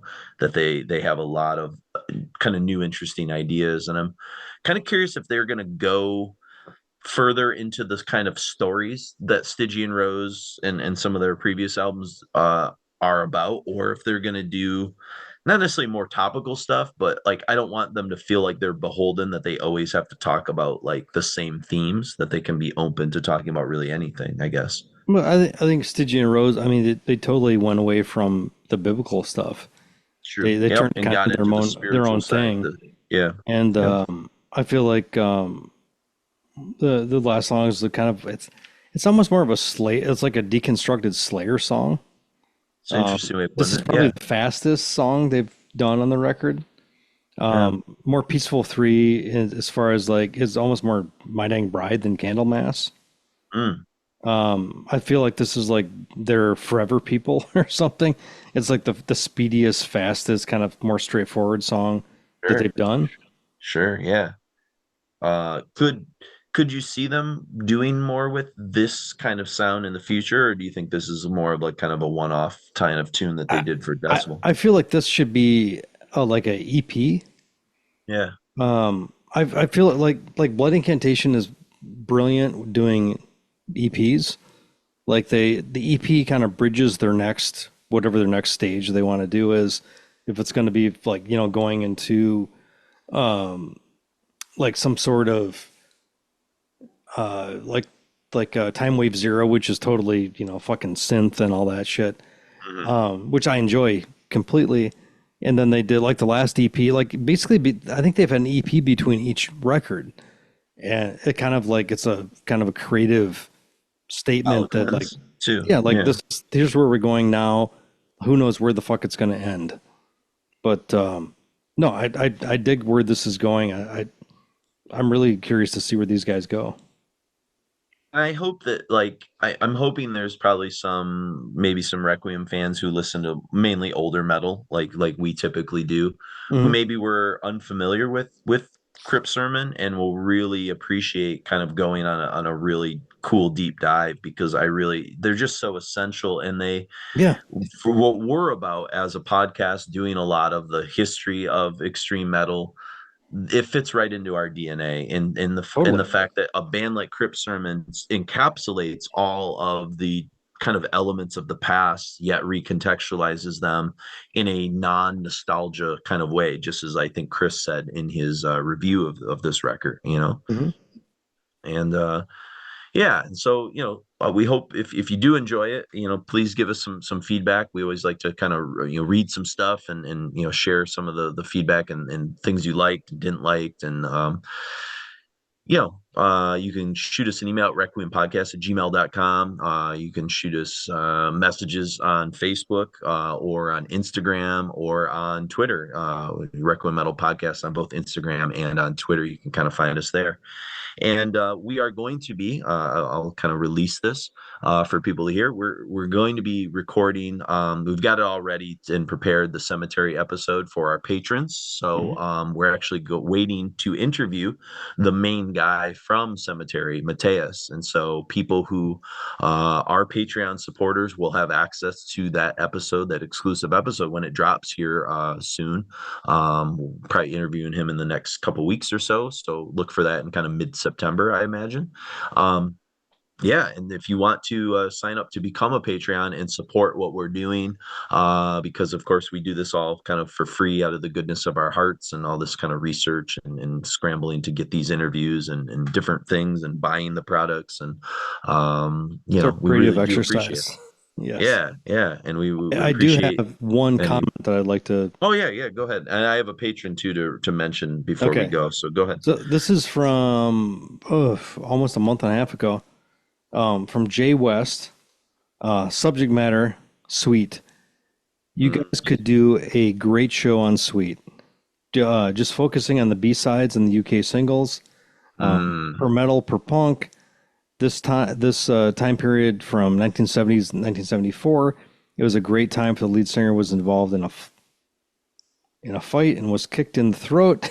He lost his voice temporarily and was never gained it back. To me, Sweet were the precursors to heavy metal, and they're wearing leather from their head to their toe before Judas Priest ever thought of it. So, I have some comments. yes, One, I love Sweet. I absolutely adore Sweet. When I was in high school, was Fox this on the mostly Run. main from Wayne's World? No, actually, I liked Ballroom Blitz fine, but it was Sure. Fox on the Run from the Days of Confused soundtrack that took Okay. me down the pathway of Sweet. I bought Sweet's greatest hits, and a buddy of mine that Mark used to know as well, named Tweed, that was his last Yeah. name. He and I ripped Sweet all the time, fucking ripped it. Songs like Action are fucking metal, like proto metal. Was this on a? Did you have a CD like? It was greatest hits thing, yeah. But What I was have it? What since was it with through one of those the CD those clubs or? it. I probably got Sweet's greatest hits through Columbia House or BMG. Okay. I'm Through imagining, like your yeah, dog's name or your cat's name or something. yes, Yeah. yes, some invented person in my household. Of course. Of course. But when I put together the history of heavy metal countdown, and some of the proto metal stuff that we did, Sweet definitely made that. Several songs from Sweet, and you're not wrong. The first half of their career, in the first half of the '70s, they were one of the heaviest bands out. Heavier than T-Rex, heavier than Bowie, heavier than some of the other glam bands that were kind of doing their thing, and they had some pretty metallic riffs. And so, again, I'm always up for doing that, or maybe even looking at just like the metallic roots of sort of glam metal of that era, some of the heavier songs of that could be like a little not a full like fully formed episode, but even maybe like a little like bonus kind of quick episode that we just kind of look at a few things. But Sure. there's books on it. I certainly have them on my shelf. I have a lot of books on like kind of 70s glam that I could, pull that stuff out. And that might be, you know what? If we ever were to do that, that would be a good one to bring Martin Popoff in, because I think he's written a book on Sweet and he'd probably have some cool things to say about them from his research, So who Yeah. knows? Yeah, Who is my this fucking again? metal bookshelf is it's like bulged so far Oh, low. I think I need to like put some kind of support in there. I had to when one of the reasons I rearranged all this stuff in the basement, Mark, is I had to create more room for books.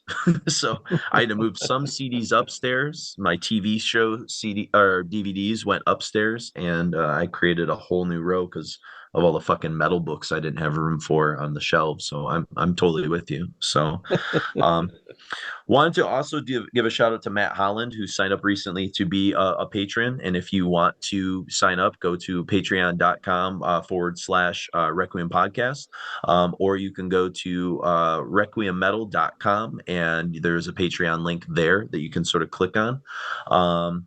We do have some kind of some interesting things on the horizon that we've kind of have lined up in terms of some cool episodes, and yeah, it's gonna be fun. I know there's a busy period for both of us as school has started and fatherhood and construction and all kinds of things for you, but I think we'll be good. I think we'll be on a good schedule. We might try, like I said at the beginning of the episode, to try and break some things up a little bit, so they're more digestible.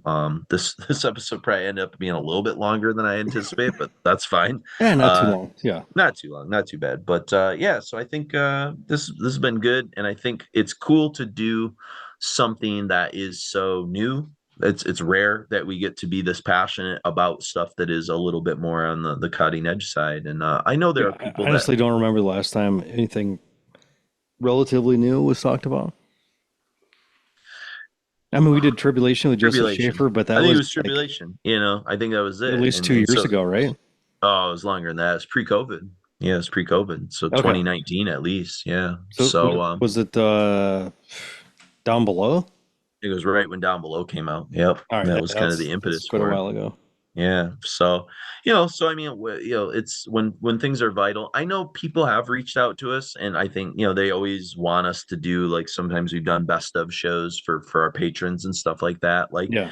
um, we're not opposed to it. If there's a band that speaks out, Albert actually speaks to that in one of these interview clips. I ask him what other bands he thinks would fit well with Requiem. He gives a couple recommendations. So that's Okay. cool.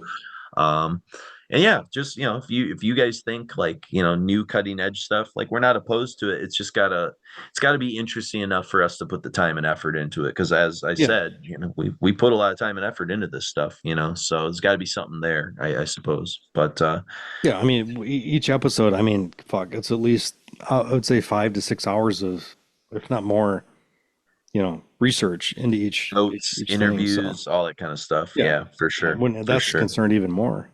Yep, absolutely. So cool. So we're gonna hear from Stephen Brooks one last time talking about the Lacrimose tune, and Albert also talking, I think, a little bit about this last Flexi series. And I think this is maybe where I get a little sentimental with Albert and thank him for the impact that Decibel has had. And then we'll hear, of course, this exclusive 7-inch tune that you can't really get anywhere else. I think I've now seen it appear on YouTube recently, but It's on yeah, Decibel's YouTube. Yeah. yeah, can't find it on Spotify or anything like that. No. So this might be one you haven't heard if you are a diehard Crypt Sermon fan. So enjoy some Lacrimose. And again, patrons, give us some feedback. If you could leave us a review on Spotify or on Apple Podcasts, because we lost our old reviews with our new feed, and so we do appreciate reviews or even just 5-star ratings. Or if you think we're worth only 4 stars, fuck, we'll take it, I suppose. But I think we're a 5-star rating. I think so Definitely. too. Yeah. Yeah. So, all right. So for Lacrimose and Crypt Sermon, I am Jason. And I'm Mark. And I think on future releases, like we're gonna have a song Lacrimose out in a second here, and keys and stuff are more integrated in the sound. I was just going to ask you that. That's funny. That's my final question was what's the story with Lacrimose, which is kind of part of again, another Decibel Flexi series kind of release. Is that something that was part of the Stygian sessions or something you guys just did separate on your own? No, it's a standalone track. There are other tracks that are not released on the Stygian Rose, and we'll see what happens with that. But the Lacrimose was a standalone track. Decibel reached out. They just had an opening, and we were ready to like coming off the recording session of Stygian Rose, like ready to take a new approach and like just tried to like really write and mix really quickly in the studio. And like we had a song available that was basically finished, so we recorded that song. That wasn't really ever part of the Stygian Rose album list. And it's written pretty quick, generally speaking, just sort of like an anti-war, traditional doom, anti-war song, doom and gloom type song. It's Lacrimose, you know? Um, and that's, you know, we wanted to get it out quick, wanted to, those emotions are fresh, you know, it's a terrible, you know, time. And, as far as, you know, our biggest folly. So I wanted to just put, it feels terrible, but you know, it's music for the trying times, honestly. There's emotions in those lyrics, man. So yeah. Very interesting. Cool. Yeah. Thanks for sharing that.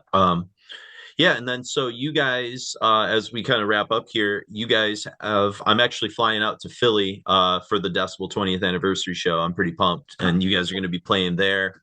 What else do you guys kind of have on the horizon with the release of Stygian? And I mean, I know obviously teaching, you can't do a lot of touring, but is there some ideas out there over the next year or so of some of the things you guys want to do with the record? Or Yeah, we're kind of we're getting offers to do some stuff. Right now it's hard, especially with the end, just the end of this year with prior engagements with everybody to get around. But I think we're going to probably be able to sprinkle some things in between now and December. But I think next year we're going to be able to do a lot more, and I think the offers are going to be coming and some things will be happening. So we're just going to do as much as we can. what are you guys doing at the Decibel? You guys are playing a full record, correct? Yep. Yeah, Neat. we already have been mostly playing it, so Okay. we just gotta rehearse the title track in a live Is setting. that it? Yeah. Yeah, we played the whole can record. play the full album. Yeah. Yeah, We just haven't played the title track, and we're gonna do it up. We're gonna do it up. So Yeah, I'm excited. I haven't seen you guys since the last time you guys played at Beer and Metal Fest. For me, it would have been probably was it 21? yeah, Yeah. yeah. That show was cool. The amp I was playing through sounded like it was fucking on fire. Sounded like shit on stage, but that was a cool show It was fun. because Yeah. it was kind of like the first big show we'd done after the pandemic.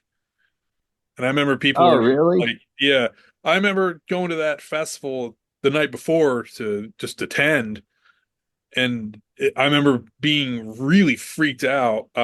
Not because I was necessarily afraid of like getting or sick or whatever, but my social callus had just been long deteriorated and I had to get the fuck out of there. It was really overwhelming.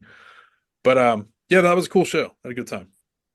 No, I remember that because we tend to grab like a couple of the guys from Decibel and we'll sit up in those like little balcony area up there. Yeah. Probably for that reason, like not to be like in the center of the action. And maybe it's just because we're old metalheads too. So we're like the old guys, like, like the Muppet Show or whatever, just kind of sitting up in the stands enjoying the show from that perspective. But I don't know. My mosh pit days are behind me, perhaps. I don't know. Metal shows are very overstimulating. Yeah, yeah, yeah, for It's so sure. much socialization and like just noise. Yeah. You need to get away from it for a little while. Yeah, and I teach and coach high school kids, so I get enough of that, and I don't need any more most of the Right. time, So yeah, absolutely, absolutely. But you also just recorded another exclusive flexi tune, Lacrimose, with these guys. So talk about this awesomeness of this tune, and like what your thoughts are of the song compared to the rest of Stygian Rose and some of that stuff. Yeah, I mean that was written and recorded after Stygian Rose. Yeah, So they are, I mean, I don't know how much of this I'm supposed to say, but they have no shortage of new material, let's put it that way. So like they are in this incredibly fertile period right now creatively, which is just awesome to see and hear. So I don't think they're going to be slowing down anytime soon, even though, Stygian Rose is what, like just as of this recording, like 3 or 4 months old. It's still like sure. Yeah, super fresh. But I think that they are just like they're in this incredibly creative period and they're taking advantage of it. And I think that's like for us, for people who appreciate what they're doing, it's like it's fantastic, man. I'm sure. thrilled. And the song itself in particular, I think it's like I could see that song on the Stygian Rose. Like I could see it fitting on there, but it's also kind of moving off into another direction in some. Lyrically, it's Yeah, like he talked a little bit about it being a little more, I guess, topical, I would right. say. Yeah, which I think is interesting if they go in that direction a little bit, I don't know, we'll see. But yeah. It might be another Um, bridge for them. yeah. Yep. All right, last question. Mm, Requiem is not known for doing new bands. We're breaking code with Crypt Sermon. mhm. So this is your chance. Who else do we need to cover in the next couple of years that you think is absolutely essential that would work with our aesthetic? You've already mentioned them in the show. Horrendous, probably, I do love Uh, horrendous. yeah, Uh, I think Worm right now are they're really one interesting. of the most fascinating Yeah. bands right now. Is it And I weird for don't, me to say that one song on the split might have been like almost my act, like my album of the year or song of the year when it was put out? Like that was like my most listened to song. I, Is that weird? the, I don't know. no, it's not because the EP that came out the year before that, uh, Blue Nothing, I listened to that more than any album in 2022. So I Yeah, understand. And we put that on our Patreon, best of Blue Nothing. Yeah, for yeah, sure. and that it's 3 songs on the split with Dream Unending, right? Yeah, I think Yeah, so. Yeah, Dream Unending is a really they're great good too. Yeah, band, but I got to say that one half of that got considerably more spins than the other. I So agree. like, man, pro tip to bands: don't do splits with Worm. Play out of the water, play out of the water. All Yeah. right, well that's so yeah, so there'll be a future worm episode and we'll have you on for that then, I Oh, guess. great. I gotta Should we talk just, Mark do into you it. want to just record it right now? Should Yeah, we let's just just do go? it now. Let's just do it All now. So right. thanks as always, Albert. We appreciate this. I know it's a late night, me putting you to work, but you know it wasn't the 7 hour Evoken episode, so we've managed to like succinctly put this all together. And I'll be seeing you in a couple weeks. I look Yeah, forward to it. man. So I'm stoked that you're coming. It'll be a good time. yeah, it's gonna be fun. So all right, well take care. Good luck getting everything ready until then, and hopefully we'll get this episode out just like right timings right. And I guess I'll say this just because yeah, I have you on air. I do want to say, congratulations, 20th anniversary. I don't know if you saw my post, but I was honest about it. Like I really think that like your guys' magazine and Choosing Death is the reason that Requiem exists. Like on some level, that book coming out got Mark and I talking about like the history of like extreme metal and the history of metal that like hadn't really ever been covered before. And then your guys' Hall of Fame issues, we're like, oh, you could like just do a soul, like deep dive focus on like a singular record. Like, I think there was a nucleus of an idea there in terms of when Mark and I start to have that conversation about what we wanted a podcast to look like. And Mhm. so, I mean, you were in 2 episodes in our first 15 episodes when we came out to Philly for the At the Gates reunion and talked Right, to you right. about Choosing Death and stuff. And, just having you through the years as a guest and just almost using sometimes the Hall of Fame as like a guide for if we wanted to do like a record, like, oh shit, Decibel just did like a feature on this. We could do something with that. So, just there's always, I feel like there's always been like a cool relationship that we've had with you guys. I mean, Chris's involvement, Mark's involvement, but even having like, Justin on episodes, and Joseph and Nick Green, and all those guys, and all the contributions that they've made through the years and stuff. So anyways, just wanted to congratulate you on 20 years and just Oh, say thanks, thank you, man. because you really have done a lot to, I think, push us in some of the directions that we've gone in at times, and inspiration and stuff like that. So No, dude, that's rad to hear because the Requiem has given me many hours of entertainment. Trust me, over the years between runs, between uh, shopping, right? Grocery shopping, right? grocery shopping, morning runs, Yeah, uh, occasional drives to shows, like yeah, because there's nothing where I am.